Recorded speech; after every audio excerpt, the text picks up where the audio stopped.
Waheguru Ji Ka Khalsa, Waheguru Ji Ki Fateh. Welcome back to day two of the United Sikh Summit 2026.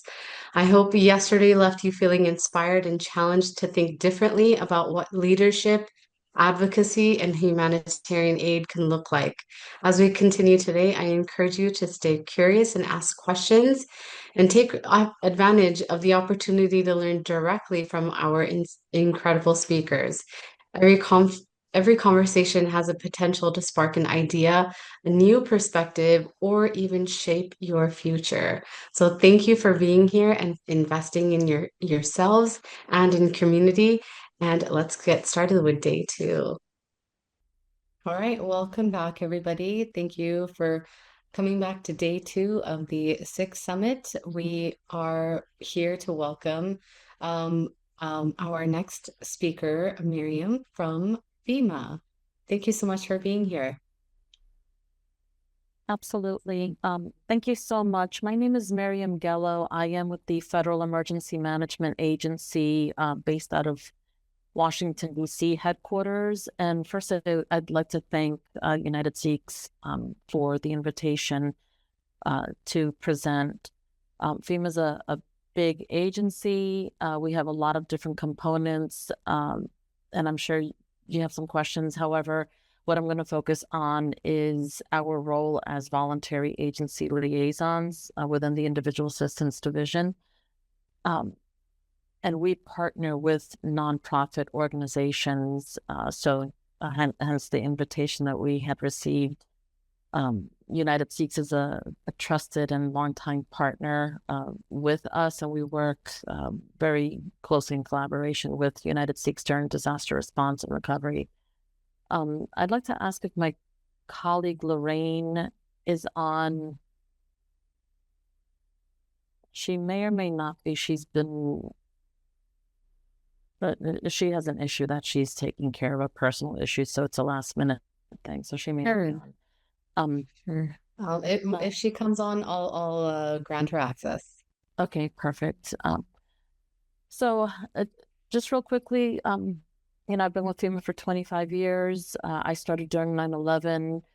For those of you that are in New York, you may or may not remember my colleague, Ken Curtin, who has since retired, but he was the first person to work with UNITEDSIKHS and introduce your organization to the rest of the voluntary agency cadre. And since then, we've had a great working relationship.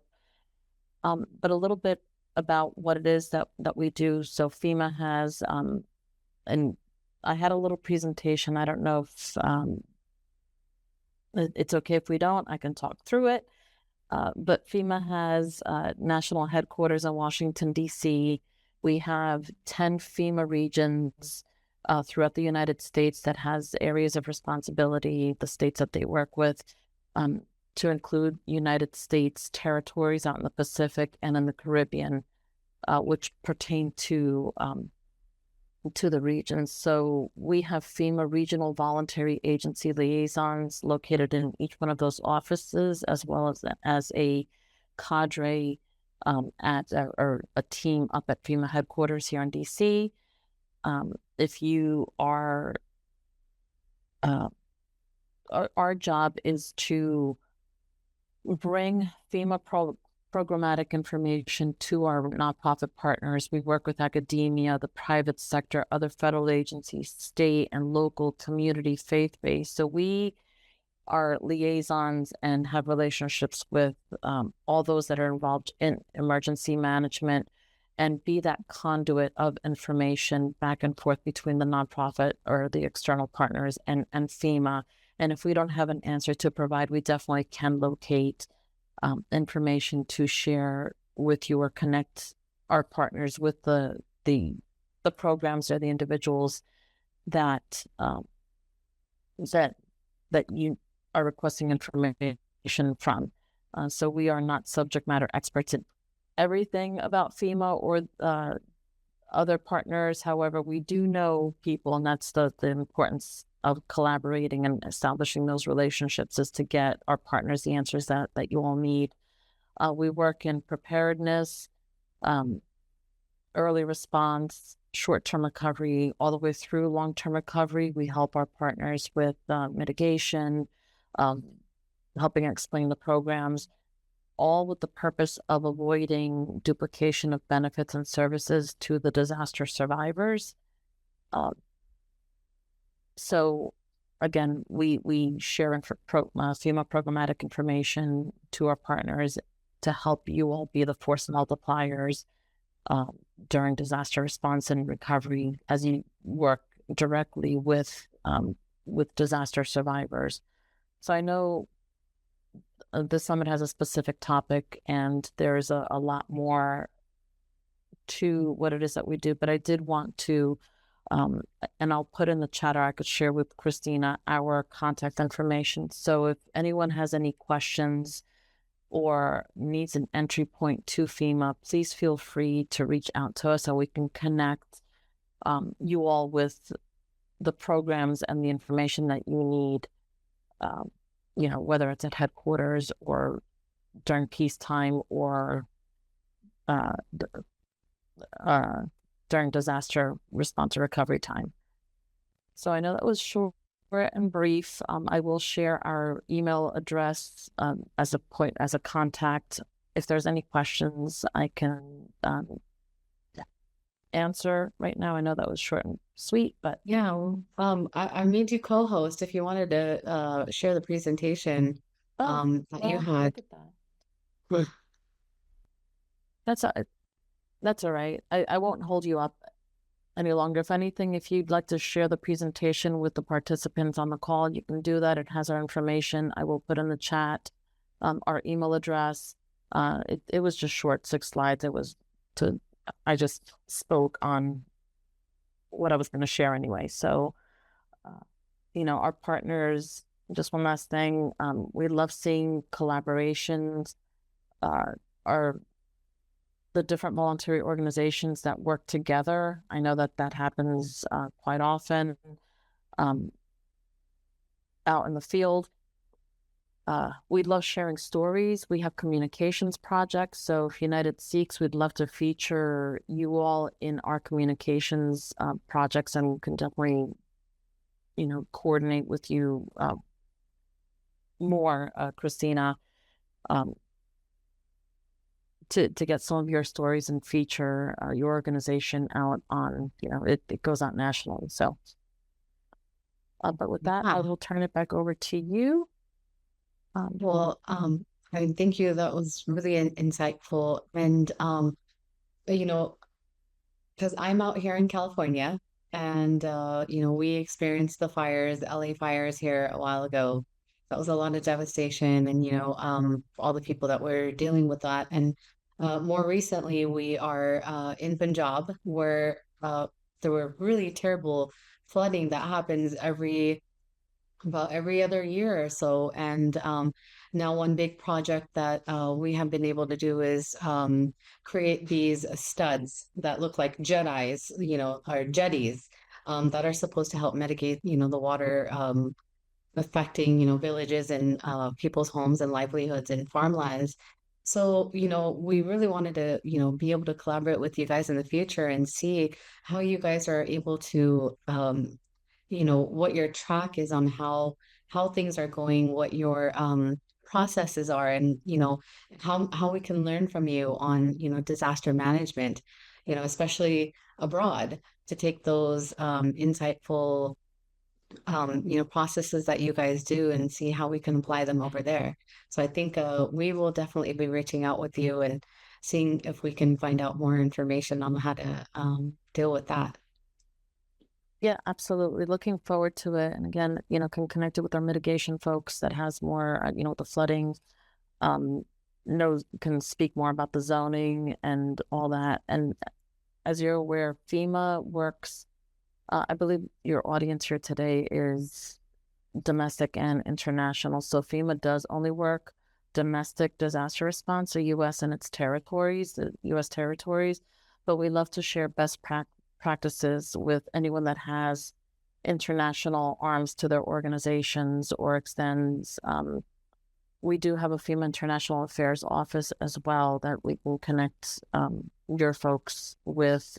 And, we invite international organizations to come, and governments to come and learn more about FEMA here at headquarters. So again, there's different options for collaboration and sharing best practices and lessons learned. We go through it all here. We have hurricanes and tornadoes and flooding and the wildfires and, the heat waves and the ice and the thaws. And we have all sorts of different emergencies, including man-made. And all those lessons learned, can be shared and have discussions with those that are interested in listening. Yeah, that's really great to know, especially, one of our main advocacy wings being humanitarian aid. We have United Sikhs has dealt with these fires and these hurricanes and the floods, and yes, not only domestically but internationally as well, like the Slane floods that had happened a few years ago, and the brush fires that happened in Australia. So yeah, we've been dealing with a couple of these issues as well, and I'd love to learn from you. I would like to open up the floor for any questions, please. So I had a question. So since like FEMA works with like nonprofits and organizations like that, like what's one thing that you want to see happen? Or what's one thing that you've worked on in the past? So what I would like to see happen, and thank you for the question, what I would like to see happen is, further collaboration, because at the end of the ones impacted are those disaster survivors, right? Those communities on the ground. And one of the things that we don't want to see happen out in the field is duplication of services and benefits to some, and then you have underserved communities. So the more that we can collaborate as government and nonprofit, the smoother the recovery will be for those survivors, as well as organizations collaborating with each other, and having those forums to be able to speak and communicate. And I think as far as, what I've experienced, every organization has its own disaster niche, right? Their specialty, whether it's emotional and spiritual care, whether it's donations management, volunteer management, mucking and gutting of homes. So every organization, shelter and feeding, there's different capabilities, and some organizations have multiple capabilities that start during preparedness and run throughout the whole disaster continuum, from preparedness to response, short-term to long-term recovery. The donations management piece is usually what we call the disaster within the disaster, because when something happens, people want to give stuff, right? And helping message to the public about donating cash would probably be a message that I would like to see more from organizations, or do some more of that during peacetime, as well as volunteers. When something happens, people just show up and are not affiliated. And we don't like to discourage those spontaneous volunteers. We like to harness their energy and their good intentions, but there has to be organizations on the ground that are willing to accept them. So I don't know if UNITEDSIKHS has that capability when something happens, to be able to absorb some of those volunteers and give them a mission, give them a purpose, give them some direction, some type of accountability to help those disaster survivors. So that's what I would like to see. And with donations management, volunteer management, again, I've experienced that to be some of the hindering factors. At the beginning, it takes away manpower and resources from the actual important work of helping survivors, where you have to start sorting stuff. I'm sorry, my light just went off. Thank you. Motion sensors. Yeah, the motion sensor. Hold on. I don't know how to turn this thing back on. So I do want to, hi, I'm Wanda Sanchez Day. There we go. Very good to meet you. I'm back. Miss Gallo. Hi, I'm Wanda Sanchez Day, and it's very good to meet you, Ms. Gallo. I am Chief Legal Officer here at United Sikhs, and I just want to address what your concerns about organizations on the ground and volunteers. United Sikhs has been a humanitarian aid organization since 1999. We've had various, as Rupinder has already pointed out, various we have a lot of experience with gathering and volunteers and sort of training them and providing them with the skills and the resources that they need to when they arrive at a particular site. Most recently, we had most recently, I mean, we've had more recent, but I think the most memorable for me has been the Ukraine, when the Ukraine-Russia war broke out, and we saw refugees running across the border from Ukraine into Poland, into Medyka.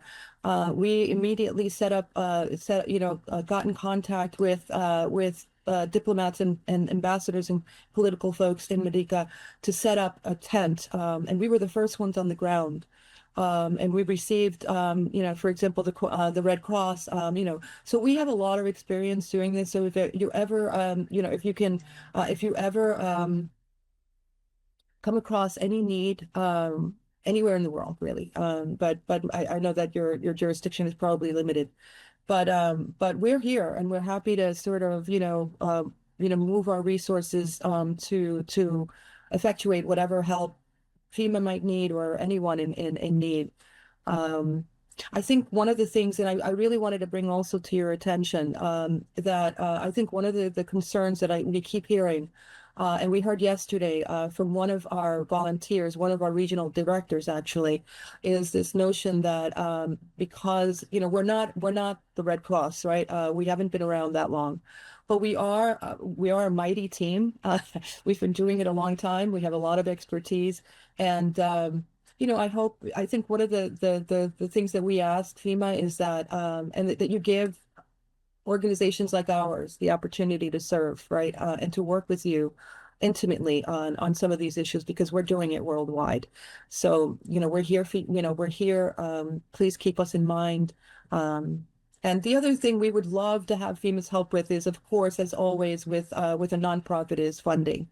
If you can assist us to sort of, work with FEMA to get some funding, so some of the projects that we do here in the United States, or in the territories, for example, where if you yesterday one of our volunteers was talking about sort of the work that they did in Puerto Rico and during Maria. We're first on the ground because we don't have in essence the I don't want to call it the red tape, the red tape that comes along with government and having, right. So we don't have those. I mean, we do have procedures, but we have very streamlined procedures because we work directly with our board, right, and they're very accessible. So yeah, keep us in mind, and thank you for so much for participating in this summit. We really appreciate you and FEMA supporting our students and our work. Thank you. That's lovely. Thank you. Yeah, absolutely. Looking forward to working more closely with you. And again, this is the time to establish these, or either establish or deepen and strengthen relationships. So I know I'm meeting some of you, most of you, for the first time, on this call and via email prior to this. But look forward to working more closely with you and sharing our FEMA VAL, what we call the FEMA VAL map. So it has the FEMA regions, and each one of our offices has a regional VAL, voluntary agency liaison presence. So as you go out to these disasters, you have a point of contact that will be your in to whatever's happening in that area, whatever state, whatever region, and connect you, if you're not already connected, with the emergency management, with the state voluntary organization or state voluntary agency liaison. So most states, if not all of them, do have a state VAL as well that we coordinate with. So happy to facilitate those introductions and get those conversations going now during peacetime, as opposed to exchanging those business cards during an event. So thank you. More questions, Sariadi or Nikhil? I think that Georgina and Suneha have a question. Oh, sure, please. Yeah, sorry, I just had one more question. And you had said that female works primarily in like domestic areas and not internationally, but you also had said that there was like an international department. I was just curious about that. Could you elaborate more, please? So our FEMA International Affairs, again, it's sharing those best practices, and we do work with the Department of State. There are events that that because of our expertise in emergency management, we share with other governments. So we don't have a presence in those other countries. But again, it's making sure that the emergency management network is closely connected. If folks have from other countries have questions on how the United States does its disaster response and recovery, we share that information. There's also times where international governments donate to the United States, either cash or, when we have a domestic event. So either in-kind donations or like I said, cash. So having those, through the Department of State, having that FEMA International Office is very critical to help field those types of inquiries and work on those diplomatic relations. Thank you so much. You're welcome. All right. I just had a question. I was just wondering, is there anything that you've maybe learned from the organizations you collaborated with, and have they like ever influenced like your approach to emergency management? That's a good question. Absolutely. Like I said, I've been with FEMA for 25 years, and I started during 9/11 during New York. I'm from New York originally. I have seen emergency management grow throughout my years. FEMA itself has undergone many changes, but I like to say, and you'll hear it said from others, this X disaster is FEMA's first disaster, because every single disaster is different. It can be operated differently, run a little bit differently. Like there's some foundational things, but we learn and we grow from our partners, how the state operates, how our voluntary organization partners, and the relationships that are established between that state and FEMA regional office, the national office, and the local community. Everyone looks different. And so every time we work a disaster, it is a learning experience.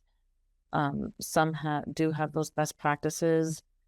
We think of Florida and Texas that are constantly getting hit, and we think, oh, they're the experts in domestic disaster response and recovery because they do it all the time, as opposed to a Montana or Wisconsin or some of those states that may not get impacted as often and haven't dusted off their emergency management plans in a while. So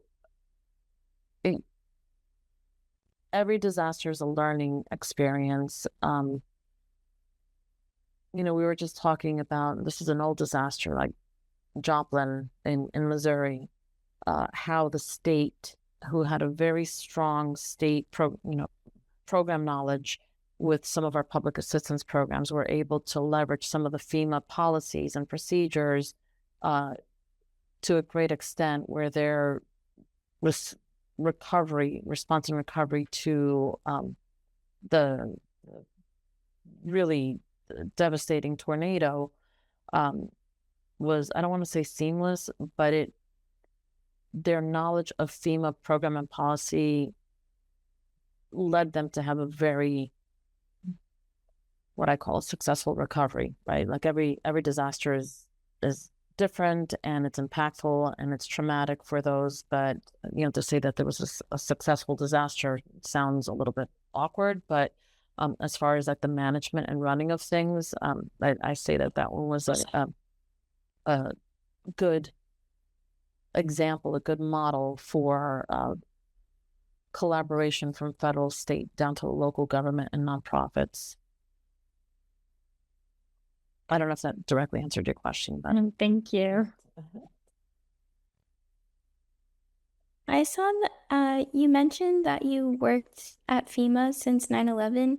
I was wondering if you dealt with the aftermath of increased hate crimes and how you've since then have been preventing that or working towards preventing more of that. so that is not within my area of expertise. That can definitely connect you. I mean, that is more of a local law enforcement issue. So it's not really something that we deal with, but we can definitely speak, on the side, and I can connect you with some folks here at FEMA that may be better equipped to answer your question. Thank you. Wondering, since all of the right now, just again speaking about India or Punjab more specifically, these floods that are, about to come again. And, when we talk about preparedness, I think that's one thing, at least that UNITEDSIKHS has tried to, get the community and again, building those studs and all of that. But when when a disaster is about to happen, that we know maybe it's hurricane season or it's flood season or something, I know some people believe in earthquake season, but when we talk about preparedness, sometimes our community just feels, oh, we'll deal with it when it happens, and people don't think about these things. Like, how do you deal with that? Like, obviously, there's got to be like, I told you so kind of aspect to some of this, but how do you deal with telling people to actually be prepared, that feel that, they don't really want to? It's tough. It's tough because people don't think that anything will happen to them until it happens to them. And so our preparedness, we have a website called ready.gov that has checklists for different types of events. In preparedness, we're constantly talking about, it's not just you yourself. Like, do you have a go kit? Do you have water in your home? Are you equipped for a shelter in place situation? Do you have generator power and fuel? Do you replenish that? What about your elderly? Do you have folks that are not mobile or, that are, have access and functional needs? Are they equipped to either shelter in place or ready to go? What about your pets, your animals, your medication, your important documents? So we have checklists, and we're constantly campaigning and having messaging go out nationwide on the importance of preparedness. Like, September is Preparedness Month, which is a little ironic since it's also the height of hurricane season. So, but there are avenues. So it's that constant messaging and having, again, like we as voluntary agency liaisons, talking to our partners about the same things so that you're also a voice to your communities. And we try to equip our stakeholders and partners to the best that we can to have that information also, again, to force multiply and get the messaging out. But there are resources that are out there to help, with the preparedness. And can we prepare for absolutely every event? No, there are no notice events, but knowing where your shelter in place is, like a no notice event is something like an earthquake or a spontaneous, tornado that happens, that just is developing right over your home, and you have no idea until it touches down. So can you prepare for that? To a certain extent, you can. It's keeping yourself safe and those that, your loved ones, and those important documents and medication is really key to being prepared.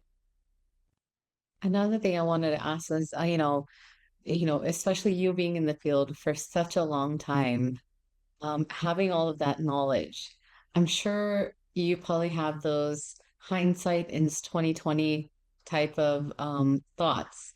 I would love to hear about maybe some other experiences that you have worked in the past, or maybe the organization. And I'm sure preparedness has a big thing to do about it. But could you speak on something like that? Oh, so I think I've forgotten more than I remember. So, um, yeah, I have been to numerous events. Again, during 9/11, I was a local person. I had studied interior design. I was working in New York as an interior designer. I was actually on vacation when 9/11 hit. I was flying from Newark, New Jersey to Los Angeles, and they grounded us in Dallas. And I just turned around and drove back to New York to help my city. And that was a life-changing event for me where I started volunteering. So when we talk about spontaneous volunteers and being unaffiliated, that was me. So I was one of the culprits that did that, but I understand the heart of the local community that wants to help and serve. So that's why I say let's not discourage that, but we need to harness those energies. So in hindsight, looking back at where I began, I wish I would have known, like I barely knew how to spell FEMA, let alone know what the agency did. So here I am wearing the FEMA hat and the FEMA shirt and the FEMA socks. And I was, all rigged out in FEMA gear as a local person after volunteer, I got hired on with FEMA as a local person. I wish I would have paid more attention. That's my personal hindsight. Oh, again, sorry, hold on.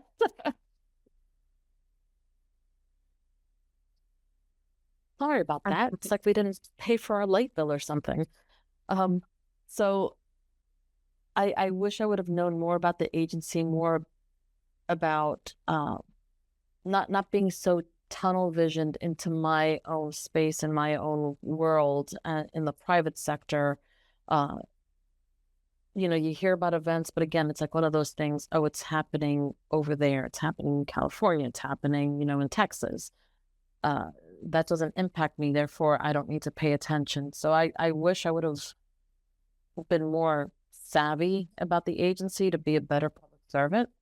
But, fast forward throughout the years, like I said, you learn something new. And I try not to have those I wish I would have moments anymore. I try to really immerse myself into what I'm doing, learn as much as I can when I can, as things are happening real time, learn those lessons learned. Now, do we know absolutely everything? It's impossible to do that. So obviously there's going to be information that's missed, but every opportunity that I have to hone my knowledge and improve my skills are opportunities that I'd like to seize and take. So that's what I learned from my hindsight of I wish I knew, to let me immerse myself into absolutely everything that I can, at least have a little bit of knowledge. And if I don't know everything, I know who to go to. Mm. So I have another question. Yeah, I have another question on, we're talking about 9/11. We talk about fires, we talk about floods and hurricanes and earthquakes. And when you think of it on a personal level, for people who are affected, that's a huge trauma that people have to deal with. Losing your home, losing your livelihood, just, I mean, it's unimaginable. So does the organization have resources or things that kind of help people dealing with after disaster? Yes, so we do have resources internal to the agency, employee health program. So there are resources, and as you said, the trauma, whether it's firsthand or secondhand, like my role in 9/11, just starting off, it was my city. Two, I saw things as a civilian that I probably shouldn't have seen, like being down in ground zero. Three, when I started learning programming, got hired on with FEMA, they had assigned me to work the FEMA programs with the families that lost loved ones in the towers. So not only is it first and secondhand, but there's third-hand trauma. Like you see things, you're part of it, you're impacted. Now you're hearing these stories of loved ones and going through their loss. And so it does add up. It does leave an impact, and a lasting one at that. And I was also in Katrina. Name one of those big events I was probably deployed, like Hurricane Sandy, Katrina, Joplin, the California wildfires back in 2007 out in the tribal lands in San Diego, the Florida 4 hurricanes. And you see and hear things that every disaster just adds up. So having those resources, and the beauty about what it is that we do as voluntary agency liaisons is that we bring some of those resources too, as far as our partner relationships. There are lots of voluntary organizations that have care for the caregiver programs, and we engage with them, like Presbyterian Disaster Assistance, for one, has a great program, and we would bring them out to a disaster site to work not only with survivors or those local community, but with the federal employees, to have that an outlet. So we do have internal resources, and one of the things, and I will claim this, is I'm also in the military. I'm in the Air Force Reserves, and I'm an EMT. I'm a medic. Anything dealing with emergency medical technician, emergency manager. I'm just an emergency junkie, I guess.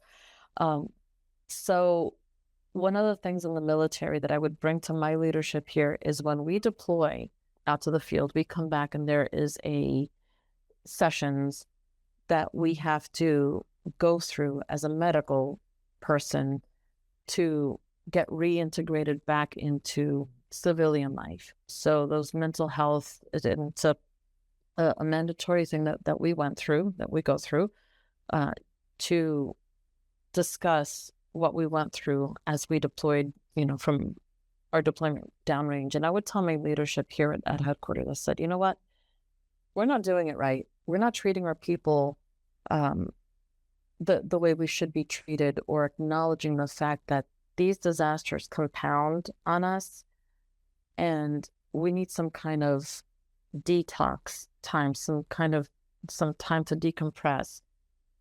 So I did deploy with the military in 2024. I was overseas, and when I came back, our division director, he said, guess what? For those that deploy, we now have time added on to the end, some leave time added for them to be able to get some resources. And I said, yes, the win. That's a win. And he said, and it was because you constantly brought it up. And so, I'll take that as a win, not to get credit, although I will. But it is something that is very much needed, is not just the resources, because you can lead a horse to water, but you can't make them drink, right? That old refrain. So we have the resources available, but you can't make somebody make that phone call to get the help that they need. But now with this time to decompress, because we do go from disaster to disaster to disaster, never have any time for ourselves. So again, internal, we have some leave time tacked into post-deployment, and we have our volunteer organization resources that we engage with to help us go through whatever it is that we're going through. So. Yeah, I think that's really important, and I would love to, share with our listeners here that UNITEDSIKHS has a 24/7 UMID helpline.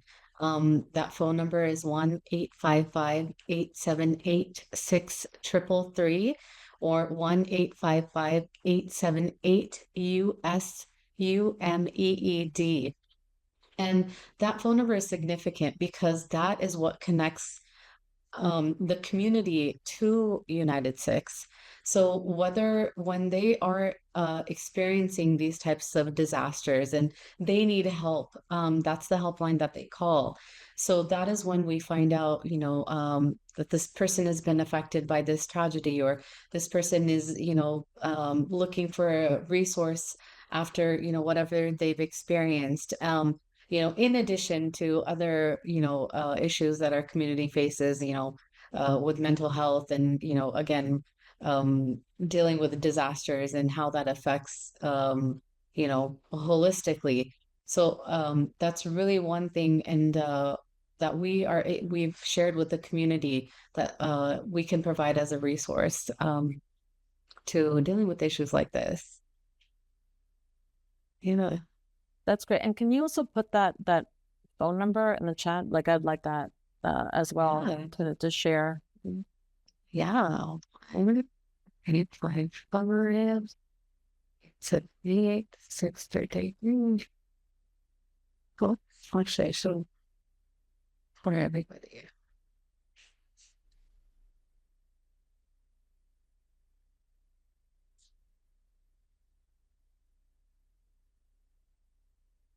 Perfect. Thank you. Yeah.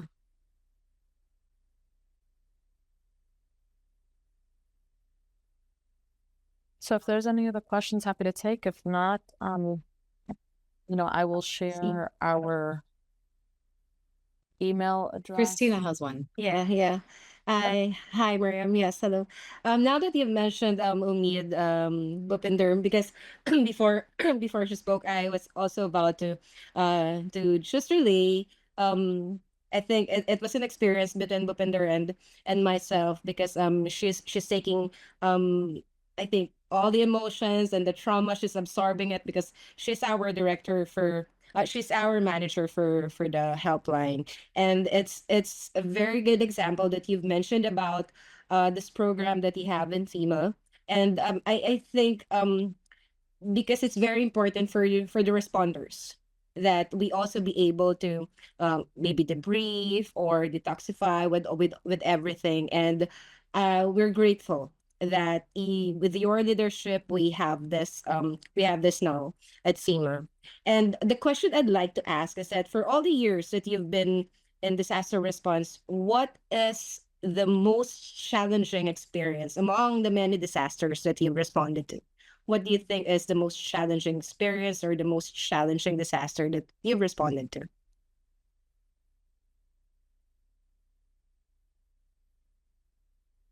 That's a hard one because they all have their unique sets of challenges. I'd say Katrina was a hard one. There were lots of nuances to that disaster. And also we're not first responders. So we go in at the invitation of the state or the tribe, right? Because federally recognized tribes now can request their own declaration. So when we come in, we take our guidance and our cues from the state, and that is what is now more so happening. The new focus is for FEMA to be more of that support role to the states, whereas there was a time where we were coming in and doing the job because we needed to lean forward.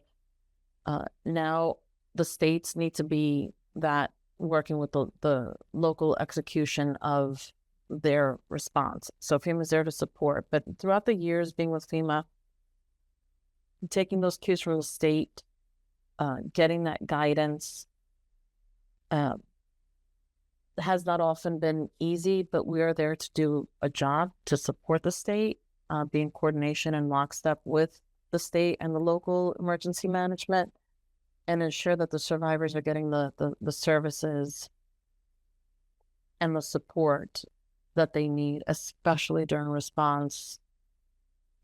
Those life-saving and life-sustaining services are critical. And also the most recent disaster that comes to mind that was very challenging for me, because I was there pretty much at the onset, was Hurricane Maria in Puerto Rico.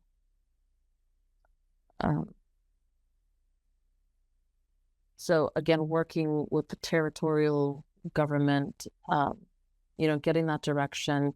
You have the power outages and you have the road closures and just all those logistical things, but all those factors really contribute to making response more challenging and not letting us fully do our job. But that's like nobody's fault. It's just the nature of the disaster space that we're in. I think one of the other challenges that we have is I was deployed to Pensacola up in the panhandle of Florida in 2004, and I was there for Hurricane Ivan. That was the disaster that hit the panhandle in 2004. And then I was there for over a year into the 2005 hurricane season. So I was actually in Pensacola when Katrina hit. So, and Hurricane Dennis, which got a declaration in Florida. So having a new disaster on top of an old disaster always causes some challenges, not just for the personnel, but for the survivors. That now, is that old damage from this disaster, or is that new damage from the new declaration? So those are the nuanced things that we have to deal with out in the field, depending on how long you're out there. But again, it's really hard to pinpoint a specific uniqueness or difficulty or challenge in a disaster, because they all have some kind of unique and difficult factor that we have to help navigate and overcome. So. Yeah, I think one other thing is, that FEMA is really amazing at is being able to deploy resources in a timely fashion. And, UNITEDSIKHS also doing similar work, doing disaster response. I would love to hear your insight on how FEMA is able to activate those volunteers or those personnel, in those areas. So FEMA, we don't have volunteers.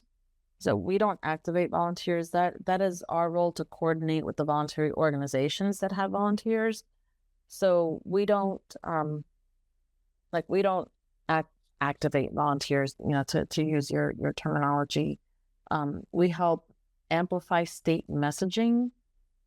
So states will have their state portal has a link for people to volunteer at, and different types of resources that we can help amplify that messaging out to the public. And if you want to volunteer, go to the site or Points of Light Foundation, or there's a volunteer reception center, a VRC that's established, and help guide people. But as far as volunteers are concerned, we don't have any. We don't activate them, and we definitely don't do an all call for volunteers. We actually try to say, hey, go affiliate yourself with a voluntary organization and get your direction from that organization, so that when you do deploy, you have a mission, you have accountability, you have a chain of command, you have some kind of coverage, right?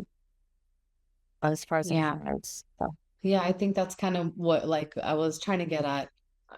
Not so quickly, but that UNITEDSIKHS is an organization that has worked with FEMA in the past, and we have been able to find volunteers to help, and especially as you see here, we have new faces that are constantly joining UNITEDSIKHS, and they are interested in doing this type of work, and knowing that we can get guidance and support from FEMA. It is really reassuring. So it's really good to know. Are there any other questions for Miriam?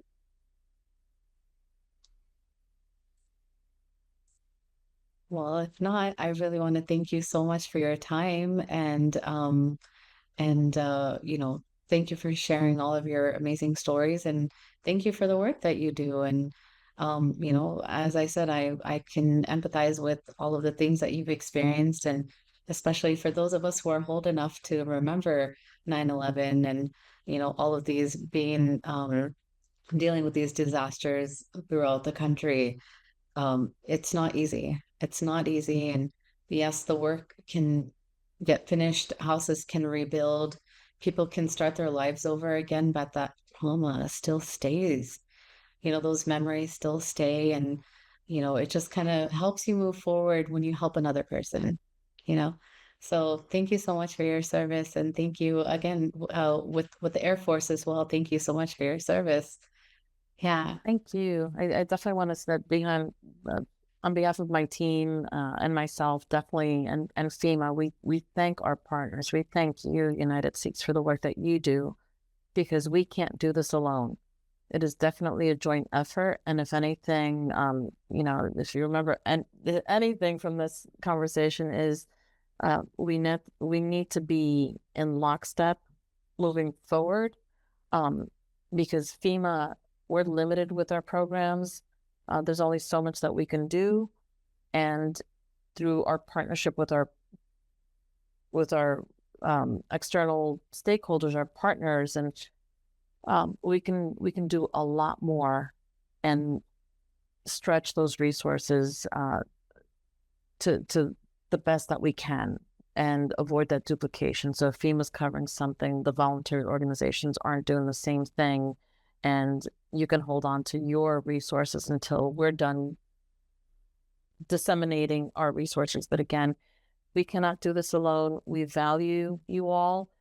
We appreciate your partnership and your friendship, and look forward to working together in the future. Hopefully not too soon, because that would mean an event, but like during peacetime. Yes, during peacetime. I think we have a meeting scheduled for next week with us internally, so we'll definitely be following up. Okay, perfect. Yes. If you need anything, I'll put our email in the chat. And if you have any questions, I'll also send out the FEMA Val map. And so you have contacts at each one of the regions. Wonderful. So you have that resource in your pocket. Okay. Great. Thank you, Ms. Gallo. I just want to add one last thing, and that is that we do have several projects sort of on board on our board, and we'd love to reach out to you about sort of coordinating maybe some response. Thank you again for your time, and we will certainly be reaching out. We will connect our humanitarian aid directors. And give them, is it okay to give them your number, or your name and number, or? Absolutely. Yes. Feel free. And if I don't have the answer, again, we can be your entry point. If I don't have the answers or can't respond, I'll make that connection so that you guys have the information and the resources that you need. And the correct point. Thank you so much. Yeah, we particularly are looking for for resources. Because as we've noted, we're a nonprofit, and most of our resources come from our donors. But if we can get sort of assistance from your office in terms of getting some of the resources that some of the folks on the ground might need, that I think is the most help that we need at this moment. Sure. Yep. Happy to. Thank you. Thank you so much. Have a good day. Bye. All right. Thank you all. Have a great day. Thanks. So our next speaker is going to be Gurvinder Singh, our Humanitarian Aid Director. He is in transit right now and needs like just about 5-10 more minutes. So in between, before he joins us, Siryadi came up with a couple of great questions. If you would, Siryadi, would you ask one of your favorite questions to the group, and let's get this discussion going.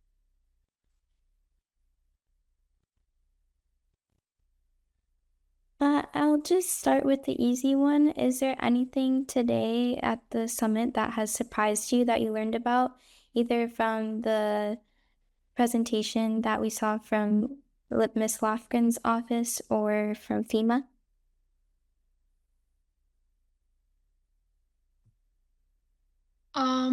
Something that surprised me was when we had our second speaker and she was talking about how like when she's like a woman in Congress, right? And like as much as I love to see like a woman like showing up and representing us, she had stated how like some men were uncomfortable with like eating lunch with her and like how she always wanted to work for a woman. And I found that like so heartbreaking. I didn't know that that was the case for a lot of situations. And I'm glad I'm now aware of that. And like, I hope that like women continue to move forward in Congress and other leadership positions, and we can continue to see them like advance and show like the strong people that we are. I definitely agree. Anybody else? Regina, go ahead. I found it really interesting to learn from FEMA how they got the resources like to feel like for their mental health after the disasters. I feel like that's really important because they're dealing with such like impactful, like crazy things that like can really impact your mental health and going forward. So that they initiated this like help for the people for their mental health and resources. That was really nice. Yeah, I agree. I think people who do this type of work, first of all, are underappreciated. And not only that, you know, you like okay, I've taken a lot of calls on the Umid helpline. I'll just give a little personal story. And somebody like me who I'm like an empath, like I got teary-eyed listening to the LVG yesterday. It's when you actually care about something and you kind of take it to heart, it becomes really difficult to develop a thick skin, especially if you care about it. For maybe it'll come, in a couple of years when maybe that's why doctors sometimes they're kind of like, they don't really show empathy right now because they're so used to seeing all of this over time. But I think it's really important because you have to have that actual touch of actually caring in order to do these types of service. And Seva, just in general, whenever you're doing Seva, like our good Bonnie teaches us to put our egos aside, however you think about yourself that's what Seva is rooted in, is selflessness. And but yeah, I don't have a last sentence there. Yes, I Um, agree. Sorry. Yes, I agree because I feel like even like in Sikhi and Gurbani, they teach us like about daya, right? Like empathy to have like for others and for caring for others. So I feel like that's also such an important principle of Sikhi and how they incorporated that in like FEMA by those resources for them. So like that, like they really care about the things that are happening to others. yes, agreed. Agreed. Simran, you were going to add something.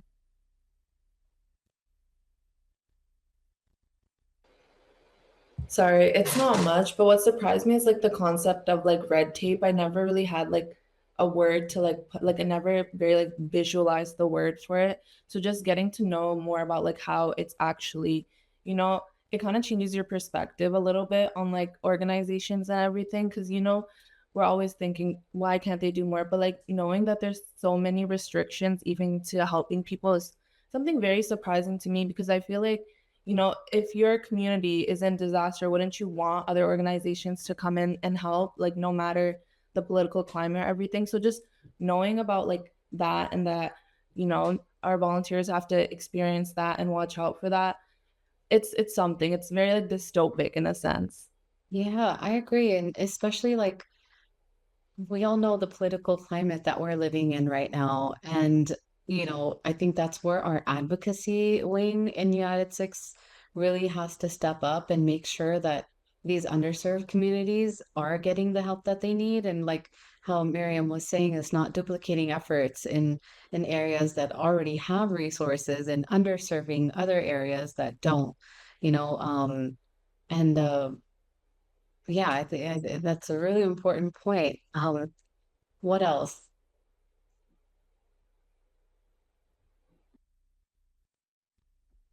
Any other question? And another question, Suryati. So I was just wondering because we were just learning about disaster relief and prevention and stuff like that. are any of you interested in being involved in humanitarian relief related to disasters? And if so, what inspired you to be interested in that?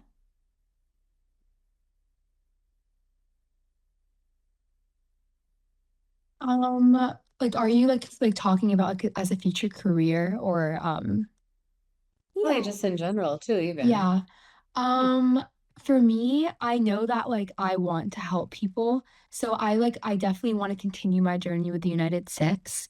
But like I'm also interested in things like medically and like politically. So I don't know. There's like a lot of there's like a lot of time for me to decide, but like yeah, I'm interested in everything. And but one thing I know for sure is that like United Six is such an amazing program, and that's something that I want to be a part of for the rest of my life. Oh, that's so nice to hear. I really appreciate that.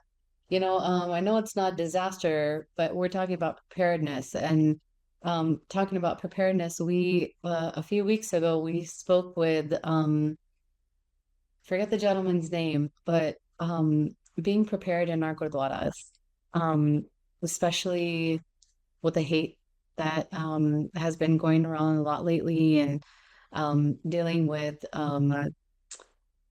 active shooter situations. We have been working with a couple of people who we're looking into um, training Gurdwara Sahibs in these things, because unfortunately that's another thing that we have to deal with. Our community is, being targeted constantly, and the Gurdwaras are our safe spaces, and that's a lot of places whenever we do our food distributions in underserved communities, that food is prepared at the Gurdwara site. That's where the langar comes from. And anytime people need to find family, that's where we go to, right? Our Gurdwaras, and that's how we support it. So yeah, thank you so much for sharing those resources. I hope maybe Christina or Ananith, can you take note of these links and stuff, and we can share them with our attendees later on. And Inderjeet, Virji, if you're here, we would love to hear a little insight on maybe um, the food distributions that you've been a part of. Anji, Waheguru Ji Ka Khalsa, Waheguru Ji Ki Fateh, everyone. So the food distributions, I'm going to speak more about this on Thursday as part of the seed presentation. But just like a little snippet is like, the food distributions that we do, they're bi-weekly, and the focus is on the homeless and the needy in the community. Apart from like distributing the food, we also distribute like flyers on who are Sikhs. So this presents us with a unique opportunity that not only are we assisting those that genuinely need food, because in New York City, believe it or not, like food insecurity is still a big is still a big issue. In 2024, the mayor's office released a report that said that over 1 million New Yorkers are affected by food insecurity throughout New York City. So the food distribution that we do, which is on hot meals, really does make an impact in that community. And we use that, apart from generally helping the community, we also use that as a way to raise awareness about who Sikhs are and what Sikhi is about. Because as you know, like ever since 9/11, like Sikhs have been the like, all like often been targets of hate crimes, often like mistaken for Muslims and Arabs. Not saying that it still justifies the hate crime, but the fact is that, we feel that people in 2026 should know who Sikhs are. So often, like, apart from the food, we also give them this flyer, like, and on the flyer, it's a United Sikhs pamphlet, and it just talks about who are Sikhs, where Sikhi was like founded, who Guru Nanak was, what does the turban stand for, what does the kirpan and the kara and like the 5Ks. And like originally it was once a month, but because the demand in the community was so great, and on the request of the community, now we have expanded to basically every 2 weeks. and it's grown from, I remember it being like originally we used to have just like maybe 20, 30 people showing up that were in that neighborhood, to now we've distributed food to, like, I would say every time we go there we give away food to like anywhere from like it could be from 150 to 200 people. And it's really spreading, as now recently we just are going to start in the borough of Queens as well. So this food distribution, it's in the heart of New York City in Midtown Manhattan. It's like a block away from Madison Square Garden.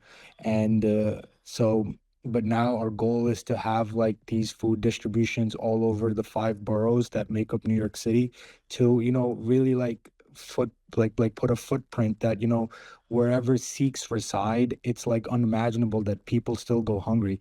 Like, I personally find it shocking that that there's such a vibrant, large Sikh community in New York City, but yet people are going to sleep hungry. So that calls for more action on our part, that we have to raise awareness that, hey, like, one of the core tenets of Sikhi is that no one should go to sleep hungry.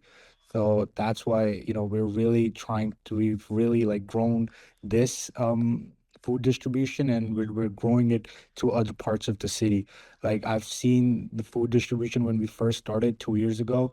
It was just myself and like one other person, to now where we have like, where I personally don't need to do much. I just show up there with the food, and it's like 20 volunteers that show up, and they're like doing everything and giving out like, flyers. And now it's like so coordinated, and so like it's like a well-oiled machine now. So yeah. Then I would really like it if if you're living in other parts of like wherever you're signing in from, whether it's from Toronto, or like I think some people are from Chicago or from Philadelphia, or from wherever you're joining in from, you could start this service at your in your city. And it's like a great opportunity to not just genuinely help the community, but also to raise awareness about Sikhs and about Sikhi. So yeah, thank you. Thank you so much, Reggie. Does anybody have any questions for Inderjeet, Reggie? I have a question. So, thanks so much for everything you do. It's very inspiring, and I would also like to give out hot meals in my university town, because if you guys didn't know, Hamilton has one of the biggest homeless populations in Canada. And like literally I would go to work and I would be surrounded by like a lot of like homeless people. Right now, I'm okay with the operation, and I'm like fine with funds. Just how like should I, like, I don't know how to start. Like, I can start with my own cash, of course, but I assume when it gets bigger I'm gonna need to take donations and everything. But I've just never done anything like this. Like, I don't want to get anyone sick either. Like, just any like tips and tricks if I want to start this from ground zero in my own community. No, absolutely. That's a great, like great initiative. So, like as a law student myself, like one of the biggest things that we have to worry about is like liability, that you want to cover yourself, that like, because sometimes there's just people out there that are just looking to get you, in terms of like, even if you're doing something good, they see like an opportunity to like, oh, let me try to like, mess this up by like saying, oh, like, I got sick, or the food is not clean, something along those lines. So one of the first things you have to do is make sure that you're covered in terms of liability. That's why, since we do it in New York City, yes, as Benji mentioned, originally it was from the Gurdwaras, but then as things like the distribution started to grow, we got ourselves someone who was, because New York City has like certifications that you could take. So now we have like legit have like a professional person who's certified, who makes the food. So so you have to cover yourself like from all angles, from like liability. So I would say, like, you could most likely start this seva with like, with your local gurdwara to begin with. But I would also recommend approaching like you're in Toronto, right? Yeah, Toronto, Hamilton, they're about 45 minutes away. Yes. So like in New York City, we have like something called like the city council. they often, like the city council often provides like a certain level of funding and grants that, nonprofits or like, that like even just like citizens that can apply for. So that's just trying to suggest how you could cover the funding. And you'd be surprised, it's not like, yeah, it does take money, but it's not as much as someone would think. It's more about like the initiative. And if you went to your local city council or your local city government and told them that, hey, this is my, like, you could prepare like a memorandum and take this to them and be like, hey, this is my plan. And, I want to serve like the homeless people in this part of the city. How can you guys assist me? And I'm almost 100% positive once you go there, but like professionally with like a proper memorandum and a plan of action and like the logistics, everything covered, they will most likely assist you in some way in terms of funding. And then the gurdwaras are always there. It doesn't have to be like you need to take like a lot of food. Even if you prepare like, okay, let's say you prepare 30, 40, 50 hot meals where you have like, rice, beans, and some veggies, and you make like a, just package, and now you have 50 hot meals that you're giving out. And, you could like document that and then take that to your city council or, like local city government, and then they could assist you from there, and you could make it bigger. It's just more about like, like just taking on the initiative. Okay, yeah, I think that's What to what Indrajit said, I'm sorry, Simon. That we, as we noted in up until now, we've noticed that we've mentioned that we have chapters across the various regions, including in Canada, and we are happy to connect you with our Canada leadership, who can assist you to reach out to the whoever you need to reach out to in Canada and sort of guide you in that direction. And you probably also be working with us, but we would closely work with you, and our chapter in Canada to help you. Okay, so just reach out to us after the summit, please. Right. Thank you. And thank you for your initiative and your willingness. Thank you, Simran. I think I just sent you Sukhvinder Virji's number. Maybe at the end of the summit, me and you and him can get on a call, and we'll definitely get that conversation started. Kudos to you for, I just sent you the number. Let me in on that as well, Bhupinder. Thank Sure. Go ahead, Manmeet Singh, Virji, you had your hand up first. Yeah, this is the great topic to talk about. I'm going to throw in a wrench here, though. One thing that we have seen from organizations that have sprouted doing such ground level work, especially where I am, there's an organization currently working by the name of Guru Nanak Free Kitchen that started in Regina, has a chapter now in Calgary. The person that started it in Regina, or the people that started in Regina had good intentions, etc. It grew, people got involved. Couple of the elements that got involved and have taken over the whole organization at that level, there's no transparency and accountability. So money pours in, support pours in from the community, from various levels of government. But then when you ask such organizations, especially when it's governed by a person or two, for transparency and accountability, there's lack of that.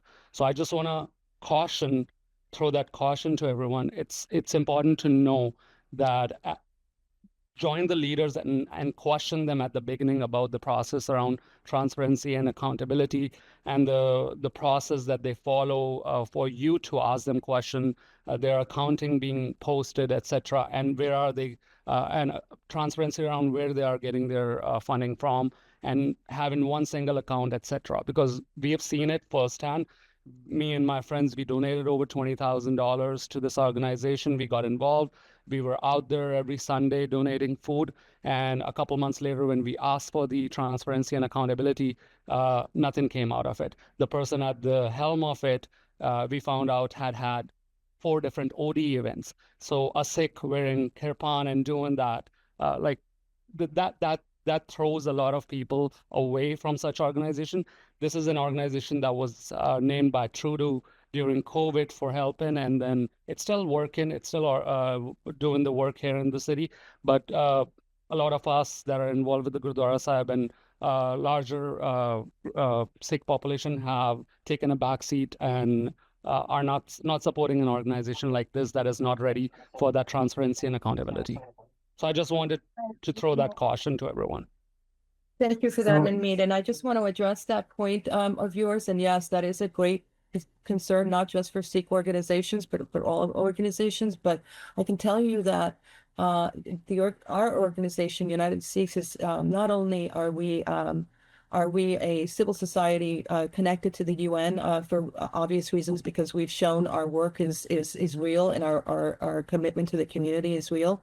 But we are also in every chapter sort of organized as a charity, which means that we, as an organized and registered charities, as organized and registered charities, for example, in Canada, we are required to present annually our budget and how we spend our donors' money. We also do PRs. We do all kinds of work, including on social media, explaining the work that we do, and which is why with some of the students that are expressing interest in doing this sort of work, we tell them it's best that you connect to one of our chapters because we are organized. We are organized in a way that avoids some of the issues that you've raised.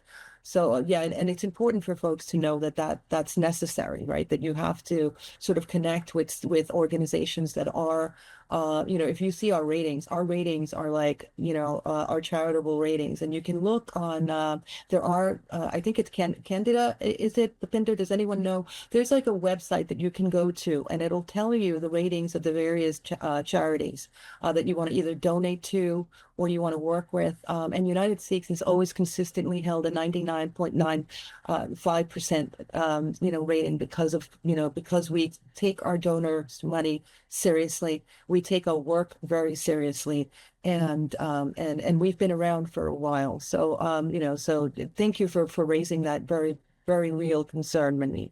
Appreciate it. Yeah, I will also throw in one more thing is that, as Sikhs, we understand the concept of this month. And just as an organization, we know Sangati Maya, which means the money that comes from the congregation and how that Maya should be used. And, I think that's one thing is, how you deal with confidence and making sure that everyone's donations are used appropriately. Gurvinder Virji has also joined, but while he's joining in, Regina, please ask your question. Right, yes. I think Inderjeet Virji is doing a really nice job at his city. And my question was just similar to Simran's, that I would also want to do something like that here in the Vancouver East Side. If not anyone's aware, the Vancouver East Side is a very problem area in Vancouver that deals with lots of complex issues such as homelessness, drug addiction, and hunger. And I volunteer at the Downtown Community Court, where they deal with the cases for that area. And I've noticed that many of the cases that come there are due to poverty and hunger, because those people don't have the proper resources, so they're committing crimes due to that. So I would for sure want to do something in that area like that. But, thank you. Thank you so much. If I may quickly, Benji. Go ahead. Yes. I just want to say we have a strong chapter in the Vancouver, Surrey area. I'm sure you Bhupinder Benji can connect you with them. And just wanted to add in one thing. I think as Sikhs, we really should use the concept that was the concept of langar that was created by Guru Nanak Sahib, as this is such a unique way of interfaith, but also inter-people diplomacy. When you're giving them food, it's just now the other person lets us they're not usually people have barriers amongst each other, but once you're giving someone food, those barriers come down. And I feel this is a great opportunity to really tell them that, hey, really educate people on who Sikhs are, And because I've seen like, but like some other Sikh organizations who like do like langar seva, but the way they go about doing langar seva is like giving food to those who don't really need it. Whereupon, like, we try to keep it that, okay, this food that we're giving out, it's genuinely given to those who genuinely need the food. And it's like an emergency food service, not like as unfortunately some Sikhs throughout the world have kind of turned into, like, I would say, like, quote unquote, like a catering service. But it's like, so the food is genuinely going to people who need it. But when you're giving them the food, you could also tell them, like, do you know who Sikhs are? Do you know about Sikhi? Do you know where, Sikhism is the fifth largest religion in the world? So it's like, I find that, and it's like so innovative that Guru Nanak Sahib was able to think of something like that like 500 years ago, that this is such a great way of interfaith and interpeople, intercultural diplomacy that we could use. Thank you. I Thank you wanted so to say much. something about the Anji. organization. When we joined, me and Dhaliwal, we checked even, even the organization, everything, and we didn't find any. There was many organization we had a choice to join, but the means that they had some kind of spots on them, and United Sikhs was spotless. And even he checked, I think Gurvinder and Hardyal's everything also. So it means that that's what I want to say, that the blind faith and keeping the integrity and accountability is very important. And second thing I wanted to tell about this, the distribution of we were doing the distribution of supplies. Some people told me when I was doing, hey, this guy has come in a Mercedes, he has come in this big car and all that. I said, man, if he has come here, he's in need. And I asked him, brother, what do you need? He said, whatever you can help me. I have nothing. Everything is lost. So people shouldn't be judging if it is sometime there's people have lost the job, people have lost everything gone in the water and all that. And when we are doing, if somebody is there, he has come there, that is, means Guru de kar aa gaya tha, then it is nothing, whatever we can do, we should do. So a lot of people try to judge sometime, but we do not. The langar seva and all that has to be done without any discrimination and without. But it is right that it has to be gone to the needy people, no matter what they look like and what car they drive or what they are wearing. Thank you so much. Gurvinder Viji has joined, and I know he's on limited time, so I want to take a moment to thank Indrajit Viji for your insight and introduce our Humanitarian Aid Director from Texas, our National Humanitarian Aid Director, Gurvinder Singh. Please introduce yourself to our Sangat. ਹਾਂਜੀ ਸਾਰਿਆਂ ਨੂੰ ਵਾਹਿਗੁਰੂ ਜੀ ਕਾ ਖਾਲਸਾ ਵਾਹਿਗੁਰੂ ਜੀ ਕੀ ਫਤਿਹ thank you each and everyone for joining. Thank you Bhupinder Benji, Wanda, Bipin, everybody behind the scenes, Anuneet. I just heard brother Kamaljeet Singh ji share some insight. Thank you for putting this together. It's a great medium of getting our youth who is going to take the mantle from us, right? So I'm wearing a shirt, and I just located it today, United Sikhs di Kameezia, and it says United under one banner, Ekas ke hum barak, right? Because Jira Panthya, right? There's this faith that we have.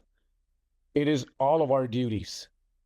Guru Sahib has given us all a duty. He's given us a blueprint. And it's very easy. Once an architect gives you a blueprint, you know exactly where the rooms go. You know how tall the walls are going to be. You know what kind of material is going to be utilized. You know how big and thick the foundation is going to be. You know what kind of roofing material it's going to have. So the architect has already given us the blueprint. Well, now it's easy for us to basically build our life upon that blueprint. We're blessed because the Guru Sahib has shown us not through only his words, but his actions.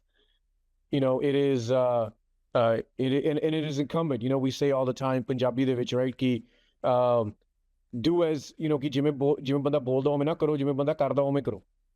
Right? I can easily say, do as you, as parents or as elders, or as even a brother or sister, you want to give guidance to your youth, not through your words, but through your actions, because words are very easy. Words are simple.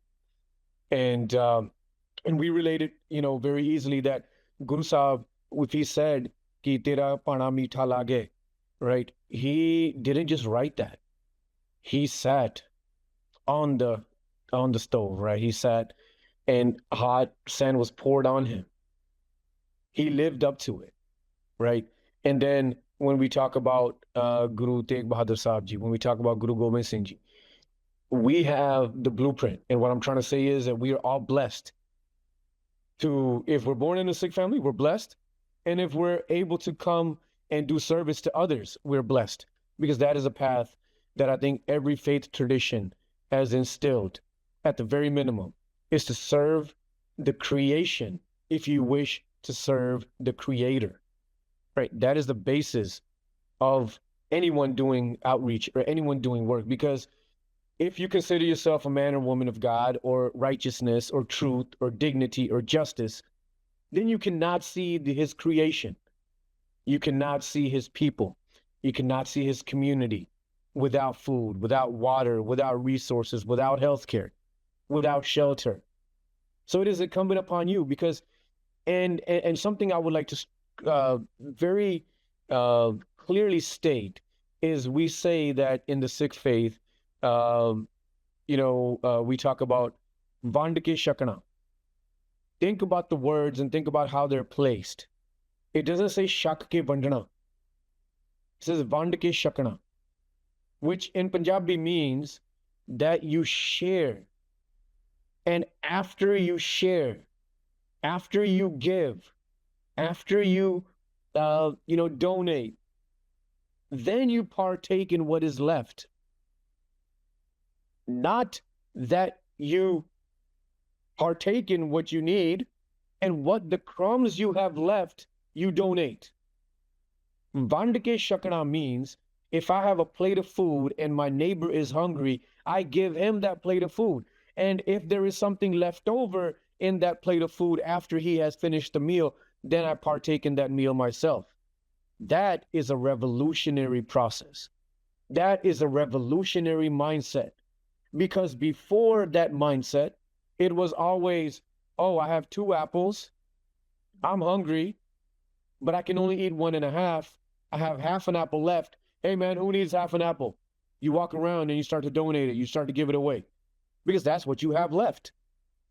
In the Sikh faith, it is, you have 2 apples, you know someone is hungry, you give them the 2 apples. And then if they have half an apple that you have given them, then you can partake in that half an apple yourself. And again, it's not that you have given it to them, it's because you have been blessed with the opportunity. Because we can very easily be in their shoes. We can very easily be on the other side. And we could be the ones that are asking and requesting and begging. Right? I can't say begging, because I don't think any Sikh would stoop to that. Right? But we can very easily be on the other side. So Vaheguru constantly reminds us that your actions determine who you are today, not who you are tomorrow. Because it is a constant process, right? That's why Rozana Path Karida, that's why Rozana we walk upon this path. And are you guys familiar with, I know it's a very, very popular in the media right now, about Bhai Jaswant Singh Kalra? Can I have a show of hands, or can I have individuals who are stating that they are familiar with Bhai Jaswant Singh Kalra? Bhai Jaswant Singh Kalra, now you have the movie that has come out, right?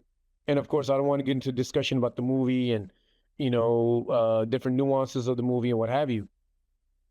Bibi Param, UNITEDSIKHS had worked on individual cases of our brothers and sisters in Punjab who were extrajudicially taken, who were extrajudicially disappeared, and who still have not come home, whose mothers still, to this very day, look at the doors and hope and aspire and wish that knock is from their son.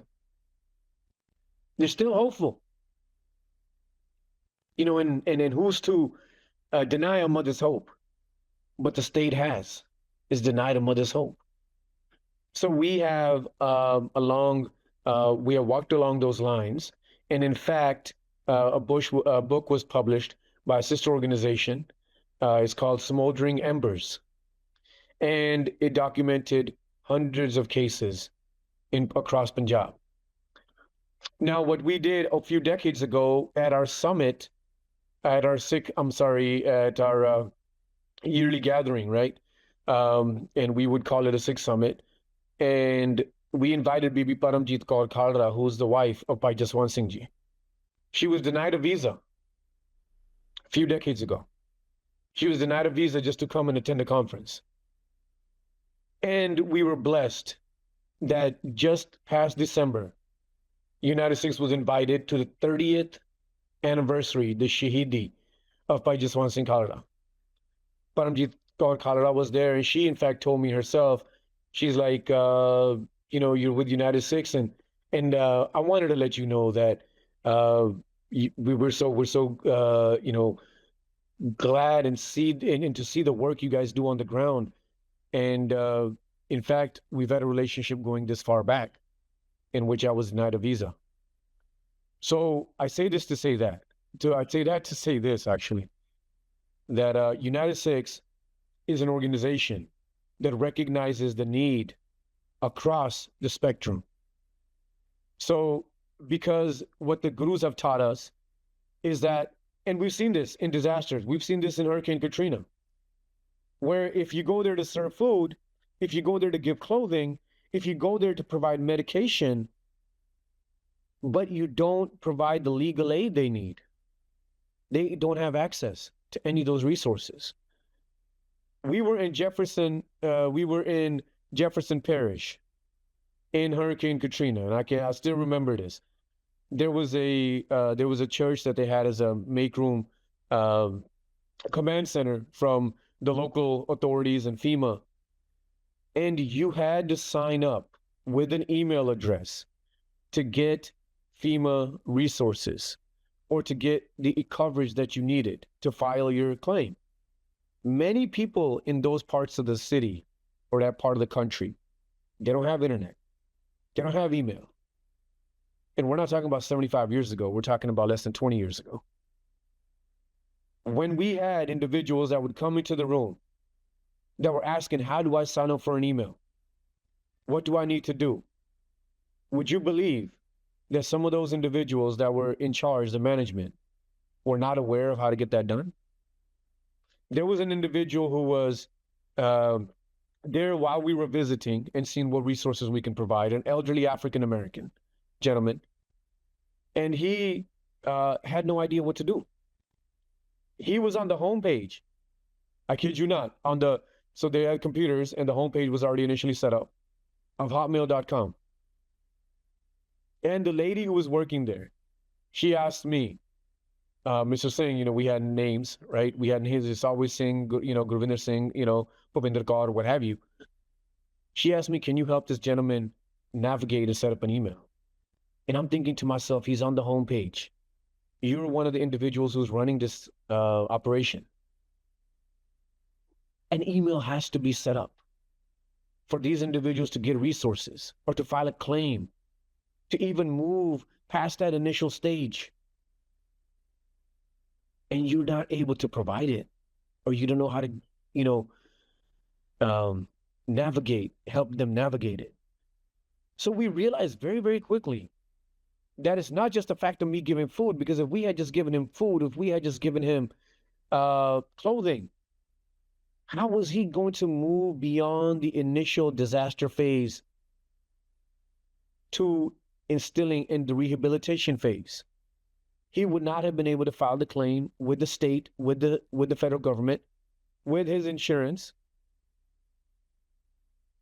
So that's when I was even more embedded with the fact that I'm so honored and I was so blessed that UNITEDSIKHS is an organization that not just provided that initial assistance to give the man a fish. We were there to teach a man to fish. And that's the way we have enacted our programs throughout. Whether it be from Hurricane Katrina, whether it be from the tsunami that struck Southeast Asia, whether it be till today, Kerrville disaster that occurred last year, what's going on in Punjab right now, what is the United States team doing? We are building up fortifications. We are building up in dams. So the flooding, which we know is going to happen, unfortunately, because that's the way the system has been set up, and the inadequacies of the government in which they allow the water to rise at a certain level where the dams are, and they don't take the precautionary measures of allowing that water to seep through in the seasons where the farmers need the water. They collect it, knowing full and well that the monsoons will come, and then they will have an overage of water that cannot be sustainable, and then they have to let it through, and it floods our brothers and sisters. It's an inevitability that we are forced with, that we are facing. So we decided, instead of coming in only after the fact, let's see what we can take to eliminate that devastation from occurring. So our team on the ground is now building up fortifications. The work of a government, the work of a state, an organization is undertaking. Because either we sit and wait, ਅਸੀਂ ਸੋਚੀ ਜਾਈਏ, ਅਸੀਂ ਬੋਲੀ ਜਾਈਏ, ਅਸੀਂ ਅਰਦਾਸ ਕਰੀਏ ਕਿ ਕੋਈ ਆਵੇਗਾ, ਕੋਈ ਆਵੇਗਾ, ਕੋਈ ਆਵੇਗਾ. That's not our job. Our job is to do the work. Is to make sure we fix the problems, not as they arise, for sure, but how about before they arise? So we, as an organization, are taking measures across the world to make sure that we assist those who are unable to assist themselves. We help those who are unable to help themselves. We lend a voice to those who are unable to speak for themselves. We are talking about the CDL issue. How many of our brothers and sisters, and when I say brothers and sisters, I don't just mean the Sikh community. There's so many from the Hispanic community. There's so many from the African American community have been denied access to even their job to provide a living for their family members. UNITEDSIKHS has collected and collated that data. Our legal director, Wanda, along with Pupinder Benji, Jaspal Benji, have been working on that day and night. Across New York, where there's been an issue with transportation for our taxi drivers, to Texas, to California. So UNITEDSIKHS is not just a humanitarian aid organization. It is a civil rights, human rights advocacy organization. UNITEDSIKHS is a community education and empowerment organization. Because when you empower people with knowledge, you empower people with data, you empower people with resources. You don't empower them with me giving them food for a day or clothing for a day. I empower them with how they can get clothing for themselves. If not today, then tomorrow. If not tomorrow, then the day after. We advocate for them. If the rights are being taken away, we show them, we provide them resources, how and what rights they have. It's all-encompassing, because that's what Guru Sahib created. He created a complete human being. Sant Sipahi da matlab kiya. Right? We talk about Miri Piri. The basics of that is that spirituality is there, and the temporal authority is there as well. And what that simply means is, if I consider myself to be spiritual, but I see my next door neighbor, his rights being transgressed upon, but I choose to be a hermit and sit in my room and, I'm just going to pray. I'm going to pray about this. That prayer is not doing much good to my neighbor whose house is getting wrecked. I need to take action. So Guru Sahib gives us a temporal authority as well, to take the teachings, to take Gurbani, and to implement it, that is a revolutionary thought. Because before the region in which many of our ancestors come from, it was thought to be that, no, you live and you let bygones be bygones. Things that happen to your neighbors or your community, you're not concerned with them. You want to be pious and honest in your dealings, but you cannot be pious, just, and honest in your dealings if your neighbors, if your community, if your villages, if your Punjab is on fire. That's cowardice. I'll be very, very, very blunt. If you see someone facing an injustice and you turn a blind eye, that is cowardice. That by no means, no faith teaches us to be cowards. So Sikhi de Sankalp ki ne, what kind of work does United Sikhs do?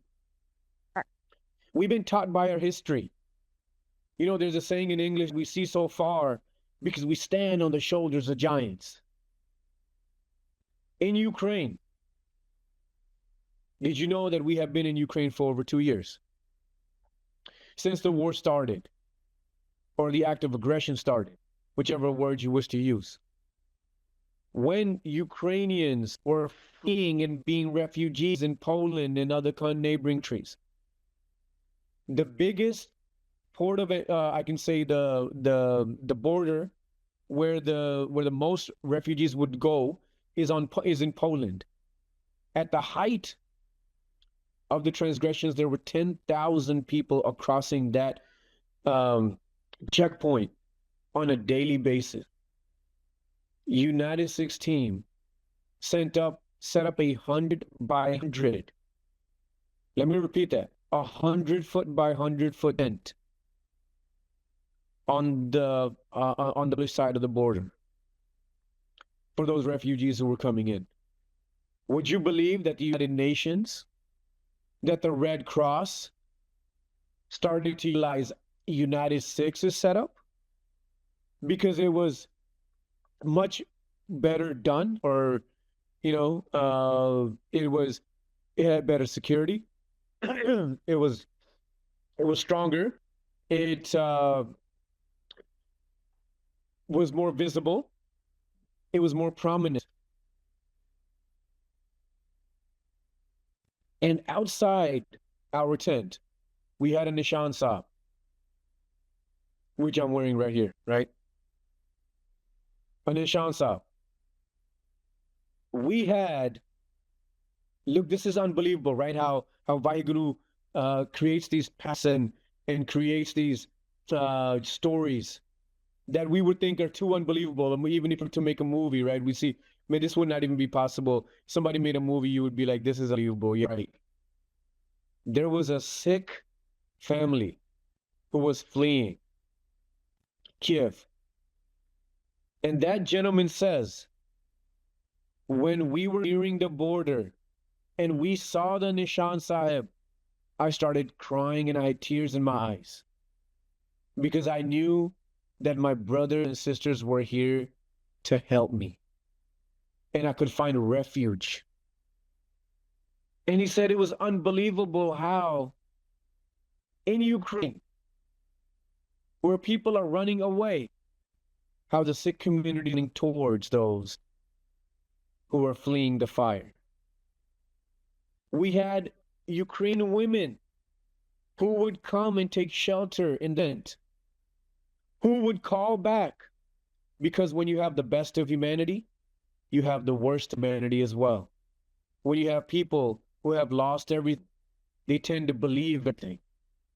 You would have people that were at that time partaking human trafficking, human smuggling. You have to be really lowest of the low. When you have women and children who are fleeing over and you take advantage and then you start to traffic them. But that was what's happening. So even the Ukrainian women would start calling back to their families or their relatives or their neighbors or friends and said, if you are leaving and if you are coming to Poland, go to the place that they have this orange flag waving, because these are the people that will not take advantage of you. These are the people that will provide you safety and sanctuary. These are the people that will take care of you. Isn't that unbelievable? Sometimes we take our Nisab for granted. That's why this Nishan Sahib has led Sikhs into battle. That's why this Nishan Sahib signifies that a Sikh has staked his hold here or her hold here, and we will provide sanctuary. That's what a Gurdwara is. It's not just a place of worship, it is a place of sanctuary, it is a place of shelter, it is a place of protection, it is a place of education. Khan Singh Nabha says it very clearly in his book, Mahan Kosh, ki Gurdwara Kiya, describes it very, very clearly what a Gurdwara is, because that's where Nishan Sahib is. And the camp name was Camp Nalwa on the border of Poland. So Hari Singh Nalwa, not only did he conquer Afghanistan, Kabul and Kandahar, Peshawar, he also came to Ukraine. Our elders guide us on a daily basis. It is because of their bravery, it is because of what they have accomplished. It is because of the blueprint they have laid out. We are able to hold our heads high, and we are able to far. One thing, unfortunately, with UNITEDSIKHS is we have done not such a great job of letting individuals know the work that we have done on the ground. And there's multiple reasons. Many times, it's because those around are very focused on making sure the mission is successful.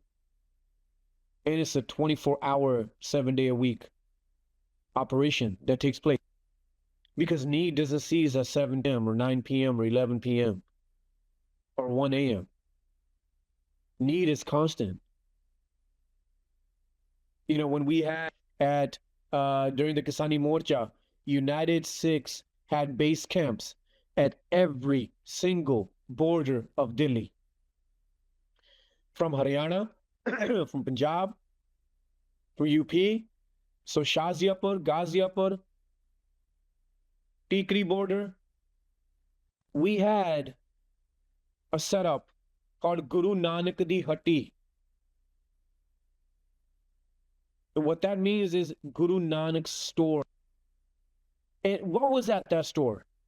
Every single thing that you could need to basically any necessity that you wouldn't think about, from socks to shoes to basically combs to clothing to soap to laundry detergent to water to food to medication. And that Guru Nanak Di Hatti was open 24/7. And I was on call with Jasmeet Singh Ji, who was in Delhi at the time and is in Vancouver now. They were running the operations on the ground. And there were quite a few of us on the call. We would typically have daily calls, or at the minimum, once every 2 days, to figure out, hey, what kind of resources do you need? How can we help logistics? How can we help facilitate information? He tells me that one of the most pressing needs, again, it's amazing, isn't it? Many of you guys who are sisters or others who are familiar with shelters, the most pressing need, many of the times, are socks. Things you never think about are socks. You can go to a shelter right now and be like, what is something you need consistently and constantly? Always is on top of it. No less, it was the same thing at Guru Nanak Di Hatti. When we had our socks were dwindling, there were basically very few left. Jasmeet Singh is on the call with us. And he told us that we were thinking how to, it's nighttime, the stores are closed, there's nowhere we can go, but we have a constant flow of individuals coming and they're needing socks. Would you believe at that time He says that a gentleman came in a van. He said, I'm looking to donate supplies, and I see you guys have a beautiful setup here. Can I please donate to you? And they're like, our team on the ground is like, sure, you take a look. And when he opens up his van, the doors, do you know what the major product that he brought? Were socks. Jasmeet Singh told me himself that ki ardas karke hi hate hain. Ki yaar, we are out of socks. We're running out of socks. We have them in demand. How will we fulfill this need? And a short time later, a gentleman comes in a van with supplies. And one of the major things he brings are socks. Vaheguru kiਵੇਂ ਇੰਨਾ ਸਹਾਈ ਹੁੰਦਾ ਆ, we see it through his actions. We were in Kerrville. Brother Kamaljeet Singh was in Kerrville. This is something that I've seen myself. We collected supplies in the city of Saxon based and written, which is Gurdwara Sahib, Gurdwara Singh Sabha. We collected supplies in multiple locations. We had evaporated milk that was collected in Dallas, in Gurdwara Singh Sabha. We have 2 vans that we take from Dallas to Kerrville, which is close to San Antonio, where the flood struck, in which unfortunately dozens and dozens of young children perished and they drowned at Camp Mystic. So we're taking these supplies there to Kerrville. We go to multiple stops. There's a Salvation Army depot in Kerrville. We drop off some supplies. There's a Iglesia de Bautista near Kerrville. We drop some supplies. There is a American Legion, number 205, I believe, is the number of their facility near Kerrville. We drop off some supplies. We split up while we're doing this. We have 2 teams on the ground. Then we go to the city of Hunt, which is very, right next to Kerrville, and has faced the brunt of the disaster because the water obviously it doesn't discriminate. It's going to go downhill. While we were there, they were actually picking up dead bodies. And while we were en route, they had emergency vehicles that, obviously stopped us for a short time, and we were notified that they had just found another body and they were bringing that out. That's the reality of what happens on the ground. While we're going to that facility, we locate a First United Methodist Church in Hunt. We go there. We enter. Again, we tell them, hey, this is Mr. Singh, and so this is God. We have our name tags to most of us and UNITEDSIKHS shirts on, right? So we're easy to invisible if we weren't already with our turbans and our chunnis. But we go there and we take the resources and the food, some medication, some clothing, and we're dropping it off and we're coming with the milk. You know what the young lady says? Oh, she was a little dirty. She says, Miss, is that milk? I say, yes. She's like, just 10 minutes ago, and we have this on video where she's stating this testimonial.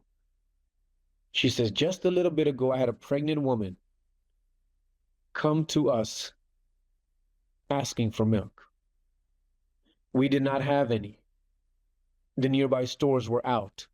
So we were just figuring out how we could get her some milk. And just now, you guys have entered and brought that. She said that is divine intervention. She said that is God working in mysterious ways of putting 2 and 2 together. The milk that was brought from Richardson, that was gathered at Gurdwara Singh Sabha in Richardson, that could have been brought and dropped off to multiple locations along the way. that could have been distributed to those who were actually working on the ground, because there were a lot of volunteers on the ground who were clearing debris, who were helping on the ground, who were assisting, and we were giving them meals as well, because it's very important to take care of the first responders while you're there, because sometimes they don't take care of themselves. So this milk came all the way from Richardson, Texas, and went all the way to that First United Methodist Church. It wasn't because I knew the need was there. It was because Akal Purkh knew the need was there. And that need was met. We are conduits. We are doers who put these pieces together. It's a puzzle. Each one of us has a role. So to you youth, I'm going to say this. If you wish to serve in the field, let us know. If you wish to advocate, let us know. If you wish to write, let us know. If you wish to speak, let us know. If you wish to organize, let us know. If you wish to fundraise, let us know. If you wish to create, let us know.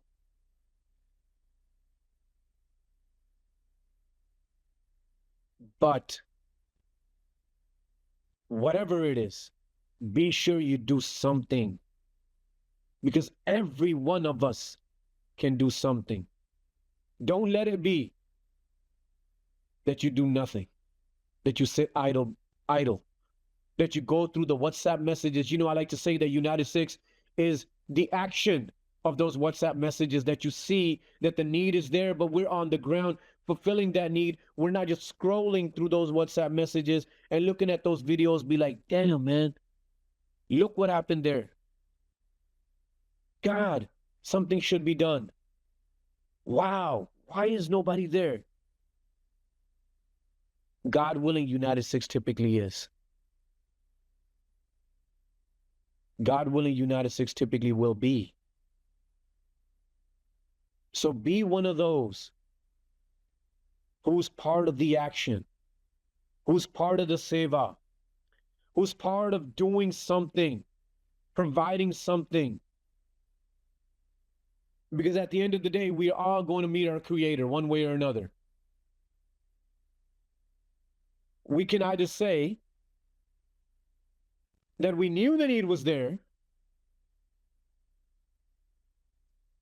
we saw the need being there, we saw the screams and the yells of our mothers and our aunts and our grandmothers and our fathers,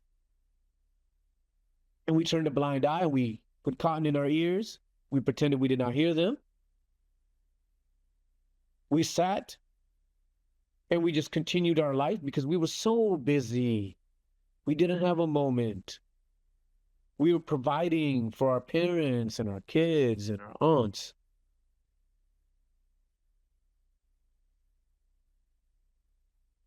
Or we can say that we heard those screams and we took action.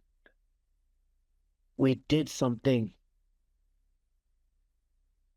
That is the basic innate philosophy of a Sikh or of a human, is to see a need and to fulfill it. To hear a need and fulfill it. To feel a need.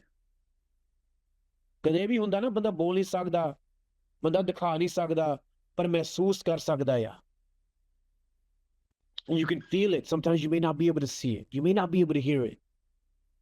You can feel the need and you fulfill it. There are opportunities to volunteer with the UNITEDSIKHS across the spectrum. You're good with social media? We can definitely use your help. You're good with marketing? We can definitely use your help. Because I guarantee you many of these stories, many of you have not heard. Many people maybe within our organization have not heard, and we have not done a good job of getting them out because, again, we've been so belabored with the work that is on the ground. So we do need that help because it inspires, it empowers, it motivates. So there's one thing we can take away from this summit. One thing. There's going to be fantastic speakers with fantastic experience, with fantastic ideas, with fantastic ways of achieving what you wish to achieve. At the bare minimum, we owe it to our ancestors. We owe it to those who came before us. We owe it. This is ek qarz hai sade sir te. This is a loan that we have been given. We have to pay it back. There's no choice.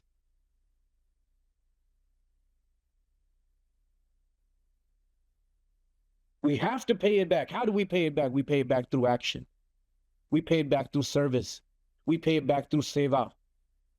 In whichever talent you have, utilize that talent. Yes, to make a living for yourself. Yes, to provide for yourself and your family.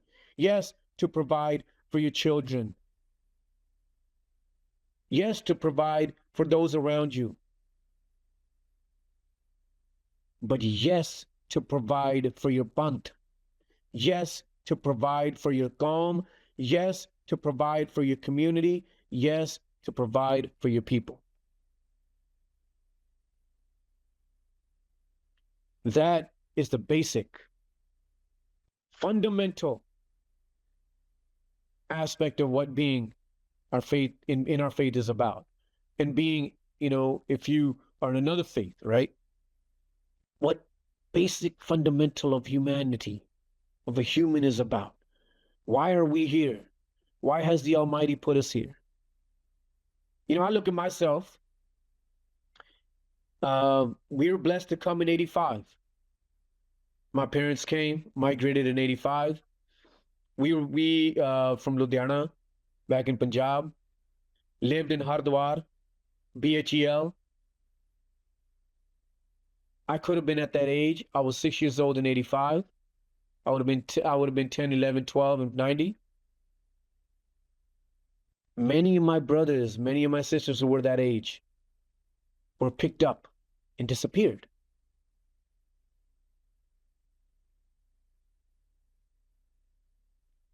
Why have I been blessed with this opportunity? Why have I been given this opportunity to come and migrate and settle? Why was I given an opportunity to flee the oppression?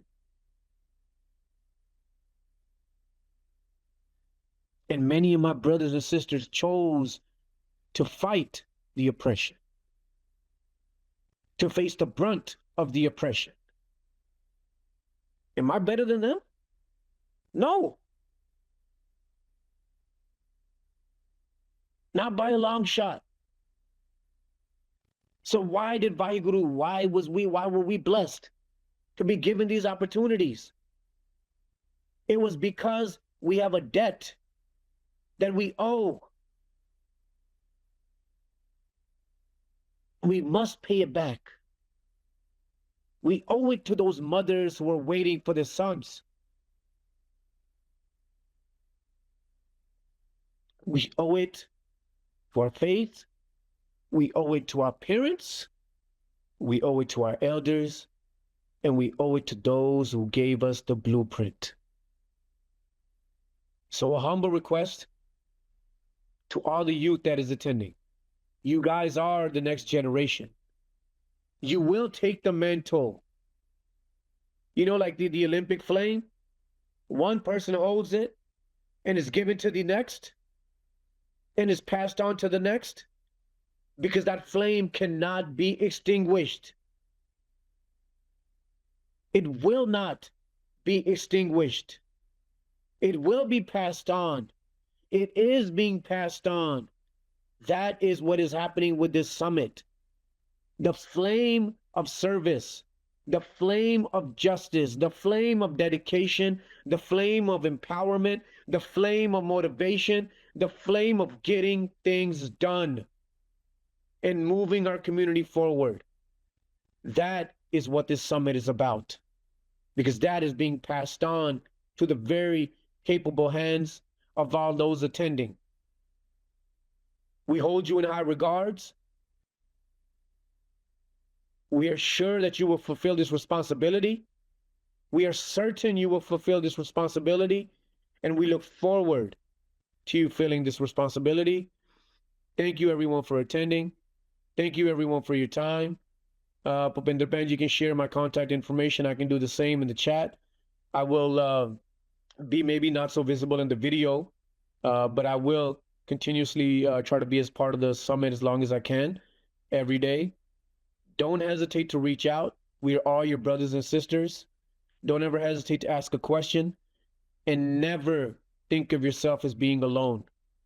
You have a team, you have a family, you have any issues, you reach out. UNITEDSIKHS is a family.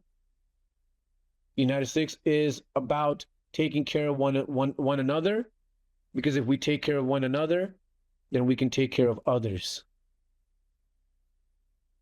So never feel alone. Never. You're not alone. ਪਹਿਲਾਂ ਤਾਂ ਗੁਰੂ ਸਾਹਿਬ ਅੰਗ ਸੰਗ ਨੇ, ਉਹ ਤੋਂ ਵੱਡੀ ਤਾਂ ਕੋਈ ਗੱਲ ਹੀ ਨਹੀਂ ਹੋ ਸਕਦੀ.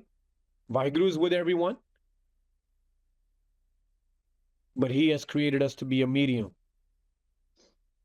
And he has put us in this position that we are blessed to be in. Thank you, everyone, for your time. Thank you for allowing me the opportunity to engage and discuss and share some of my experiences that I've, seen, felt, been through. And I'm really thankful for everyone attending. I'm really thankful for everyone showing up. And I'm really thankful for everyone being who they are. We need each and every one of you.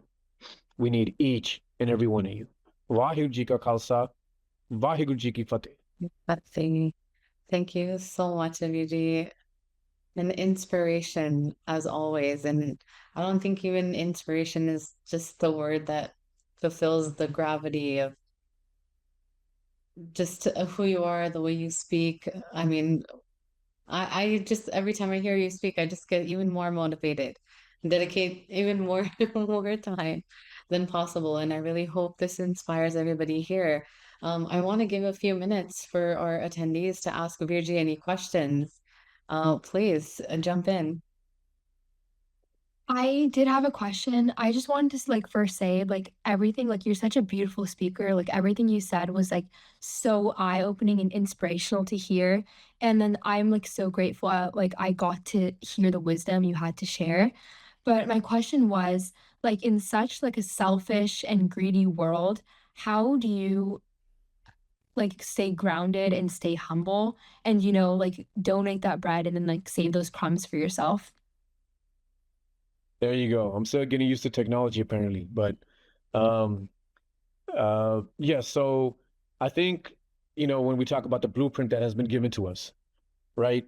What is something that is the foundational aspect of, for example, a Sikh is going to be Guru Granth Sahib Ji. It's going to be Gurbani. It's going to be Sikh history. So when you when you see and when you know that you have individuals who have faced such insurmountable odds, right? We read about, and that's why reading history and understanding history is vital to understanding who you are and your place in this world and how you can overcome such obstacles, because we learn from experience, right? That's why our parents are always some of our greatest benefactors. Our guidance is provided from our parents, because they, what would they say? We've been there and done that, right? Right? So Guru Sahib has given us Gurbani, which basically answers any question that one may have. I request everyone, and I just did this recently, way too late, if you ask me, do a Sahaj Path, which means reading Gurbani, reading Guru Granth Sahib Ji from the first Ang. We don't say page. Ang, and look at the words that are used, right? Ang means body part. Because we don't treat Guru Granth Sahib Ji as typically somebody would say a book. So, ਅਸੀਂ ਅੰਗ ਕਹਿੰਦੇ ਹਾਂ, from the first Ang to 1430, 1430. And I did a Sahaj Path recently, and there's so much that I did not know, that I was just blown away by. It's like, man, that answered that question. That answered that question. That answered that question. And I'm thinking to myself, like, what an idiot. I have this treasure before me, and I didn't open the treasure before. Like, I waited so long. It's like, it's like you have a stack of money in front of you, and then someone says, hey man, you're behind on the mortgage. It's like, how does that make any sense?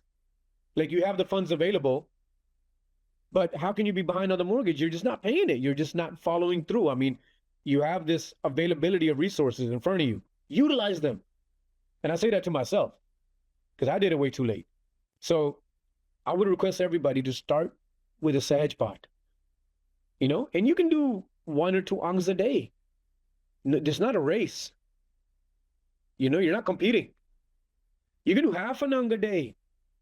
It may take you 6 months. It may take you a year. It may take you 2 years. Fir ki hoya? Fir piche thoda paya koi. It's not a race. I mean, again, it's not like, we're not in the World Cup of like, we got to read Gurbani and we got to go to the semifinals really quickly. So, Gurbani, first and foremost, Sikh history, right? Or your history. So to me, Sikh history is very vibrant, very prevalent. And we see this throughout. We see the siege of Anandpur, right? Where you have a million forces have surrounded Guru Sahib. And they say this because Das Lakh da Kera. This is not something that has been created out of thin air. This is written and documented. Das Lakh means 1 million. Da Kera Pyasi was a siege. No water, no resources, no food coming in. Very easy to give up. 5, 6 would go out at a time. And we read that Sawa Lakh se ek ladaun tabe Gobind Singh naam kahaun, right? That Guru Sahib said that one Sikh of one of my Singhs will take on 125,000 soldiers. And we think, man, that is ludicrous. How can that ever happen? Are you serious? Look at history. 5, 6 from Anandpur Sahib, from Chamkaur Sahib, right? Chamkaur Sahib da Kera hai, Anandpur Sahib da Kera hai. 5, 6 would come out and take on 1 million. So exactly what is the count? It's actually one Sikh taking on 200,000. It's not 125,000. Guru Sahib actually underestimated instead of overestimating. So when you see that can happen, when you see that you have insurmountable odds, when you know death is certain, Shahidi, look at the lineage that we have. We have our forefathers who knew that death was given. Shahidi was a given. It wasn't a question of 50-50. It wasn't a question of maybe. It wasn't a question it could be. It was a certainty. It was going to happen. No question about it. If they chose the path that they were given up, put their hand in the air, surrendered, and then they would have been made chiefs. They would have been given tithes. They would have been given money. They would have been given riches. But if they were on the truth and justice, that will be a given. That's in numerous times. So you can count on Chamkaur, you can count Baba Bandar Singh Bahad was sieged in Das Nangal. You can count on when Tara Van was surrounded in the mid 1800s. You can count, the mid 1700s. You can count when 1984, Harmandir was surrounded. You have certain instances where you have in history our ancestors choosing righteousness, choosing dignity, choosing faith, choosing truth over death, over life. Right? They say, what is the most valuable thing to you? Most people want life. If your life and anything else is aligned with everybody, it's going to be like, my life is more taking my home, taking my car, taking my money, everything. Right? But our ancestors had a choice. They were more truth or life, dignity or life, honor or life, your faith or your life. And they chose everything except for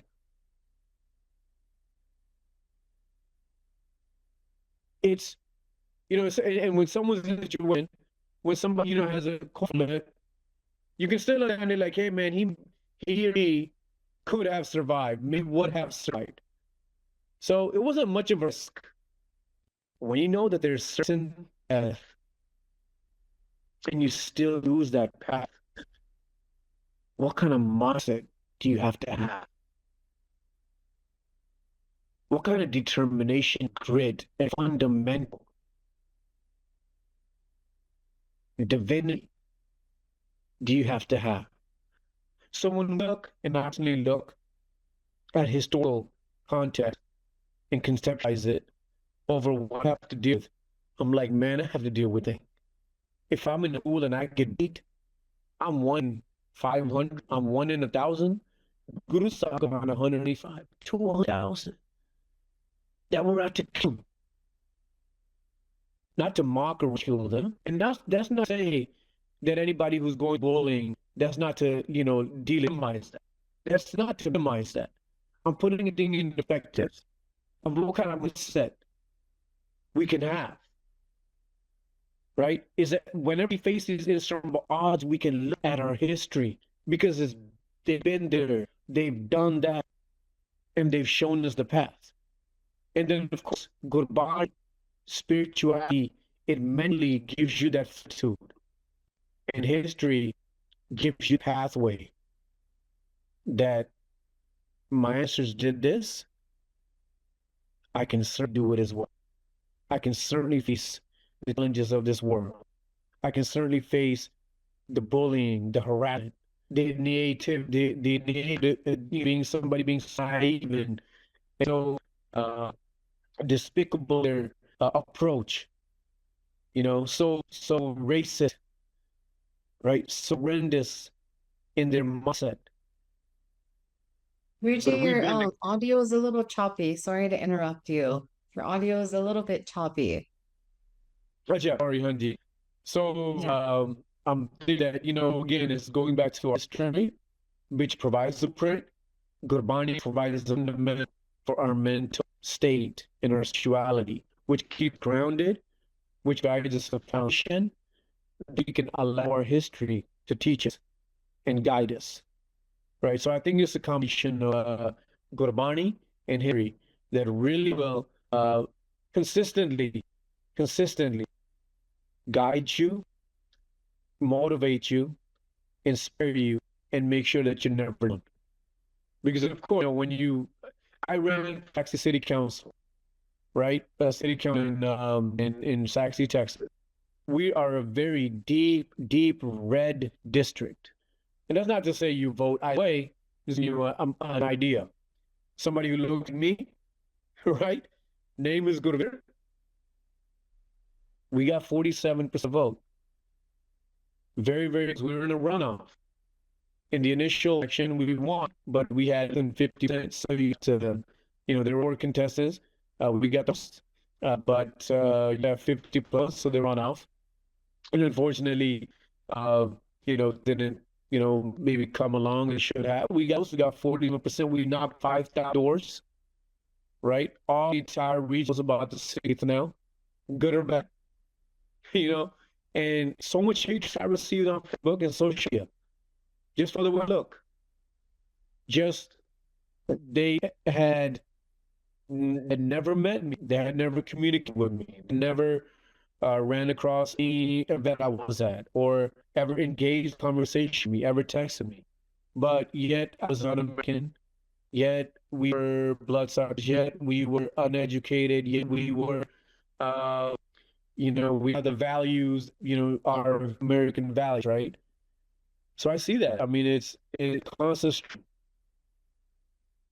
But what that does should actually make you strong. That should be like, what, I'm gonna prove people wrong. How do you prove them wrong? Prove them wrong through action. You prove them wrong what you do. Because I'm going to show that if you did vote for me, you made a mistake. And how do I do that? I provide services. I help those in need. I show up when others don't, right? And consistently being out there, consistently utilizing the avenues we have, Gurbani and history, will consistently be ahead, keep you motivated, and will keep your mental state right. So hopefully, able to answer your question. Thank you. I will definitely be like incorporating a lot of this stuff into my life. So thank you. Awesome. Absolutely. Absolutely. Thank you so much, Vijay. Are there any other questions, quick questions? Because we have our next panelist ready to go. Any other questions for Govinda Vijay?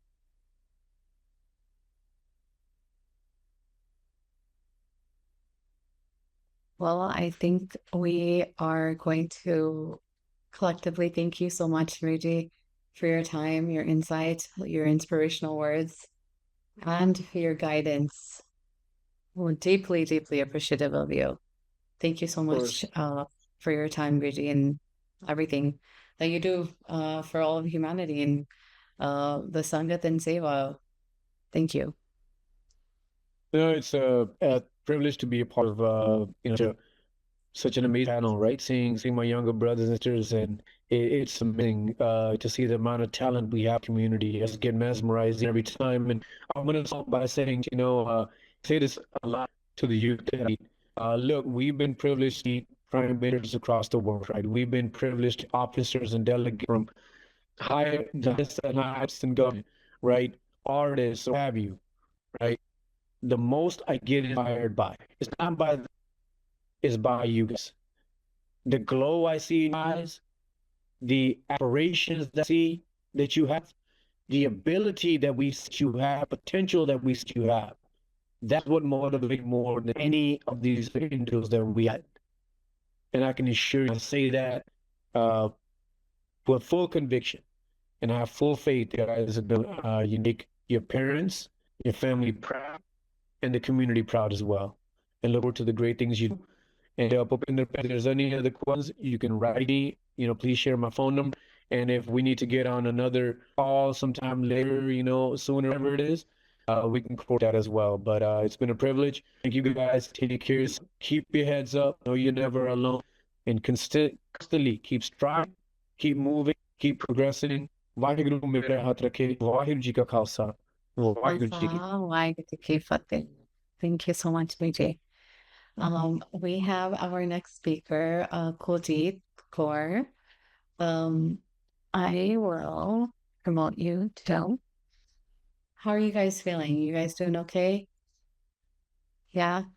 Well, do we want to take a 5-10 minute break, or should we continue through? It's up to you. I'm good to go. My jaw is still hot. Shall we continue? All right. I will let Kuljit Kaur, our United Sikhs intern, continue with our next part. Welcome. Hello. Waiguru ji ka khalsa, Waiguru ji ki fateh. Can you hear me? Yes. Okay. Perfect. My name is Kuljit Kaur, and I'm a current law student. I'm in my 3rd year. I live here in Southern California. And I just want to talk a little bit today about surviving law school and beyond. So my co-panelist, Bipinpreet Kaur, she couldn't be here today.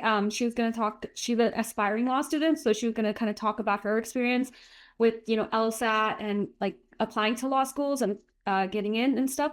But I will talk about that on her behalf today. So I'm a 3rd year in law school currently, and after I graduate, I hope to practice in California, and I hope to continue practicing with UNITEDSIKHS in any way I can. I know there's a lot of legal work that UNITEDSIKHS does, and I'm so grateful to be interning with them. I want to talk a little bit first about why I went to law school. I feel like that's very, there's different reasons for every person, right? But my main inspiration comes from just like lived experiences as a Sikh. And I'm sure everyone can relate on this end about like the Sikhi had these principles, which I think is so beautiful, the principles of Sapatapala and Seva. And I know that's a core part of UNITEDSIKHS mission statement as well, which is why I was so interested in interning with them. But, growing up, going to the Gurdwara and doing Seva every Sunday, I think that upbringing really instilled in me a passion for civil rights, a passion for just helping people, Sarbatta Pala means it means welfare for all. That's what it roughly translates to. And so that kind of upbringing really shaped my worldview on things. We live in an age where it's like hyper individualism is so like valued. Everyone's always like, you don't owe anybody anything, every man for himself. But I think that growing up with Sikh values where it's more about like seva and engaging in community service, that really is refreshing to see it in this world of hyper individualism. And so that kind of shaped my worldview, and it inspired me to go to law school. So one story that struck with me the most was I met this young boy at the Gurdwara a few years ago, and this boy and his family had just come from India like a few days ago. So I was just asking them how they're settling in and all, and I found out that his dad came to this country 11 years ago, and they had just come a few days ago. And I was like, oh, so like, it just shocked me that like this boy and his family, they hadn't seen their dad for 11 years. I couldn't imagine going like, a week without seeing my dad. And then, here is this young boy who had not seen his dad for like over a decade. So then it just like sparked an interest in me. It's like, why is the immigration policy in the United States like this? Why is it so hard to come? This is supposed to be the land of opportunities, right? Why does it take so long? Why is it so difficult to have this opportunity to come to this country and make a better living for yourself? So that just like inspired me. Like all these things like shaped my worldview. And then I was like, okay, I'm going to go to law school. But of course there's different reasons for everybody. But that's just one of my reasons. And then once you decide to go to law school, the next beast you have to tackle is the LSAT. And I'm going to talk just a little bit about that. The LSAT is a really big beast. I would recommend anybody who's attending this summit, if you are thinking about going to law school, make sure you take the LSAT very, very seriously. I treated it like a full-time job, and that's really what you have to do. You cannot just treat it like, the reason I say people underestimate it is because it's not very content heavy. You don't really need to study or memorize concepts to take the LSAT. It's more so logical reasoning and reading comprehension, which is something that's just a skill you acquire over, through repetition and lots of practice. But don't underestimate it just because you're not memorizing a bunch of stuff. It's very, very much so repetition and practice. And so I would recommend, if you're planning to take the LSAT, I would recommend at least like 4 months of studying and treating it like a full-time job. So that means, 6 to 8 hours of studying for the LSAT every day. That's really what it takes to, see your score improve. I remember when I did the LSAT, it took me 2-3 months to see a 6-point increase. And that was like consistently studying every day. So that's my biggest tip for the LSAT is, treat it like a full-time job and just put all your energy and effort into getting a really good score on the LSAT. But with that being said, the LSAT is not the only thing that really matters when you're applying to law school. Law schools take a holistic approach. They look at your whole application. They look at your GPA from undergrad. They look at your LSAT score, but they also consider any extracurricular activities you've done. They want to see somebody who, at least this is what I've been told, when I was, scoping out what schools look for in an applicant, is they want to see a well-rounded individual who, sort of is, getting their feet wet in a bunch of different things. They want to see, some volunteer work or something that you did outside of academics that kind of shapes who you are as a person. And they like to see that personality because, GPA and LSAT, they're just numbers, very important numbers, but, what your personality really shines through your extracurricular activities as well and what you've done outside of academics. So, and then we can talk about IRAC grades, law school. Once I got into law school, when you do essay writing in college, it's very different than when you start writing essays in law school. Very different. In college, you learn that when you're writing an essay, you've learned a specific organizational style for essays, and you've learned a certain prose for it. Like, it's more like a storytelling, and you have to like write an essay in a certain way. But when I got to law school, I remember getting like my first essay back, and like it wasn't, as somebody who's excelled in essay writing in college, I was like, oh, this is not really what I expected to see my grade in law school. And so my biggest tip for that would be meet with your professors, because every professor is different in how they want their essays to be graded. But the biggest like thing that all professors follow is IRAC. And if you know what IRAC is, or if you don't, I'll tell you right now. IRAC is the essay writing style that they use in law school. It's I stands for issue. It's when you state the legal question clearly. And then R stands for rule. That's when you're writing the relevant law or statute. And then it's application. So that's when you analyze the facts. So you apply the law to the set of facts you're given. And then C stands for conclusion. And then that's how you're supposed to write all your essays. It's very straightforward, IRAC. On each issue, you have to like write in an IRAC style. And so I remember going to my professors and like going to workshops in law school, and sort of you have to rewire your brain to rewrite all your essays in IRAC format, all of them. You have to like learn it all over again and try to abandon your college level thinking. And I remember then my grades improved when I started like learning how to write in IRAC format. But yeah, so that's what I would recommend. Like make sure you utilize, while you're in law school, make sure you utilize your professors. And a lot of law schools, they offer like aid, like study aids for free, because it's part of your, the whole package when you get into law school. So there's study aids like Barbary, there's aids like LexisNexis, or there's aids like Cali. These are all different programs that you can utilize to help your law school journey. And yeah, and so once you're in law school, yeah, there's so much that goes into it. But I think it's just scary for people thinking about like any sort of grad school or even undergrad, because it is a big investment, right? You're gonna have to take out loans, and it's a big investment in your future. So it's something to think about. But I think that there's also so much else you could do with a law degree. Like you don't have to just be a lawyer. And that was one of the shocking things I found out, is that once you graduate law school, you don't have to go straight to being a lawyer.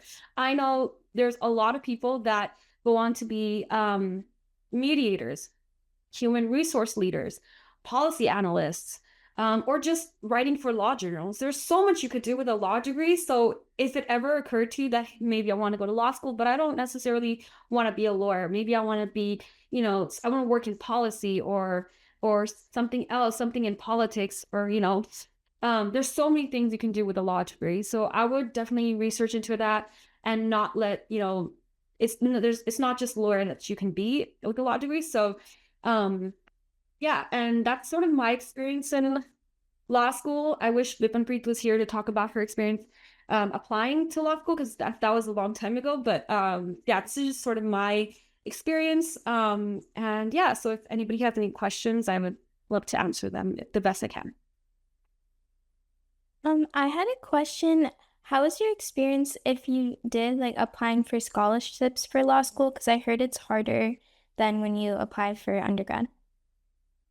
Great question. Definitely scholarships were something that I did consider, but I don't, my school particular that I went to didn't offer many scholarships. So when you're first applying, but for my school, you get scholarships while you're in school. So I got a scholarship for having like really good grades, and that's something a lot of schools give out. So it's not necessarily when you're applying, you kind of get it. It depends on the school. But I would also warn that some schools are predatory. They will offer you scholarship packages like, hey, you're going to get like all 3 years scholarship paid, right? But you have to look at the terms and like look really deep. Like I had a friend who went to a law school that was predatory, and she was offered a scholarship package, and that's the only reason she went to that school. But her grades were great the first year, but then they fell off, like they tapered off in the following years, and she lost her scholarship. even though that was like her whole defining reason she picked that law school. So make sure you do your research. There's a lot of great scholarships out there. I wouldn't say it's not as much as undergrad, unfortunately, but look into the school and make sure you ask questions about, you know, any strings attached to the scholarships they give. But yeah, a lot of schools, they do offer scholarships. Thank you. Simran?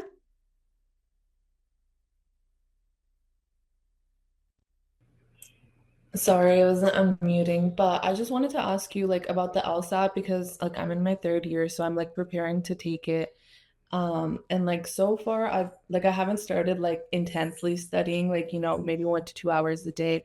But like, is there any like recommendations? Like right now I just have like Seven Sage and you know like the big LSAT resources, but is there like anything else you would recommend that you feel like made a tangible difference in your studying, or like did you journal or anything? Okay, yeah, that's a great question. I definitely use Seven Sage. I think I used it for a month when I was studying, but I think if I used it for even more longer, my score would have been higher.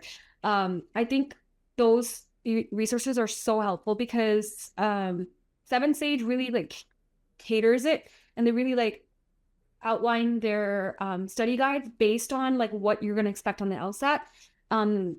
There's also books you can get. There's the LSAT Trainer by Mike Kim, which I use that to study. I'm sure you've heard of it. And then a lot of books, I think books are helpful. And then a lot of like digital platforms like Seven Sage. There's also Princeton Review. I think they have an online course as well. But it just depends. If you're more like, if you study better, you know, reading books, I would say go for the books. But if you're more of a visual learner, definitely invest in programs like Seven Sage and Princeton Review, and also on LSAC, the website that you use to apply to law school. They have released past LSATs. They have like hundreds of them. I think it's 120 or something. So what I did was I would take a practice mock exam every week, like once every week. But the biggest tip for studying, I would tell you, is don't burn yourself out. Like, you know, if you take a break, like treat it like a full-time job. Yeah, study 6 to 8 hours every day, but make sure you take a break, because once your brain is just like fried from all the information, you're gonna reach a plateau. Like you're gonna see yourself improving, and then you're gonna hit a point where it's like, my score's not going up, and you're just gonna be like, what? It's because you're burnt out. So like, don't be afraid to take breaks. That's why I say at least 4 to 5 months is good, because that gives you time to take breaks in between. Don't study like a month before the LSAT, trust me. I'm planning to do it in February so I can hopefully apply before my 4th year. But I've like personally, just talking from friends, I've seen a lot of like prejudice, like at least like rumors that like it's not good to retake your LSAT. Like, you know, like I don't know. I totally disagree with that. I think retaking is good, because once you retake and you improve, schools see that as your perseverance. I don't know how to say it, I forgot it. But they see that like you're trying and you don't give up. And it's actually a good thing. And there's also the option, if you don't improve your score, there's the option of previewing your score. So you can preview your score and you can cancel it before they release it. So there's that option. You know, if you like did just a little bit bad, like, you know, you don't need to cancel it. But if you did really bad, so something was off date, you have the option to cancel it. But I think it's a great thing to retake it. I would say the max times, maybe like 3 times, you know, but that's why I say, like, if you're going to take it, don't just like, oh, let me just see what I get. No, invest in it, because schools are going to see all your LSAT scores unless you cancel it. But in general, they see all of them. So make sure you invest in it. And if you feel like you're not ready, just don't take it. Just take it the next cycle. Like, it's better to be ready for it and take it rather than just, you know, just shoot in the dark. Yeah. One last question. I'm sorry if it's personal, but when did you take your LSAT? No worries. I took it, I took it in August 2022. Yeah. So for your 4th year? Yeah. Okay. Yeah, I took it August 2022. I took a gap year. I took a couple gap years after my undergrad, but I started law school in 2024. So I took a couple of gap years, because just working a few jobs here and there, internships, because law school is an investment. And I would also recommend, I forgot to mention that, but take some gap years after your undergrad, because it's not like it allows you to have a clear mind of where you want to go. But I'm sure if you're 100% sure and you're like law school is definitely what I want to do, then yeah, you can go straight to it. But it's such an investment and it's so time consuming. I recommend to everybody just take at least one gap year to like for yourself, and also you can use that gap year to study for the LSAT and apply the next cycle. But it's up to each person individually. Thank you. Of course. So Neha? So you just answered my question. I was about to ask about gap years and like if I should like if it's like worth it to take them. But I did have another question, and it was like after like I'm still in high school and like I know like after I have like a lot of things that I want to pursue. And then so like I'm like interested in like law, politics, but I also like the medical field. So I'm like, is there a way that like you think I could get the best of like all three worlds? Like what like do you think I should do? Oh God. Yeah, that's a good question. That's actually the predicament I was in before I applied to law school. That's why I took so many gap years, because I was into so many things. I was like, I wasn't sure what I wanted to do. And ultimately, like I thought, my skills would be best in law school. But I think the best way to gauge is internships and working in various like jobs while you're taking that gap year. So during my gap year, I actually interned with UNITEDSIKHS, and I interned with Dr. Henrik Gabiza, who was at the time he was one of the human rights lawyer for UNITEDSIKHS, and under him, this was before I went to law school too, so I kind of got a taste of what law school is like. And under him, I worked on this international report for UNITEDSIKHS, where they do it every year. It's where they talk about the status of Sikh civil rights across the world. So we had like a whole team, and each team picked a different country to do their report on, and I picked India. So I was doing empirical research on the status of civil rights for Sikhs in India, and I did a bunch of legal research for Dr. Henrik Gabiza, and we compiled this report. So it kind of gave me insight into like what like the legal profession is like. And I also, in college, I volunteered at a hospital as well. And that like, I think volunteering is the best because like, you're thrown into it. You're not like, you're not told about it. Like, oh, you're just imagining it. Like, oh, this is how it's like. No, you're actually thrown directly into it. And I think that's the best way to gauge what you like. Like, it's just, you're doing the everyday tasks. So volunteer in hospitals, volunteer at, you can do an internship at a law office as a legal assistant. So legal assistants, they often just do administrative work, but they're also like in the office, and you can see directly what lawyers and paralegals do on a day-to-day basis. So I think that's a great way to kind of gauge what your interests are. And so that's why I say gap year is helpful, because that's what you use that gap year for. You work various internships, you save up money, and you just kind of find your footing in what you like. Okay, thank you so much. Of course. Okay, Georgina? Okay, yeah, I just had a question. I was wondering that looking back, do you think there was anything that you wish you had known before you went to law school? And was there any way that you could have prepared for that? I definitely wish that I knew more about how to leverage schools. Like when I was applying to schools, I wish I knew how to like sort of, there's a thing where you can do, it's like if you get accepted to multiple schools, you can kind of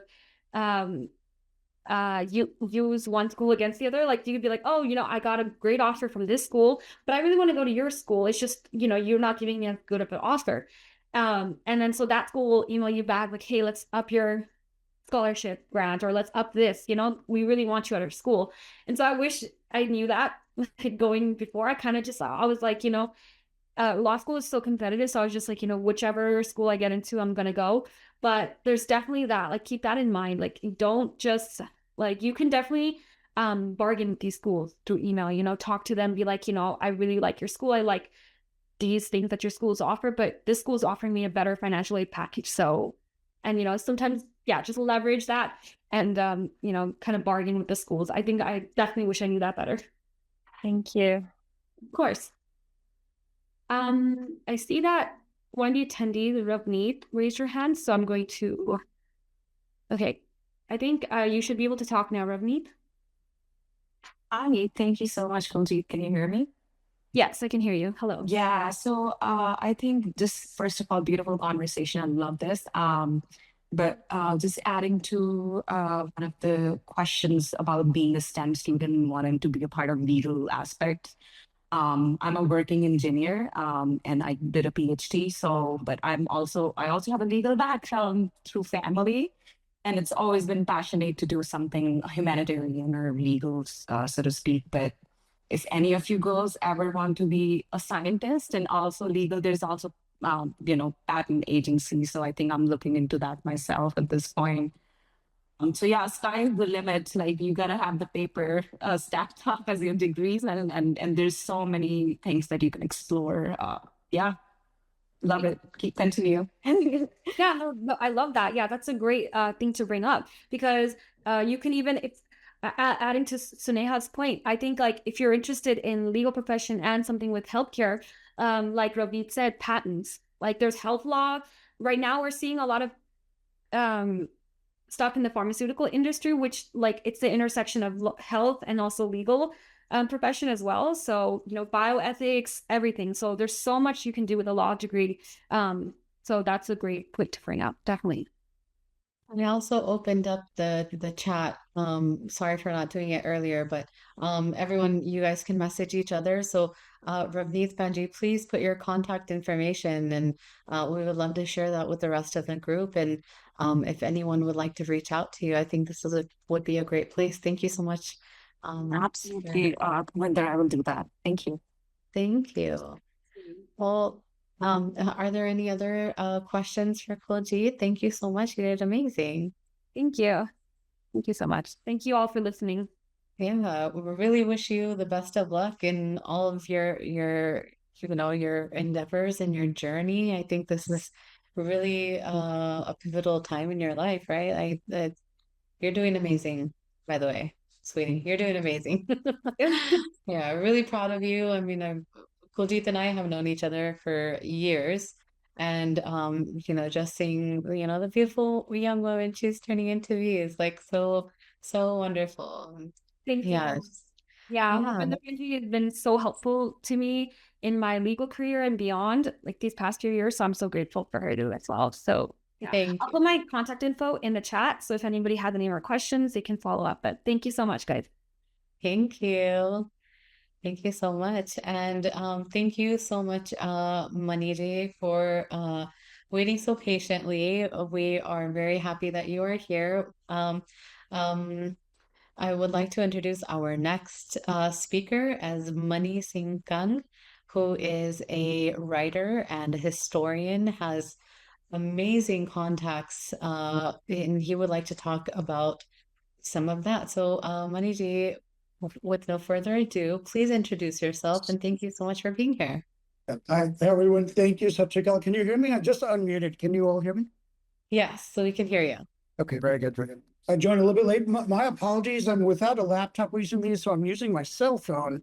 I'm in a little cafe right now. It's quiet here, but my phone interactivity, I was wanting to do a slideshow presentation. I'm going to have to now manually show you photos of some historic photos. So my apologies that it's a little bit more manual and not interactive as I had hoped. But well, thank you, Bhupinder Kaurji. Thank you all. It was excellent listening to the previous speaker. There's so many aspects about Sikhi and just to engage our Sikh youth and just the general Sikh population. We have to stay committed and dedicated to all of the things that we represent here as panelists, but just in general. It's great to have this audience. And again, thank you for having me. So my background is more political science, journalism, history, writing, and I was a delegate to the State Democratic Party in California several years, like a dozen years as a delegate. I was a delegate to the Democratic National Conventions in 2012, 2016, 2020. And I also did a little bit of traveling in recent years and quite some time ago as well, where I was able to meet some historical figures. So that's what I'm going to go into today. And as you all know, again, I apologize that I don't have the interactive slideshow, but this is a photo of Dalip Singh Sond with President Kennedy, then candidate Kennedy and Johnson at the 1960 convention. He wrote a book called Congressman from India, and he he served 3 terms as a congressman. I was lucky to meet his daughter about 20 years ago, but I think most of his family is passed now. Dr. Marwa, whom some of you may have heard of, he was a legendary Sikh gentleman in Malibu, California. He was actually his campaign manager for Congressman Song. He just passed about a year ago. He was 99 years old. But there's a lot of Sikh engagement with historical figures that we're not fully aware of. Like, here's another photograph. Again, my apologies that it's not a PowerPoint presentation. This is, I'll zoom in here a little bit. President Kennedy's wife, this is Mrs. Jacqueline Kennedy, the First Lady, meeting with the Maharaja Patel. This is at Prime Minister Nehru's State House in Delhi in March of '62, where she had gone on a goodwill visit to both India and Pakistan. So just a nice photo of her with then Maharaja Patel, Yadavinder Singh of in Punjab. And then going further, there's a gentleman here. This is a photograph of a Sikh scientist who's now about 90 years old. This is a photograph of him standing, that's him on the far end of the photo with the sunglasses. That's Dr. Gurdev Singh Kush. He was, you've all heard the Green Revolution vaguely. That was the special project launched in Punjab in the 1960s and 70s. And it got the forefront of scientific fame for like tripling, quadrupling crop production in Punjab. Dr. Kush here on the end of the photo, he was the person involved with global rice production. He's probably the #1 rice scientist in the world. He's in his early 90s. He turns 91 later this year. And on the other end of the photo, towards the right here with the white shirt, second from the end, that is Robert McNamara. He was Kennedy's former defense secretary. He then later became head of the World Bank, and he worked with Dr. Kush. In the sunglasses here, they worked together, and basically Dr. Borlaug, who spearheaded the Green Revolution, got the Nobel Prize in 1970. He died about 20 years ago, and on his deathbed, he said that basically the credit goes to the Sikh scientists. There were about 5 or 6 of them who worked under him, and he said that they basically are the ones that got the Green Revolution going, and he said they didn't get enough credit. So the quadrupling of the wheat production in Punjab, which is the breadbasket of India, basically, then that got replicated throughout Asia. Same with the rice production under Dr. Kush. So these are sort of unsung heroes of that era, and it's good that Dr. Kush is still around. Here's also a photograph of Dr. Kush's autobiography of his book as a rice pioneer. Again, my apologies that we're having to do this manually, but this is him in a rice paddy in Punjab a few years ago. This is the cover of his book. So I'm wanting to do an event next year where some of these guests that I'm going to mention, I will have them here in Southern California, and I will invite all of you as well. Another gentleman from that era, he just passed through, is Dr. Narendra Kapani, who was considered the father of fiber optics. This is the cover of his photo of his, the cover of his book, The Man Who Bent Light. I was very fortunate to meet him several years ago. He died in 2020, and it's his scientific breakthroughs that led to basically the creation of fiber optics and so many other items in the scientific field. So especially optics and engineering, electrical engineering. So Dr. Kapani is, another unsung hero. A lot of people said he should have been nominated for a Nobel Prize in science. But going back historically, I mentioned President Kennedy. I will do an event later next year, but one thing about President Kennedy, he was very friendly in his foreign policy. And these were the leaders, again, apologies that I have to do this manually, but you see Nehru on the far left, and Amin Nkrumah of Ghana, Gamal Abdel Nasser of Egypt. Next to him is Ahmed Sukarno of Indonesia, and on the far end is Marshal Tito of the former Yugoslavia. I was lucky to meet the descendants of some of these leaders. And again, their relations with President Kennedy were fantastic. So if I can do an event next year, definitely would want to invite the descendants and basically to basically connect India's role, and especially the Sikhs, who are, again, unsung heroes. But this is another photograph I'm going to show you from that era. This is Vijay Khosla. I don't know his full name, and he was chief of protocol in India for the Foreign Ministry of External Affairs. That's him greeting Che Guevara when he landed in India in 1959. So it's historic photos like this that I imagine that enough of our Sikh community doesn't know.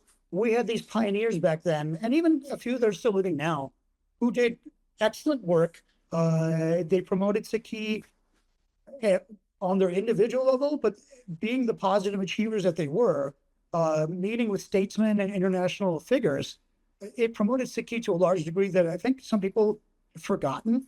And so that's why my interest is in this historical aspect of Sikhs meeting international figures, and then also of Sikh people in the civil rights era. Now, this is a photo from the mid-60s. This is after Dr. King had been nominated for the Nobel Prize. He stopped in London and he met with the South Asian and Punjabi community. This is a photograph of Dr. King meeting with a gentleman named Jaswant Singh of the Southall Indian Workers Association. So he was the union leader, and that's Mr. Singh meeting Dr. King, his wife Coretta, and then a lady was with the entourage going on the way to Sweden, accept the Nobel Prize. So, but it's just amazing to me that we had these historical occasions that have not been covered enough, where the Sikh population and these Sikh individuals, pioneers in their own right, had these fantastic sort of meetings of coincidence with these historical figures. On that note, from that era, there's also a photo of the Indian Foreign Minister, Minister of External Affairs. Zooming the photo. This is Swarn Singh. He was the foreign minister in the 60s and 70s. That's him meeting Nixon's representative, John Connally, who actually had been governor of Texas and was in the motorcade with John F. Kennedy on that tragic day in Dallas. So that's Connally arriving in India, meeting with Jaswant Singh and meeting Swarn Singh and other leaders in Delhi. But Swarn Singh was the first person to meet him. Swarn Singh was also the gentleman that helped the treaty signing for the Indo-Pakistan War of 1971. So he was a very historical figure. He went with Indira Gandhi to meet Nixon and Kissinger. Again, he's another unsung hero of that era.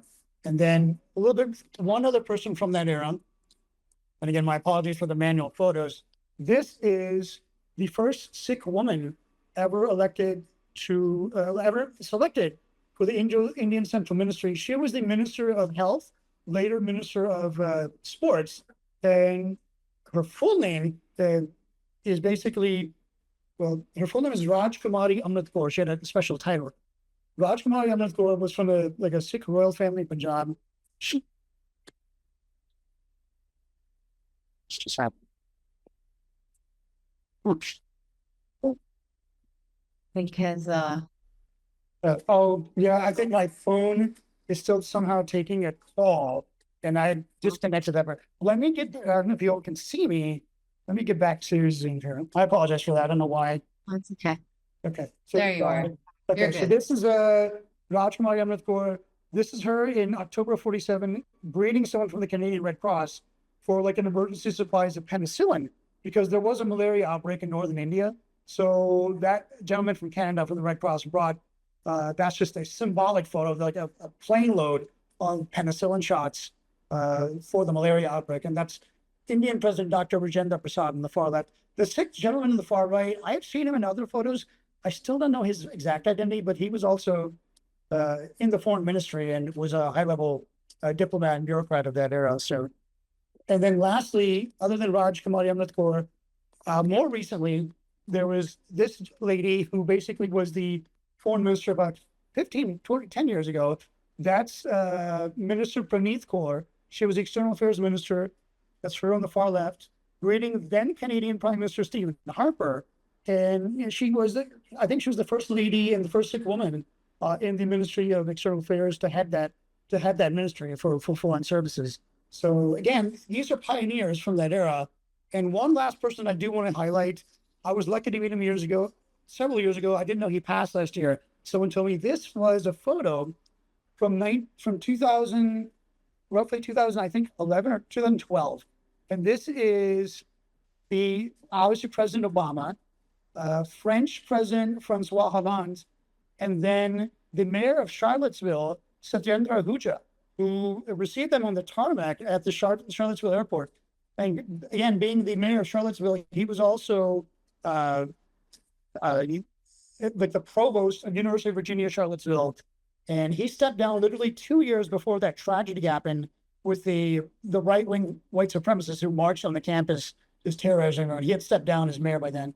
I was very lucky to meet Mayor Huja about a year or two after that photo was taken. I met him for 30 minutes, and I'd asked him when he came to this country. He said in the early 1960s, and then he said something that just blew me away. He said he was at the March on Washington when Dr. King gave his famous I Have a Dream speech, and he was there as one of a few Indian students. He said there was one other Punjabi Sikh and him, and the rest were Indian students. And he was there to witness Dr. King give that speech. So that's amazing that we've had this type of background of Sikhs meeting with these famous leaders through these ages, through these different eras. And I just don't think enough is known. So I'm writing a book next year about the Kennedy presidency, but some of the Sikh-related aspects I will include, including some of these historical photos, because I need people to realize that the Sikh people have played an important role, whether in science, foreign affairs, etc., whether in India, here in the United States, Congressman Son. We now have 4 Sikh elected officials. We have Dr. Baines in Bakersfield as a state elected assemblywoman. We have Munka Thingra, state senator in Seattle, in Washington. We have J.J. Singh in Virginia, recently elected.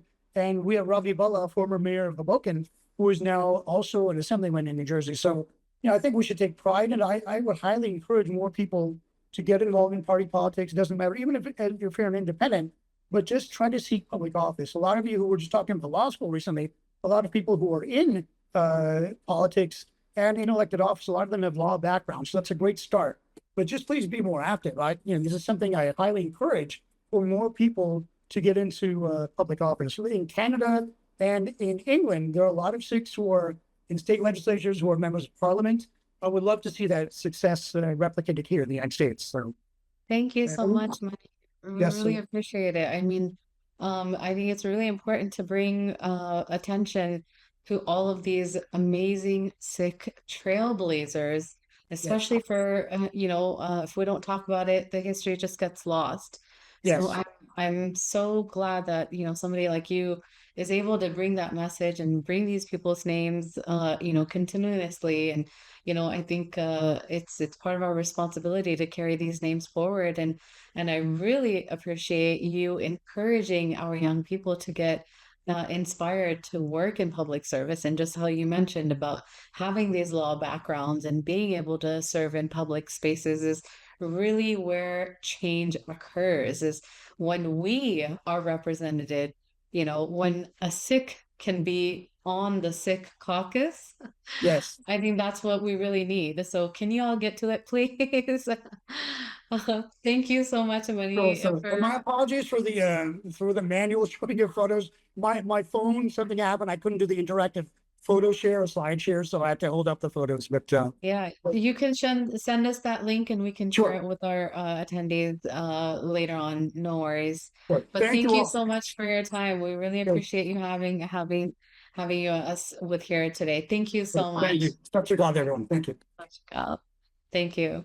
And we're so delighted to have our next speaker, Ms. Sophia Merskovsky. Thank you so much for being here today. We'd like to welcome you here to the 2026 United Sikhs Summit. Please, would you give us a little introduction about yourself? Thank you so much for being here.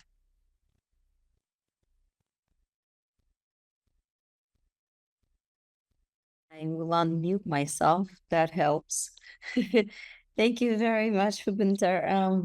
And I'm honored to be here participating. My name is Sophia Merskovsky-Roma. I am a professor at Touro University Law and an international human rights attorney for nearly 2 decades now.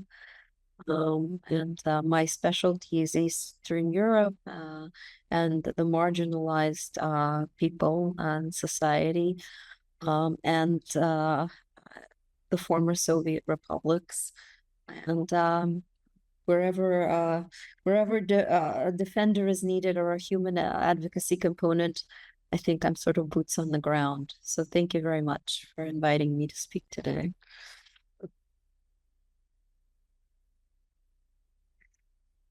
So I did share a PowerPoint. I'm not sure that we have that, but I will speak anyway if it's okay if I shared it with Wanda, but it's good. I'll just speak in if you don't mind. That's Oh, okay. if Yeah. your co-host, if you want, you can share Yeah. your screen and you can share it, please. Yeah, great. Let me just if I have some time, I think my speech will probably do what it needs to do, and if I have more time, I will share it. So I'm here to speak about the politics of the human rights of women and children in the Ukraine context. So good afternoon, everyone, and thank you to the leadership, visionary organizers, and tireless volunteers of United Sikhs for inviting me to participate in this extraordinary and critical summit. And I would like to particularly thank Wanda Sanchez-Day, my dearest colleague, for inviting me to participate during this vital summit, and to Bhupinder, I'm sorry if I don't pronounce your name correctly, Kapoor. I must commence by expressing my deepest professional, personal admiration for the life-saving humanitarian, rescue, legal, and human rights work that this organization continues to perform tirelessly across the globe. It's a profound honor to join you this afternoon. Yours is an organization yours is an organization whose unwavering dedication to selfless service reminds us that advocacy is not merely an elite professional career path or a series of resume credentials. It's a binding moral obligation, and it is an active, courageous act of witness. It is a daily living affirmation that the suffering of another human being is never someone else's cross to bear, but rather our collective shared responsibility. So having said that, I'd like to begin. So this momentous afternoon, I have been called to speak on a topic that sits precisely at the intersection of my daily professional duty as an attorney and my deepest personal convictions as a human being, the politics of human rights of women and children, in the Ukrainian context. As an international human rights lawyer and legal scholar, I feel that I am well aware of what type of a liturgy audiences expect when a practitioner steps up to a podium. People expect me to open on a presentation like this by immediately constructing a clinical, sterile architecture of the law, and they expect an analytical breakdown of international treaties, UN resolutions, multilateral conventions, state responsibility metrics, and international accountability mechanisms. However, there is a human geography to war that ought to be discussed, I think. So before we gaze at parchment and before we quote statutes and prior to elevating international legal institutions, I'd like to ask every single person on Zoom and wherever you are now to step away from abstract theory and imagine a sound. Not the sound of a wood-paneled courtroom in The Hague, not the boisterous echo of an ornate parliamentary chamber, not the whispers of elite diplomats neatly negotiating texts in New York or in Geneva or in Vienna. I want you to imagine the sound of a mother being violently awakened at 4 o'clock in the morning by the piercing wail of an air raid siren. The sound of hurried echoing footsteps down concrete apartment stairs, the sound of raw human fear instantaneously translated into frantic motion. The sound of human beings trying to desperately compress an entire lifetime, all their history and all their memories into the suffocating boundaries of a single suitcase. When the international community and the global media deliberate over war, the conversation always begins with maps.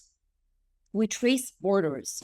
We analyze military offensives. We debate territorial control, counteroffensives, sanctions, supply chains, and sweeping geopolitical interests. We watch sovereign governments speaking exclusively to other sovereign governments, and we listen to the macro calculations of presidents, of prime ministers, of foreign ministers, and of generals. However, wars are never experienced on maps. We all know that. Real people experience war. And they're experienced in kitchens before dawns. They are experienced in apartment buildings when the silence of the night is shattered by sirens. They are felt in trembling school hallways and classrooms that have suddenly been emptied of children.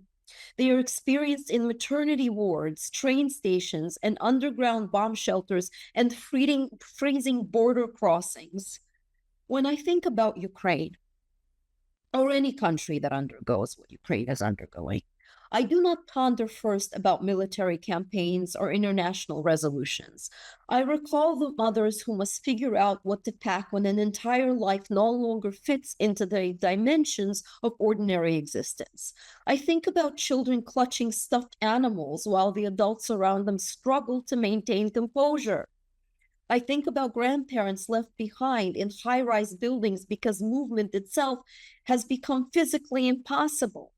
I think about what I call the terrible geography of the farewell, the tragic landscape when war enters a home and ruthlessly separates what love has spent years attempting to hold together. And everybody knows what I'm talking about. Long before there is international law, there is a human tale woven of the fabric of a life actually lived. And long before there is a recorded violation of an international treaty, there is a woman, there is a child and family whose ordinary reality has been permanently altered. The tragedy of Ukraine is not simply a military conflict. It is a profound human rights crisis, a displacement crisis, a protection crisis, and a crisis that exposes both the remarkable strengths and the devastating limitations of our international legal system.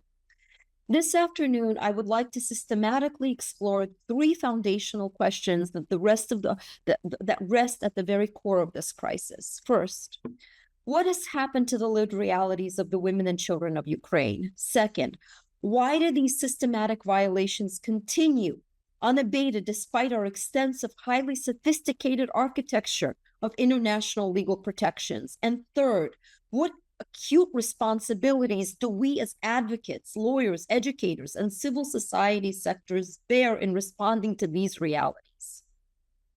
I wish to now speak about the concrete reality here. Make no mistake about it, human rights are not abstract. One of the greatest dangers of discussing international human rights law is that we easily fall into the trap of speaking in clinical abstractions. We get caught up discussing conventions, treaties, protocols, and legal frameworks, forgetting that human rights are not abstract concepts or elegant philosophical slogans we find on banners. They are lived, breathing realities. The right to life, the right to safety, the right to education, the right to remain with one's family, the right to bodily autonomy, the right to dignity. When these rights are violently violated, the consequences are never theoretical. They are experienced directly in refugee camps, in damp bomb shelters, in underfunded hospitals, and in classrooms, or in places where classrooms no longer exist because they've been reduced to rubble. The war in Ukraine has demonstrated with brutal clarity that when women and children frequently bear the heaviest burdens of conflict, despite seldom being responsible for initiating the political disputes that cause them, all hell breaks loose. We often imagine that human rights violations announce themselves dramatically, and sometimes they do.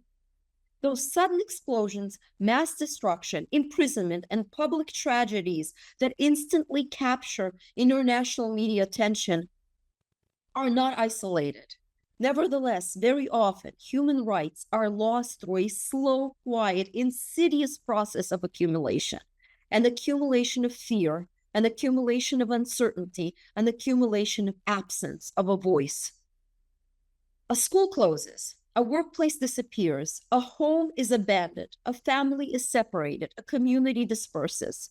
A familiar street becomes completely unrecognizable, and gradually the invisible architecture of ordinary life begins to collapse. The deeper tragedy of conflict is not merely that people die. The innocent civilians perish, but that the living, it's not just that the innocent civilians perish, but that the living are forced to rebuild meaning in places where meaning itself has been violently shattered. One of the great failures of contemporary discourse is our persistent tendency to convert this immense suffering into statistics. We count displaced people on fingers, and then we broaden that because we don't have any fingers left. We count refugees, we count casualties, we count destroyed homes and damaged schools. Numbers have value because they help us comprehend the scale, but numbers also possess this curious, chilling cruelty. They create distance. The larger the number becomes, the less able our moral imagination becomes of seeing the individual human beings contained within that number. A single child suffering in front of us captures our attention and mobilizes our empathy. But a million children, that becomes an official report, a spreadsheet, a briefing document, a PowerPoint presentation on a diplomat's desk. Just that, a number. This is exactly where the politics of human rights emerge. The central political question of our century is not whether women and children possess rights on paper. International law, the United Nations, and countless declarations explicitly recognize them. The true provocative question is whether those rights remain visible when national, strategic, or geopolitical interests intervene. Human rights are universal in principle, but they are highly selective in practice. Visibility itself is political. Whose suffering receives international attention? Whose trauma becomes front-page news? Whose displacement mobilizes billions of dollars in aid, and whose suffering is left to quietly normalize and fade into the background of history? As human rights advocates, we must fiercely resist the temptation to view human rights through a geopolitical lens, because human rights are not contingent upon nationality, political alliances, or media attention. They belong to all the people equally. Permit me to touch base on gendered conflict and the rejection of the monolith here. The conflict in Ukraine forces us to confront an axiom that feminist scholars and human rights advocates have argued for decades. War is never gender neutral. Its consequences are distributed with profound inequality. Throughout history, when the social architecture of a community collapses, women instantly become the primary custodians of survival. They become caregivers, protectors, providers, logistical navigators, legal negotiators, record keepers, witnesses. And often, they must assume every single one of those roles simultaneously while carrying the unaddressed weight of their own personal trauma. War magnifies and weaponizes inequalities that already exist. This is true. Weakening societal protections and collapsing healthcare and employment infrastructures. In Ukraine, countless women themselves making agonizing, impossible human rights decisions under fire. Should they leave their homes? Should they stay? Should they separate from their husbands and brothers? Could they secure safe transportation for an elderly grandparent? Could they keep their children alive? Political discourse often reduces these women to passive symbols or a uniform category. And once again, they are not monoliths. They are individuals. Every single woman carries an unrepeatable history, a specific set of memories, and unfinished conversations cut short by an explosion. The woman standing for hours in the freezing refugee intake line is a complete human being. She may be a physician whose hospital was bombed. She may be an engineer, an artist, a university student, a teacher, or an entrepreneur. Human rights advocacy, which I practice, requires us to glare past the label of refugee and to view them as full human beings attempting to maintain dignity with their world while their world dissipates in the vast murkiness of the unknown. And I've seen this firsthand. In my work, I have been deeply moved by women who crossed frozen international borders carrying a crying child on one arm and an overstuffed folder or legal documents in the other. They did this because they understood instinctively in the crucible of this flight that survival required both of these tasks. One hand protected the biological future of their family, while the other hand fiercely preserved their legal and historical identity. And because displacement is never about transporting oneself from one geographic location to another, displacement is the violent disruption of belonging itself, I should know. So, what are the sensations of the children of war? Those exact same principles apply to the children. One of our most widespread cultural misconceptions about childhood is the naive belief that children do not fully comprehend what is transpiring around them during a crisis. We tell ourselves they're too young to understand, too naive to remember. But in reality, children understand far more than adults realize. They may not comprehend geopolitical calculations or the macroeconomic drivers of conflict, but they understand disruption. They understand the sudden absence of a parent. They understand fear. They understand when the adults around them cease smiling and begin whispering in terror. And they understand when schools close, when routines vanish, and when homes no longer feel like homes to them. They understand loss before they possess the vocabulary to describe that loss. Years ago, I began evaluating the specific way that conflict inhabits human memory. Adults tend to remember events, timelines, dates, speeches, and declarations. Children remember sensations. They remember the acrid, metallic smell of smoke hanging over their neighborhood. They remember the structural shake and terrifying echo of explosions rattling their windows. They remember the cold concrete floor and darkness of a crowded basement shelter. They remember the desperate, bone-crushing grip of a parent's trembling hand at a train station. These sensory memories do not disappear when a peace treaty is signed. Decades of psychological research prove that childhood trauma affects human development long after conflict concludes. The impact of war does not suddenly halt when the shooting stops. Its invisible wounds are carried into adulthood and can ripple across generations. The international community explicitly recognized this when drafting the Convention on the Rights of the Child, establishing that children possess specific rights requiring special, unyielding protection.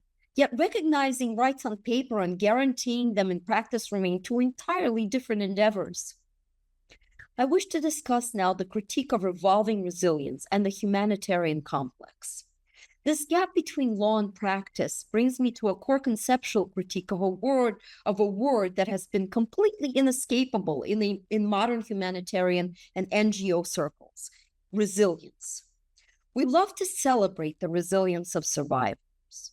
We praise the extraordinary strength of Ukrainian mothers, the courage of uprooted children, and the adaptability of fractured families. We admire resilience because it functions as a moral anesthetic for our own conscience.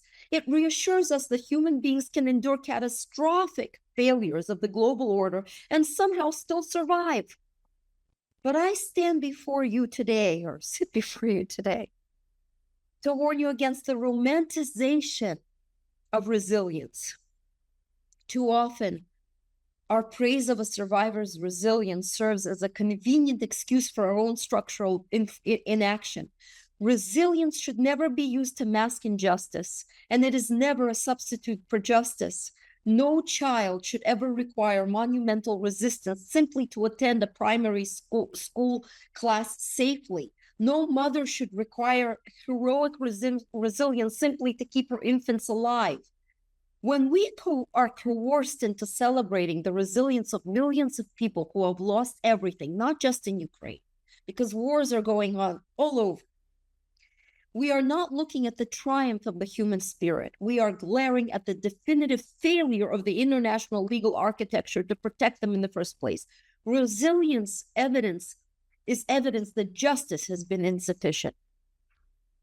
Furthermore, we must look critically at how the broader international humanitarian complex operates within these settings. Too frequently, the language of resilience is weaponized by bureaucratic funding institutions to shift the burden of survival entirely onto the backs of marginalized and displaced people.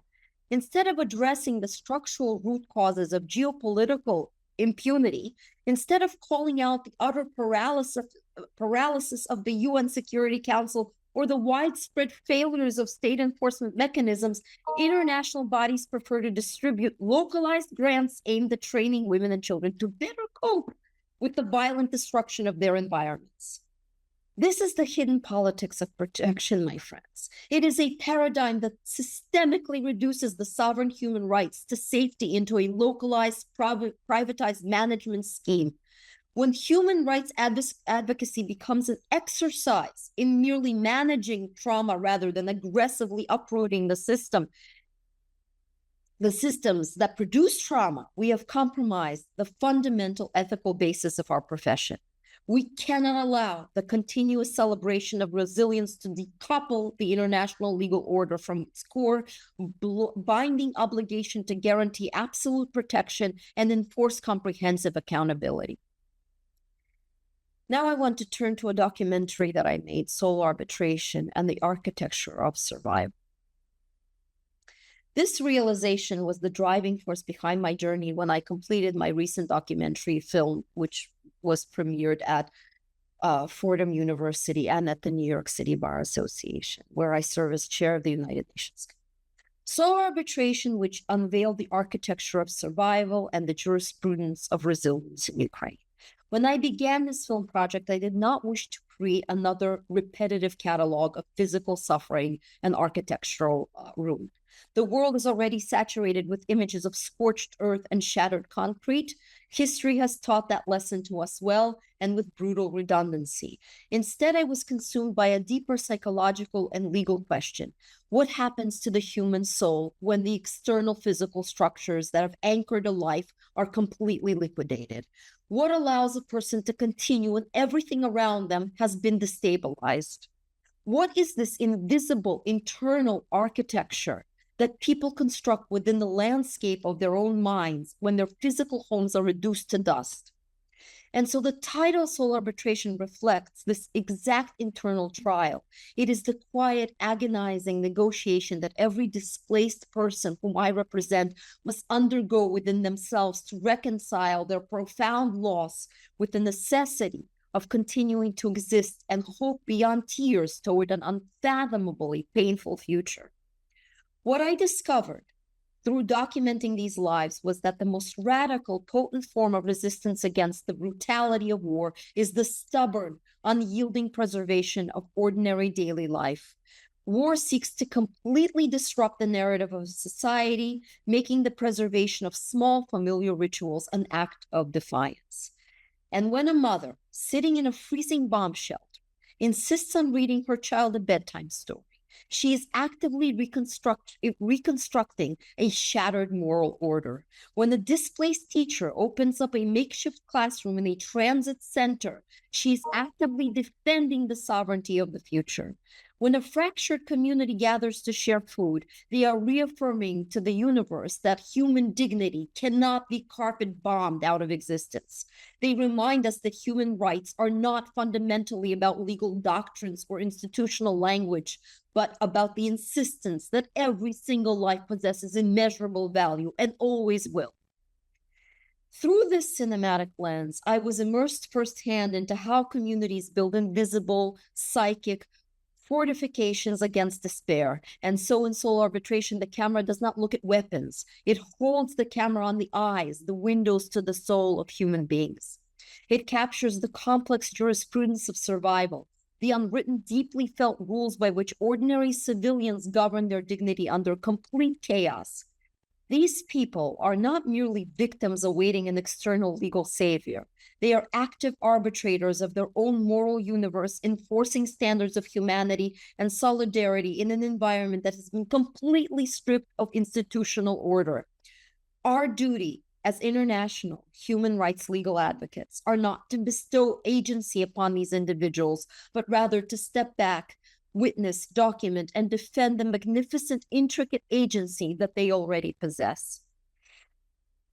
Let us talk about the ethics of witnessing, the cognitive landscape, and Hannah Arendt's framework. As we reflect deeply on the reality of displacement, we must ground our understanding in legal philosophy. This is a vital aspect of international law, which we often struggle to fully capture. Law is extraordinarily effective at defining status. It can determine whether someone fits the legal definition of a refugee under the 1951 Convention. It can process complex asylum claims, and it can establish formal institutional protections. And that's how my family and I came to this country as refuseniks. That it could do very well. These are indispensable functions. Yet law cannot fully measure the emotional and cognitive consequences of uprootedness. It cannot quantify longing, calculate nostalgia, or measure the structural weight of grief. Hannah Arendt herself, a refugee fleeing totalitarian terror, understood this dynamic better than almost any other modern thinker, in my opinion. When Arendt wrote about what she famously termed as the right to have rights, she was identifying a profound truth about human dignity. Rights do not exist in a vacuum. Rights require a concrete political community, institutional recognition, and structural belonging. To lose your place in the world is not simply to lose a piece of geographic territory. It is to risk becoming entirely invisible to the global conscience. And invisibility has always been the greatest danger confronting displaced populations. When people become mere statistics, case numbers, or policy categories, their humanity becomes completely obscured. So long before we are divided by our professional credentials as attorneys, scholars, advocates, we are witnesses. And witnessing carries immense moral responsibility. We live in an information age where we routinely mistake constant exposure for actual human understanding. We scroll rapidly through horrors and fragmented digital clips. An explosion flashes on our phone screen. A tragic photograph appears in our newsfeed, and instantly our algorithmic attention spans move on. The modern world is highly efficient in producing information, but completely bankrupt when it comes to sustaining our attention. The camera propels forward in its capture of images, the headlines change, but the suffering remains. Our ultimate struggle is not merely against physical injustice. It is a war against erasure and forgetting. The historian Timothy Snyder reminds us that political violence always begins with a deliberate destruction of individual narratives. People are reduced to categories, categories become abstractions, and abstractions become expendable. Once human beings cease to be seen as individuals, extraordinarily harm becomes possible. This is exactly why meticulous testimony, documentation, and film matter. They are acts of resistance against historical forgetting. The philosopher Emmanuel Levinas wrote that true ethics begins when we look directly into the singular face of another human being. Not a demographic category, but a face that imposes an immediate moral obligation upon us. Human rights advocacy is, as its core, the disciplined work of restoring the unique face that has been veiled behind the statistics. So what are the strategic responsibilities of emerging advocates, you may inquire? Well, for the younger scholars, students, and emerging human rights practitioners attending the summit today, the ongoing crisis in Ukraine serves as a foundational case study. It presents an unsettling yet necessary pedagogical reality check. It forces us to ask, what does human rights advocacy mean when the treaties we study in textbooks fail to stop the dropping of bombs in maternity hospitals? How do we practice law when the international institutions designed to uphold global peace are paralyzed by political vetoes? To serve as human rights advocates in the 21st century requires an entirely new set of strategic literacies. First, advocacy requires absolute unyielding persistence because human rights progress is frustratingly slow. Second, it requires deep empathy, remembering that people are never case files or data sets. They are human beings with complex inner worlds. Third, it requires interdisciplinary collaboration.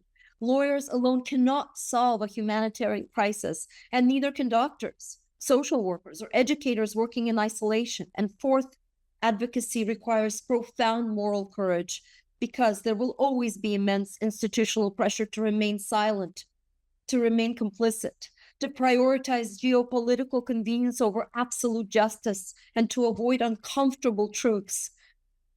For all of these reasons, we must train ourselves to look beyond the immediate legal brief and understand the multi-layered landscape of systemic crisis.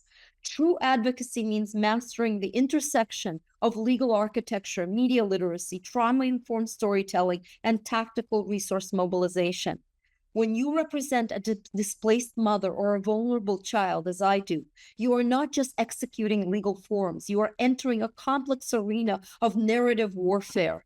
You are fighting to keep their specific individual humanity from being ground to dust by the gears of bureaucratic processing systems. Your education must become a weapon wielded explicitly in the defense of those who have been stripped of that platform.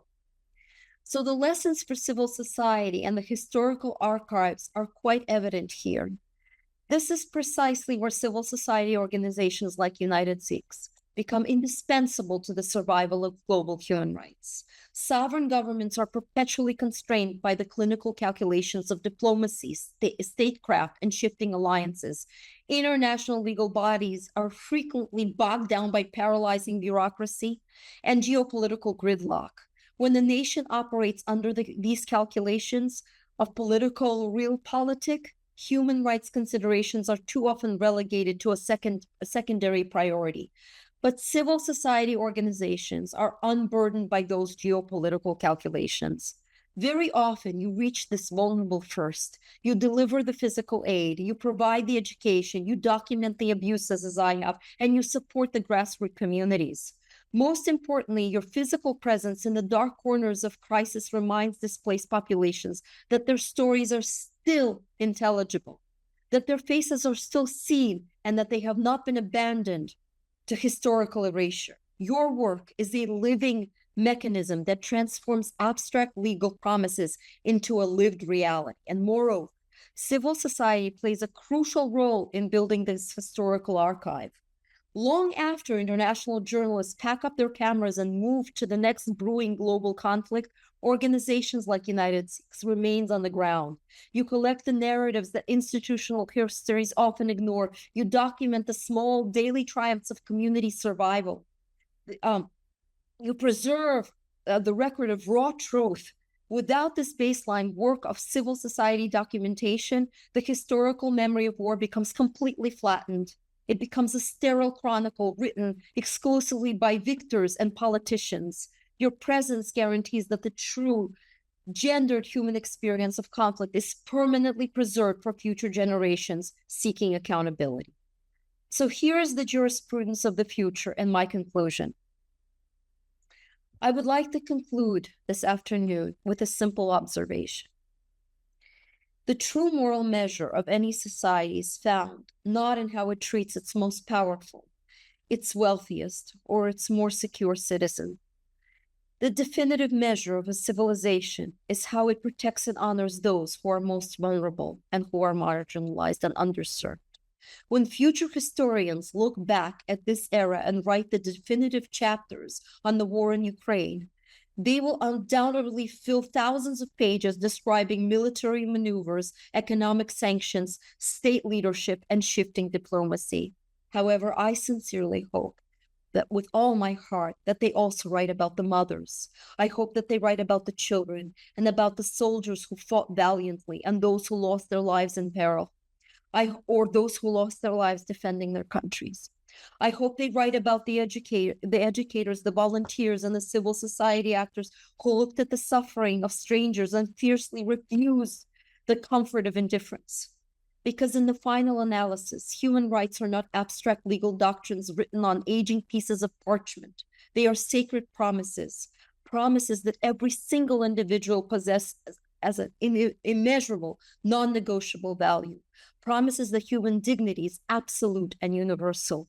Promises that the safety of a child should never be contingent upon geography, politics, or circumstance. Ukraine represents both an immense tragedy and a monumental challenge, a challenge that asks all of us what kind of international community we wish to build. Will we choose to be passive as observers, or will we actively step forward as defenders of human dignity? Our collective answers to that question will not surely be solitary. We're all in this together. And this will not solely dictate the future of Ukraine, of course, our response. It will determine, however, the moral future of human rights itself. Thank you for lending me your ears this afternoon. And Sat Sri Akal, God bless you and be with peace. Thank you, Professor, for that. Thank you so much for being here. We really appreciate you and your message, particularly because women and children aren't always spoken about in the context of, what is needed when we do this work, right? And so your message is very, very much appreciated. Very much appreciated. Thank you. And then I'll give it back to Bhupinder and the students. Any questions? Yes. Thank you so much, Professor. Really insightful words, and just to see, that women and children are being included in the conversation, and it's enlightening, a lot of inspirational words. I would like to open up the floor for any questions. Guilty. Hello, Professor. Thank you for being here. I really liked your talk. I think it was really inspirational. And one thing stood out to me is when you said how effective advocacy is not just effective legal representation, but also drawing from storytelling. Can you talk a little bit more about how the third year of law school, and I aspire to be a civil rights lawyer in the future. So how can, as a lawyer, how can you improve your storytelling and listening skills, and how you approach that? Thank you for your question and for your comments. I will say that, I had the good fortune of graduating from Fordham Law, and it was my second career. My first career was in film and television at New York University School of the Arts. And that's where I first learned the art and craft, obviously, of listening to oral history stories. I had the luxury of working with several very fine directors, one of them being Spike Lee, who was my mentor. And Anna Devere Smith, and as you know, a great deal of her work had dealt with oral history stories. So what I would recommend, we had a clinic, for example, at the Ferrick Center at Fordham Law, where we would go into Dilley, Texas, and do a great deal of intakes, and we listened to their stories of migration and human rights. And I think that is effectively how you learn how to take down stories from which then you can obviously weave together the scenario that will help you in your legal framework as in advocacy. Thank you. Sure.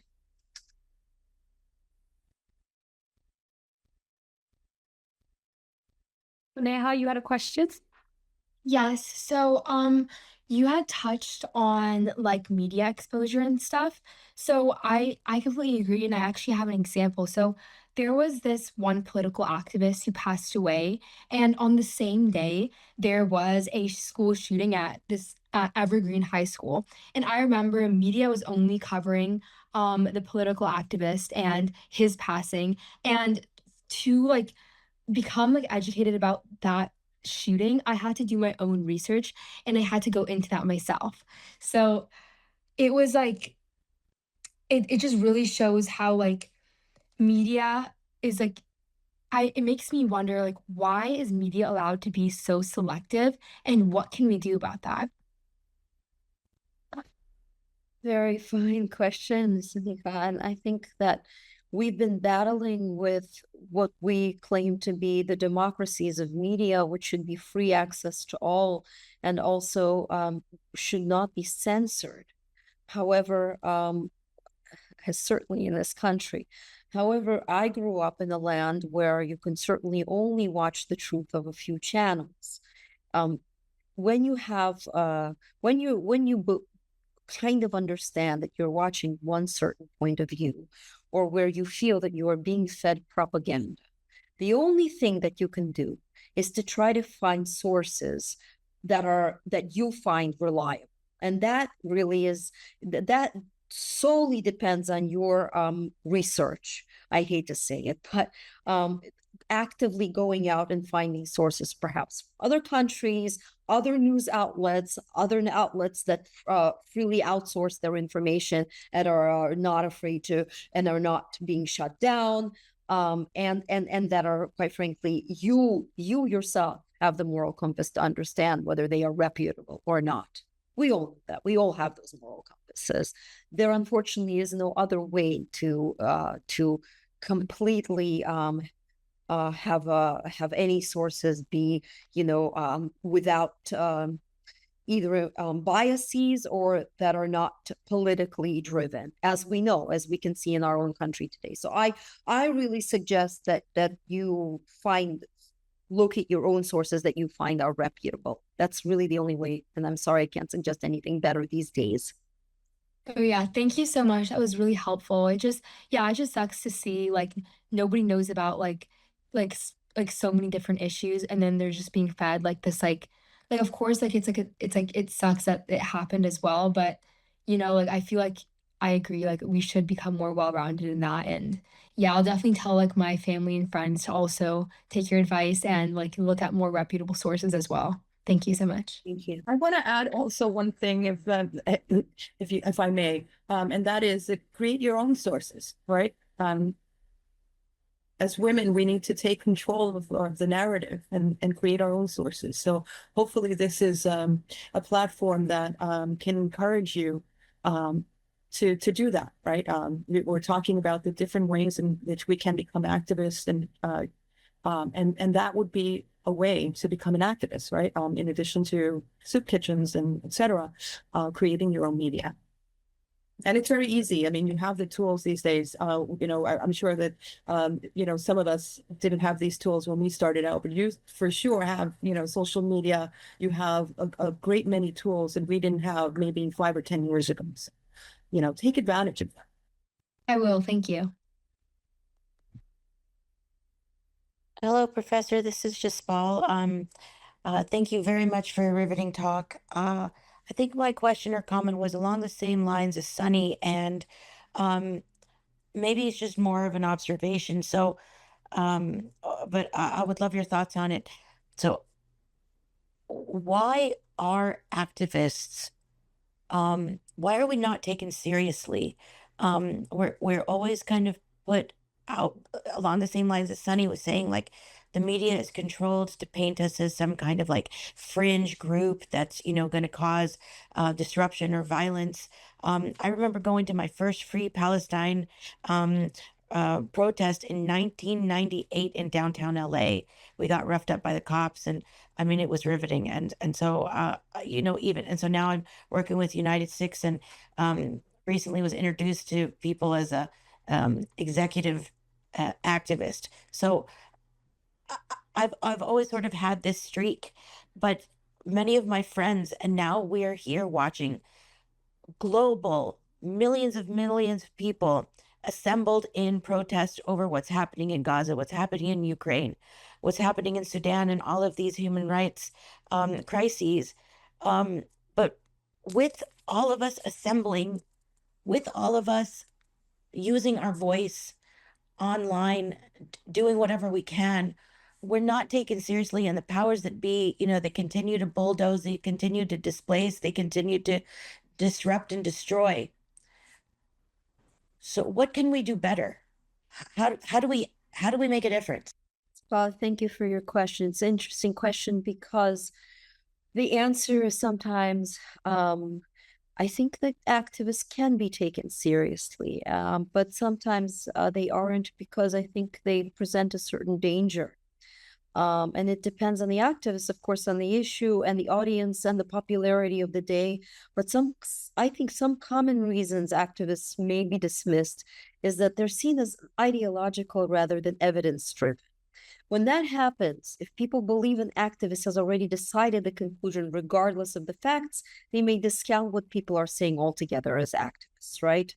Then confrontational tactics, protest disruptions, or provocative messaging can draw attention to a cause, but they can also alienate people who might otherwise be sympathetic. So the direct opposite, unfortunately, happens as to what you're actually striving to do. When you're lining up in solidarity against a cause that you feel that ought to be presented, whether you're protesting, obviously in what's happening in Gaza, whether you're protesting the war in Ukraine, whether you're protesting what's happening, with politics all over the world, in the Middle East, whether you protested the Vietnam War, although I wasn't, quite born or in this country at that point, confrontation breeds all sorts of dilemmas. And then Some people can oversimplify complex issues. That's another issue. Many social, political, I think, and environmental problems involve trade-offs. And so when activists present them as having only one obvious solution,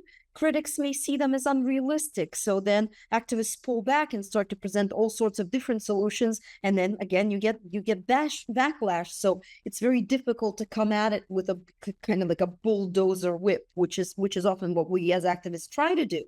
And you face that kind of backlash. And then we form associations with voices. And activists in the movement are thoughtful and measured, right? Highly visible.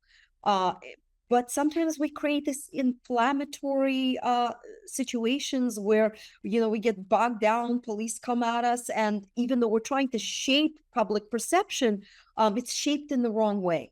And it could be a political issue, as we see with our own administration these days, right? So there's also distrust of advocacy, I think, unfortunately. Some people are skeptical of anyone whose primary role is to persuade somebody else whether our issues are noble. And most of them are, because when we're activists, we're lobbying, right? And we're lobbying for a cause. And that often people find that, hey, don't touch this area. And we find friction in that. So activism's often played pivotal roles in history, but many reforms that are widely accepted today were driven by activists who were initially criticized or ignored. And I think, campaigns for civil rights, women's suffrage, right, disability rights, environmental protection, labor protections, LGBTQ plus rights. Activism helped bring overlooked issues into the public debate, but they faced a lot of backlash. What can we do better? Fight harder. Thank you. We'll keep fighting.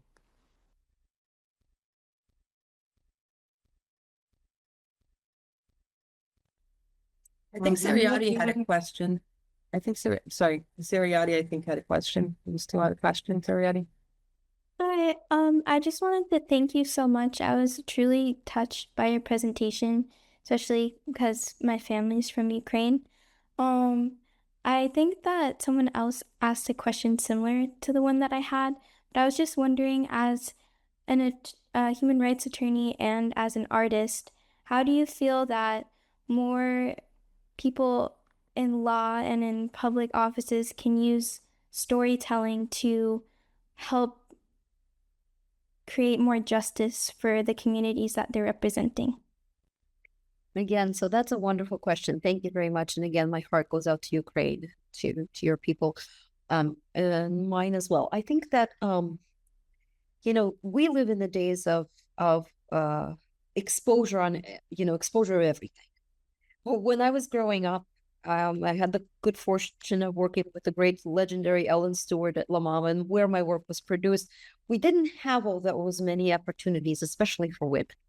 And as creatives, we really had to correspond with the forces of fee and often give way, because they were very heavily male saturated industries. It's certainly from the creative side. These days, I'm certainly able to couple my advocacy work, my human rights attorney work, with my creative side, because you have so many avenues. You have social media. That's the one. No one, of course, you can be stopped in YouTube platforms, and there are mechanisms that don't allow you to say certain things if you're, being offensive.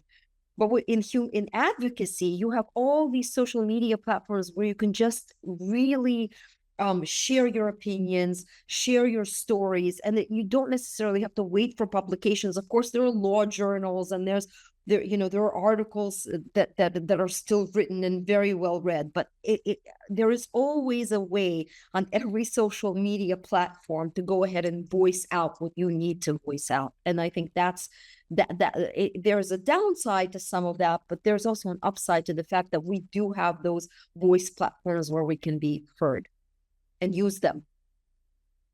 Thank you so much. We have one more question, and then our next speaker is in the queue waiting. So Manmeet, please go ahead. Can you guys hear me? Okay, perfect. First of all, I want to commend your speech. The topic you spoke about, war is the biggest machinery, biggest industry in the world right now.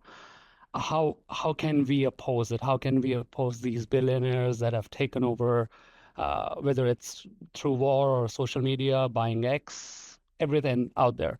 The one thing I've always been told is advocacy requires allies. You cannot do everything by yourself. Uh, how how do you actually find the allies that have the same values at the core, have the same values at the heart? Because what I've found is that it's easier to align on one single topic, but then there are others where you might not go along, and then those allies turn into adversaries and whatnot. So there's that one question, that how to go through this fine line. The other thing I want to mention is thank you for thank you for stating that UNITEDSIKHS is at the forefront of some of this humanitarian work. I just want to mention Guru Nanak Dev Ji said, "Manas ki jaat sabbe ke pehchan." So we've been told to recognize all humans as one, and that is the core principle of every Sikh going through the daily life, and that's the driving factor for us. Thank you very much for your question. Again, a very apropos question, Magri. I think that what we're doing today, for example, so when the Honorable Wanda Sanchez asked me to participate today, and we're colleagues at the New York City Bar, but also United Souls. I am obviously not part of the Sikh community, but I have Roma ancestry. And being from an entirely different region, I understand. Again, we are all universal souls. When she invited me to participate in the summit, this is how you unite with another organization, such as the UNITEDSIKHS. I'm able to participate in this platform. I'm able to share my points of view on the eradication of war and the elimination of human sorrow by holding hands across nations. And by holding hands, I mean actually holding hands with people across nations, signing petitions, what have you, to understand that we compose of human DNA, and not to sound Shakespearean, that we all believe red, no matter who we are. War is a profound blemish on society, is a profound blemish on this world. And since we can't catapult right now ourselves out of this world, perhaps the only person that can do this right now is Elon Musk, much to our chagrin, we have to seek each other out, present on platforms such as the ones that I'm graced with today, and hold hands and unite in minds and in souls to be able to convince through groups, through advocacy, through writing papers, through submitting, statements, joining communities, that we will not continue to live in a world that professes war as a weapon. We will not continue to watch people suffer. And I think that is the only way to go. And I want to add to that, if I may, Manmeet, that, I think that this, I think holding, the holding hands is very symbolic, right? But also, just talk a little bit about what UNITEDSIKHS and me as a third person hearing, the events from our volunteers. I want to tell a story about what happened in the Ukraine, as I was told by some of the volunteers who were there from UNITEDSIKHS, and for us to see, like, when we are committed, when we are all in, what can really happen, right? What can, and so UNITEDSIKHS back in March, I can't remember the year, it's 2021 when the war began, or when the conflict began. UNITEDSIKHS, we all got a phone call, from our leadership, and each one of us had a role, right, to play in sort of addressing, right, this this disaster that was about to happen, or that was happening. And so I had my role. I reached out to ambassadors in Poland to try and set up tents on the border between Poland and the Ukraine for refugees that were going to come over. But then fast forward, right, all of the volunteers went, and then we began to see what was happening right at that border. And one of the things that our volunteers were seeing was exactly what I think Cam, who presented earlier, one of our volunteers and director of humanitarian aid here in the United States said, and Gurvinder, who is our international director of humanitarian aid, is that you know, what was happening, right? In the midst of this war, right, there was human trafficking, right? And what did United Sikhs do with all of its preparedness, with all of its experience? I heard, and Gurvinder's here, and maybe he can tell us more. But what I heard was, you know, that the volunteers, right, took the women and children because they realized there was what was happening with the trafficking and all that. And they formed a circle, right? So that the children and the women were in the middle, right? And then on the outside, there were maybe the elder women. And then on the outside of that were the elder men. And on the outside of that were, so that to protect, right, the people that were in that 100 by 100 foot tent. No one told us, no one told those volunteers to do it that way. It was somebody that was on the ground that saw what was happening, saw that there had to be a solution, joined hands with others, and made it happen, right? So, these are, listening and holding hands and being in a community like this where you have this opportunity to hear Professor Sophia Roma talk about her experiences. You heard from Gurvinder, you heard from Cam, you've heard, all of these experiences, right? Teach us things. And so, we hope that this experience, anyway, Manmeet, just going back to your question, how do we confront the war machines and the politicians that are making this a business, whatever we want to call it, however we want to categorize it, however we want to articulate that. I think that Professor Sophia gave us the answer, and that is we hold hands, and we hold hands tightly. We bring everyone in that is like-minded, and we move forward, and we fight, and we continue to fight. So that's my 2 cents. Thank you so much. I appreciate everyone's input into this. And again, thank you so much, Professor Mishkowski. We really appreciate having you here. I look forward to having you again next year, hopefully. All of your insights are really wonderful, and we're so grateful that there are advocates like you out there that are, bringing the voices of those who don't have a voice out there. Thank you so much. I really appreciate it. Thank you very much, all. Thank you. Have a blessed day. Thank you. So one last point, you spoke about a film. Where is it? How do we watch? So it's not out yet, but for anybody interested, I think I gave out my my email here in the chat, if you'd like to contact me, I can certainly give you I could provide access, and also we'll go from there. Okay. Okay. Yeah, I will certainly Thank you. Thank you. Take good care. Bye-bye. Thank you. All right. I would like to introduce our next speaker, Monica Kalunga. Thank you so much for waiting patiently on the sidelines. Once these conversations get going, it becomes really hard to just stop, and everyone gets in this really amazing flow. And I think this is one of the purposes why we have this summit, is to keep these young people engaged. And so thank you once again. Thank you for being here. We would love for you to give us a brief introduction. Thank you so much. Yes, and thank you for having me. Do you all see me? I do not see myself, but hopefully you can see me. Wow, what a very important conversation. My goodness. A lot of good work being done here, a lot of important work. It's an honor to be here.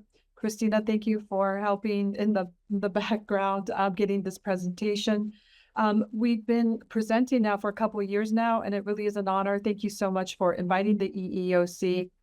I'd like to just share briefly a little bit about what we do. We do have opportunities aside from what I'm going to present on, for internships opportunities as well for young people or anybody actually that's interested in doing advocacy work in the area of civil rights at our agency. So we've worked with SALDEF, and we've had interns throughout the years, and they've been amazing. So I'm just very happy to be here. I'm the Outreach and Education Coordinator, and I'm just going to share some slides about the work that we do. The presentation is Know Your Rights. I filed an employment discrimination complaint. What's next? I am happy to answer questions. I've been with the Commission probably 17 years now in many different roles, beginning as secretary, bilingual investigator, supervisor, and now outreach person. So if you have any questions, I'm sure that I will be able to provide an answer. Sure. Would you like to share your screen, or do you have the presentation? Yeah, absolutely. Please. Absolutely. Thank you. I'll do that right now. See here, screen 2. See if this works. Great. Can you all see the presentation? Not yet. Oh, not yet? Oh.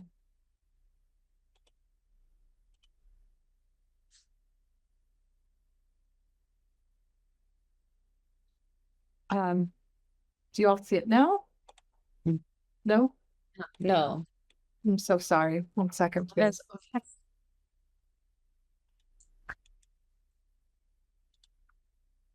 Do something else. Let's see here. We got it. I think we got it. Awesome. Great. There it is. Yay. All right. Please continue. Thank you.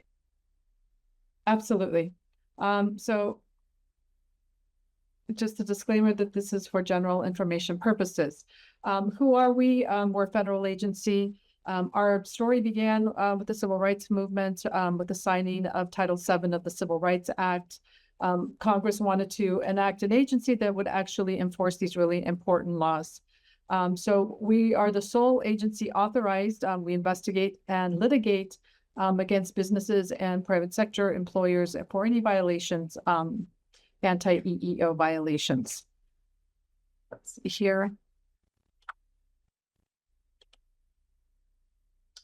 So this is really important. What are the protected groups under federal law? And they're here. Now, if somebody works like in DC and they come to the EEOC and they're like, hey, I was fired because of my age and I'm 22. Well, obviously, we don't have jurisdiction. It has to be age 40 and above. So we would send that individual to the DC Office of Human Rights. So that's really important to know. If what's happening at work falls outside of the areas that we cover, there could be local state agencies that may have jurisdiction. And I know in Northern Virginia, there are some, and in other states, there's these local agencies, and that they would have coverage. For example, DC has 23 protected groups. But here we have the ones under federal law, which can, of course, include race, color, national origin, religion, sex, genetic information, pregnancy. We have the Pregnant Workers Fairness Act, which is our newest law that just passed in 2023. And of course, disability and age 40 and above. Now, what's not on here is retaliation. Retaliation is covered under all of our laws. So if you complain about race discrimination, you're protected against retaliation. Or if you complain about pregnancy discrimination, you're also protected against retaliation. So just a fun fact, at the EEOC, you may or may not already know, but for the past 5 years in a row now, retaliation is #1. That is not the main reason, or the most commonly filed allegation charge that we see is retaliation. And #2 is disability. Now, in order for us to have jurisdiction, if somebody does want to file a charge of discrimination, we do have to have a certain number of employees. Under Title VII, ADA, and GINA, there has to be minimum 15 employees. If you're making allegations of age discrimination, that would be 20. And if you're making allegations of unequal pay, it only has to be 1 employee. Another thing that's really important that I stress during these presentations is timeliness to file a charge. So like I just mentioned, if a person works in one of these in these areas where they have these local agencies like DC Office of Human Rights, a person has 300 days to come to the EEOC and file a charge. Now, if somebody works in an area where there isn't a state or local agency that also investigates discrimination cases, they only have 180 days. So really, I stress to people, if you have a workplace situation, just reach out. Talk to somebody at the EEOC. You may decide, look, I don't want to file, but this is what's happening in my work, and just get some kind of guidance, because after 300 days, we don't have jurisdiction. And you know who else knows that is the employer. They will know also that we can't do anything after 300 days. One exception is the Equal Pay Act. A person doesn't have to come to the EEOC to get a right to sue. So if somebody wants to file a lawsuit against their employer, they do need to come through the EEOC and request what's called a right to sue. And we issue that, and then they can go to court. But if someone's making allegations of Equal Pay Act, they don't have to, and they have 2 to 3 years to file in court. The deadline is not impacted by a charge. They don't have to come to the EEOC.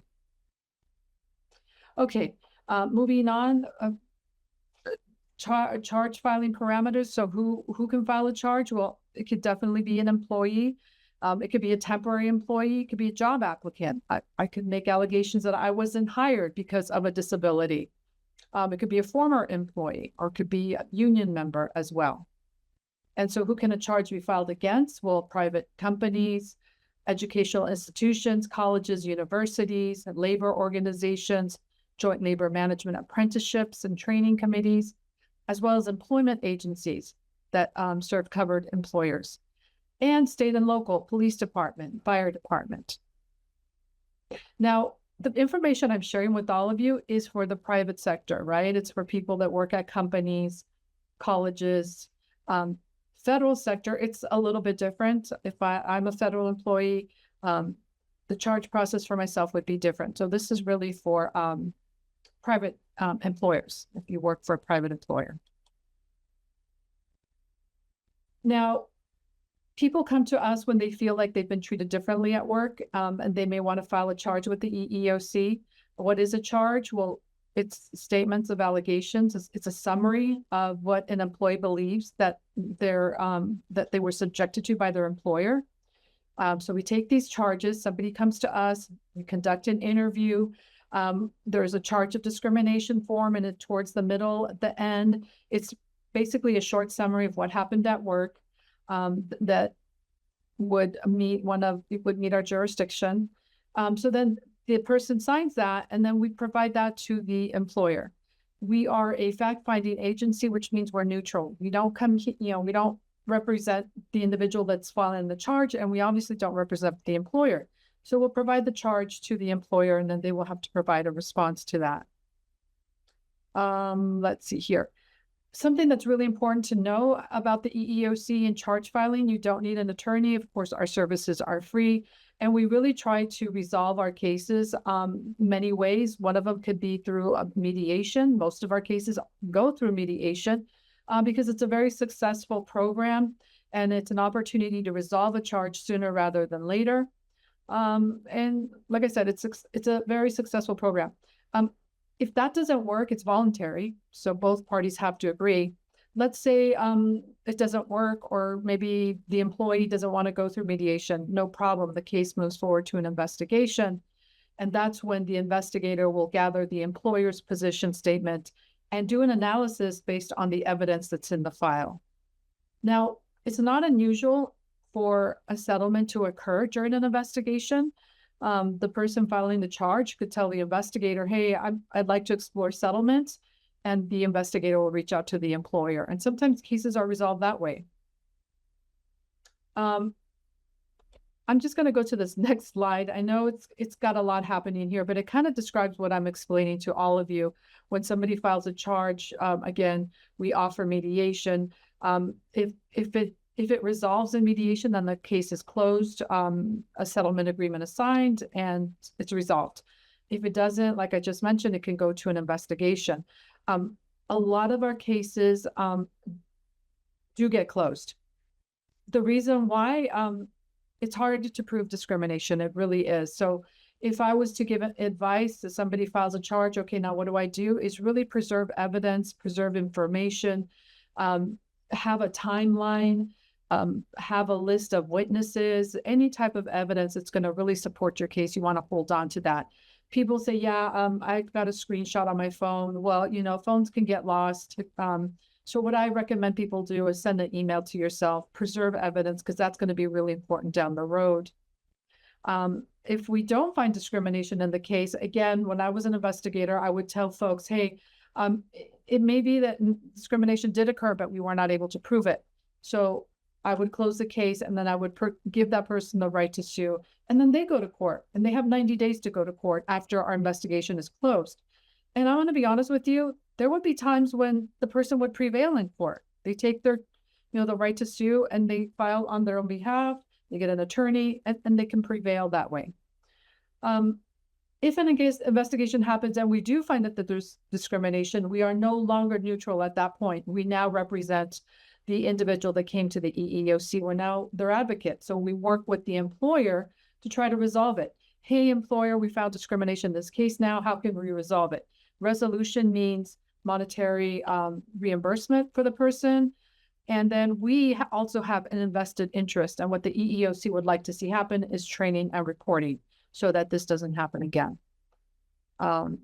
Let's say we're trying to resolve it. We made a cause finding, and we just can't reach a settlement. The employer is not willing to resolve it, or they're not interested. Okay, no problem. The case will then be moved to our legal team, and that's where we can actually take some of these cases, if they're approved, to court. And if you want to see what kind of cases we do take to court, it's really easy. Just go on eeoc.gov, and you can see our newsroom. And if you're interested in specific cases, you can just type in the search bar, and you can find all kinds of cases that the EEOC has not only filed lawsuits on, but has also resolved. Okay, let's see here. And this is just a quick screenshot of the cases from 2025. We've received over 88,000 charges. As I mentioned earlier, retaliation is #1 with over 50,000 charges received.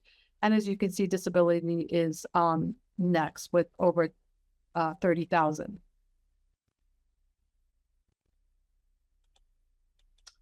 So basically, what is discrimination? Well, of course, it's when you treat people differently, less favorably due to the protected bases, which are those categories we looked at before, or due to protected activity. Now, when we talk about protected activity, we're talking about retaliation. I complained of harassment, that's protected activity, and something happened to me that was not good following that, and then that would equal retaliation. Now, some examples of workplace discrimination that we see, I wasn't hired because I'm a woman, or wages. Hispanics are being paid less than African-American employees, wages, promotion or demotion. I work a lot with women in construction, and that seems to be an issue. There's promotion. Women are not being promoted in construction. It could be different terms and conditions of employment, more benefits for this group with regards to training as opposed to other groups. We do a lot of comparative analysis when we look at some of these cases, disparate treatment. Now, harassment is a form of discrimination, and yes, of course, it can include sexual harassment, but it can also include harassment due to race, disability, religion, pregnancy, etc. So we know in the workplace everybody should be treated the same, but there are times when a person, an employee or applicant can be treated differently, and that would be when it comes to reasonable accommodations. A person can receive a reasonable accommodation for pregnancy, disability, or religion. For example, in the workplace, nobody can drink water. If a person is pregnant, they may request a reasonable accommodation and be allowed to drink water, or maybe use a stool where everybody else has to stand. Or disability, have to go to my medical appointment once a month and I need to leave an hour early. And then, of course, for religion, and that could include to pray, it could include what you're wearing. So an employer has to provide a reasonable accommodation barring undue hardship. Most of the time, an employer should provide these types of accommodations and really should try to do so. And if they're going to use the defense undue hardship, they really have to prove that it was. And a lot of people ask, well, what's going to meet that criteria? Undue hardship. Well, it could be financial. You know, if I have a vision problem, I'm going to need software and it's going to cost, you know, maybe $3,000. And this is a small employer and maybe their whole budget for the year is $10,000. So maybe they're going to make some kind of argument that it's an undue hardship financially to provide that accommodation. And then, of course, we have retaliation. So, I mean, this is really important. An employee has a right to feel safe at work, right? What can an employee expect from the employer? Well, a workplace free of unlawful discrimination and harassment. I mean, you want to go to work and not have to worry about being harassed, right? If an employee's being harassed at work, they're not feeling safe. They're thinking, am I going to be subjected to unwelcome treatment, or am I going to have to, you know, observe what's happening over here that's really uncomfortable, hostile work environment? Another important factor is the ability to safely bring forward complaints of discrimination and harassment without fear of retaliation. Again, you want to feel safe as an employee to bring forth concerns and not worry that, oh, I'm gonna raise this concern, but I'm scared I'm going to be retaliated against. An employer should create an atmosphere where complaints are taken seriously, right? And there's going to be no retaliation. Also, employees should expect prompt and confidential investigation of complaints. And this is what we ask at the EEOC. If somebody's coming to us, hey, I'm being harassed at work. Well, what happened? Did you report it? Yes, I reported it. And then what happened? We're looking for the answer. Did the employer take action? Did they do something about that complaint? And that would be that last prompt. Take a prompt, appropriate, and effective remedial action when an employer knows or should have known that discrimination may have occurred. Okay, so we covered protected bases, what is discrimination. Now this next section is just quickly, we're going to talk about the laws that we enforce. Of course, we have the Equal Pay Act. We have Title VII, the Americans with Disabilities Act, also known as the ADA, Age Discrimination in Employment, Genetic Information on Discrimination, and like I said, Pregnant Workers Fairness Act, which passed in 2022 and we began enforcing in 2023. The Equal Pay Act of 1963, as it shows right there, equal work deserves equal pay. A lot of these charges that we see are really employees just having conversations. Hey, how much do you make? What? I'm making this much. You know, we're doing the same job. So it's equal work for equal pay for equal work. It applies when men and women in the same establishment location who perform substantially equal work requiring similar skill, effort, and responsibilities under similar working conditions. So like that third bullet right there, that's what we look at when we're investigating cases. Like, does it match, right? Do we have this?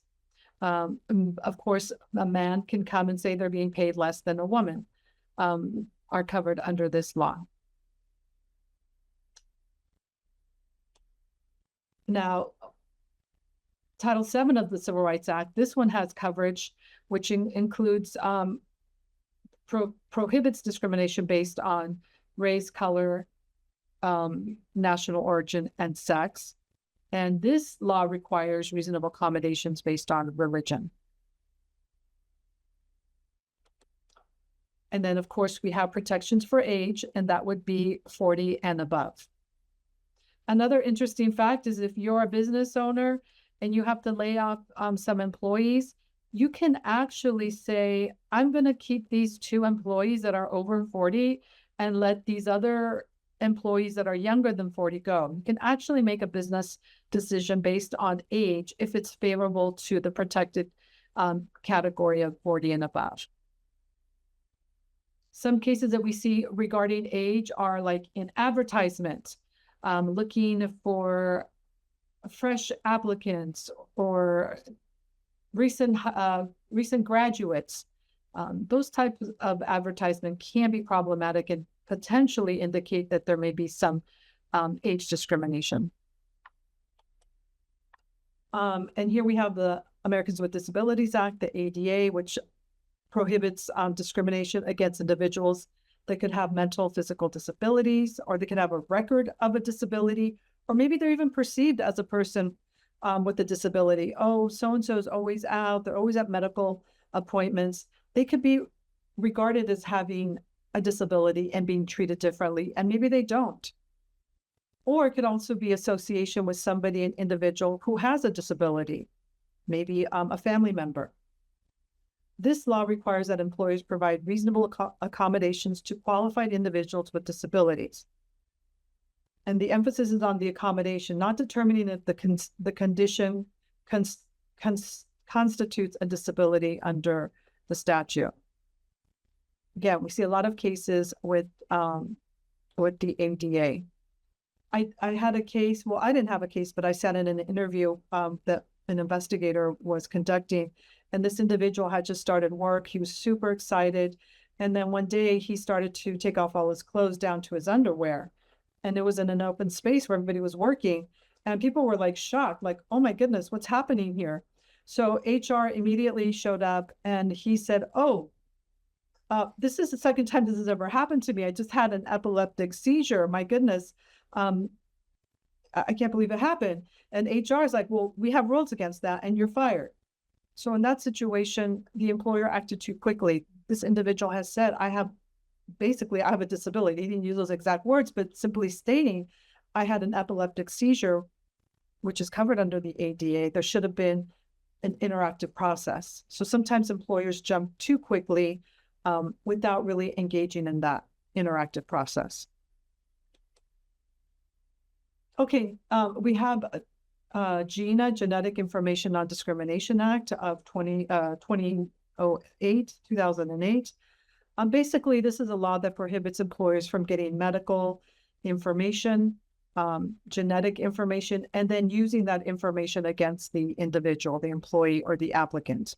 If somebody finds out, well, if they ask, hey, is there diabetes in your family or cancer? And if an employee says, well, yeah, my grandmother died of cancer, and then the employer's like, oh, yeah, we're not going to provide medical insurance coverage for that individual because that's going to drive up our premiums. So that would be an example. And then here we have the Pregnant Workers Fairness Act of 2022, which requires covered employers to provide reasonable accommodations to employees or applicants, known limitations related to, affected by, or arising out of pregnancy, childbirth, or related medical conditions, unless the accommodation would cause the employer an undue hardship. So that's really the only defense an employer can have to deny an accommodation based on pregnancy. And some possible accommodations that we see under this law, it could be additional breaks, flexible breaks, ability to drink water, to rest, changing food or drink policies so that maybe a pregnant person can drink water or food, changing equipment, changing uniforms if a person is in construction, providing equipment to that's appropriate for the pregnant individual. It could include telework, temporary reassignment, leave to recover from childbirth or light duty. These are just some examples of what a reasonable accommodation for a pregnant worker could look like. Okay, so I just covered the laws that we enforce at the EEOC. Now I'm just going to talk briefly about retaliation. Again, protected activity, what is that? Well, again, I complained about discrimination, or maybe I was interviewed by the EEOC related to an EEOC charge. My testimony, me talking to the EEOC, is protected. If I call in a friend to go with me to HR because I want to report harassment, well, my friend that is accompanying me is also protected against retaliation. They engage in a protected activity by going with me and supporting me if I'm making some kind of complaint. It could also be, I had one case when I was in San Jose as an investigator. This lady filed a charge with the EEOC claiming discrimination based on national origin. Next thing you know, she was summoned to court. Her employer filed a lawsuit against her for defamation. That's retaliation. Her filing a charge with the EEOC is a protected activity, and this employer took it to the next level and actually tried to take her to court for defamation. So to be honest, retaliation, it's not very hard to prove. It is it's easier to prove retaliation because you have to have protected activity, and then what follows is that negative consequence. And usually you have like a causal nexus in between. It was 3 weeks later or 4 weeks later, or maybe three months later, something bad happened to me. And if you could connect it to that protected activity, then that would be retaliation. And just some examples of what protected activity: threatening to file a lawsuit, complaining about discrimination, refusing to obey an order because of a belief that it constitutes unlawful employment discrimination, requesting an accommodation for disability, pregnancy, or religion is also protected activity. Participating in an investigation regarding employment discrimination or harassment, or being associated with someone who has done one of the above. Okay, so now let's just talk about harassment. What is it? Explicit change to terms or conditions of employment. An example would be an employee is denied a promotion because they rejected the sexual advances of their supervisor. Or we could have what's called a hostile work environment, which is unwanted conduct that's either so severe or pervasive that it unreasonably interferes with the person's work or creates an intimidating, hostile, or offensive work environment. So when we're talking about severe, I've had a case where one employee said she was raped at work. That would meet that qualification of severe.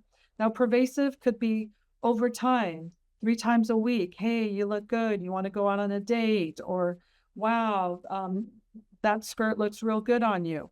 And this is being done over time. That would be considered pervasive. When we also talk about hostile work environment, we're talking about situations where maybe 2 people are having a conversation and maybe they're saying jokes. They think it's funny, but maybe they could be racial. And there's somebody over here in the break room that's offended by that. The behavior of these 2 employees could create a hostile work environment. And this individual over here could complain about it. And it's the employee's responsibility to take action. Some examples of what harassment looks like: it could be gross, objectifying descriptions of a person's body, abuse for being male or female or because of sex-based stereotypes, offensive pictures, drawings, video based on sex, religion, race, offensive comments or racial ethnic slurs, or it could be mocking somebody because of their age or religion. Okay. Just some key takeaways. Getting back to if a person files a charge, we do offer mediation pretty early in the process. It's a really good alternative to having an investigation, which could take a lot longer. If a person files a charge, evidence preservation is very important. Noting journals, witnesses, all of that is super important because we are neutral and we want that evidence. And the EEOC does have authority to go into the work location and do an on-site. So if there's segregation that's happening in the workplace, the more information that the individual reports to the EEOC is just going to be more helpful for the investigation and that investigator. Okay, well, I want to end a little now. I didn't want to take up the whole hour because I do want to answer questions. I'm happy to talk about internship opportunities. I'm coming to all of you from DC, but we do have internships nationwide. So if you're in Chicago, we have Chicago district office or other locations, even in Hawaii and Puerto Rico. Thank you so much, Monica. It's always so insightful. I love hearing about all of these other, like our rights, and especially, Sikhs wearing articles of faith. I don't know if Wanda is on right now, but we are currently dealing with a couple of employment discrimination cases right now. And I'm glad our organizations are able to work together and we have a great understanding of what what our rights are. So thank you so much. I would like to open up the floor to any of our students here who would like to ask any questions. Go ahead, Koti. Hello, thank you for such a wonderful presentation. It was very interesting and I definitely learned a lot. For regarding the internships, do you have a preference for undergrad students or post-grad, like, and what's the best way to reach you for that? Well, I can definitely put my email in the chat. So I'm sorry, the question was, what was the... Well, what's the preference for, what do you look when you're, yes. internships? Yes. Well, we really, we'll take anybody that's in college. We do really encourage law students to apply. But yeah, even honestly, I think if you're in your second year of undergraduate, that's a really good time. You have a lot of interns.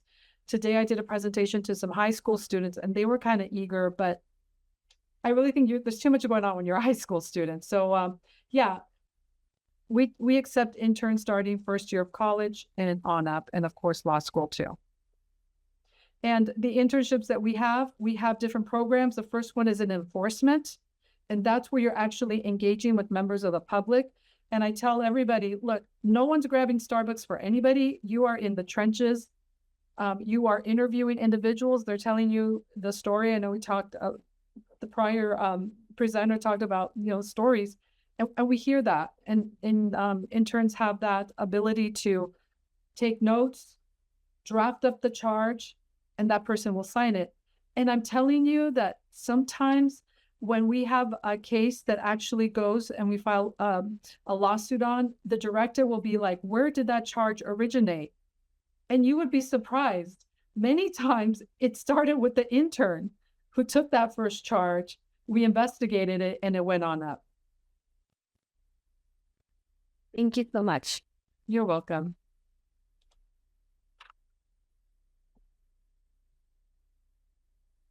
Simris? Anybody else? Go ahead.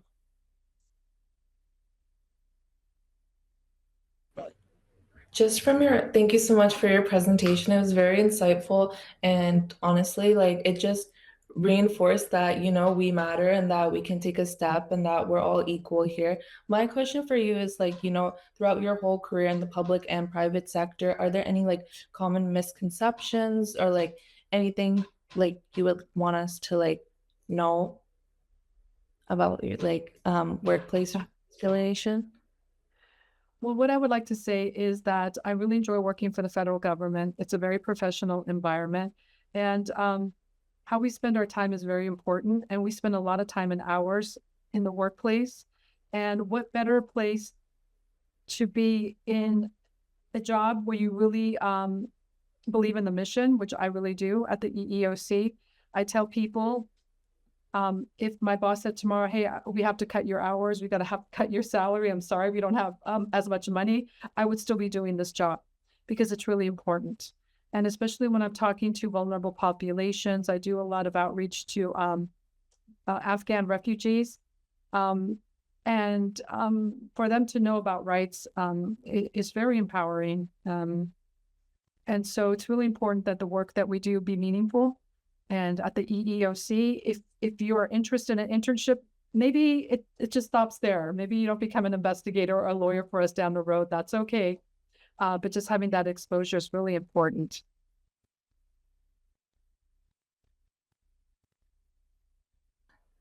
Oh, you muted. Hold on. Sorry. Additionally, are your internships in person or are they like hybrid, online? I'm starting to see more of our interns here in person. We do have hybrid. My recommendation is for you to try to do an in person. It's a really good experience. So thank you for the question. And as I was saying, we have internships in enforcement, which is where you're conducting those intake interviews, drafting the charge. We also have some internship in our mediation program, and we also have some in our hearings where you're working with judges.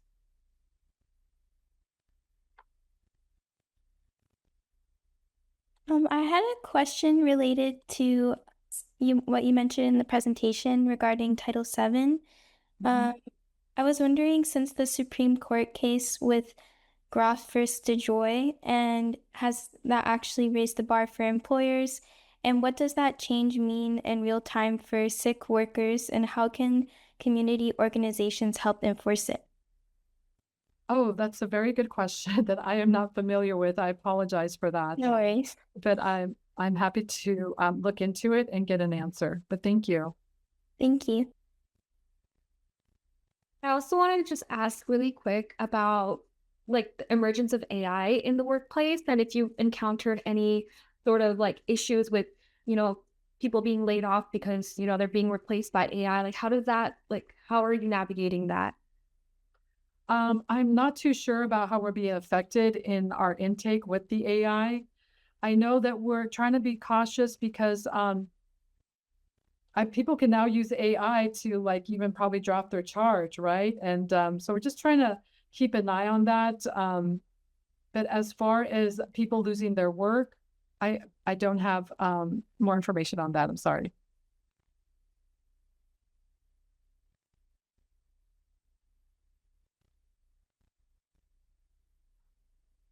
Any other questions?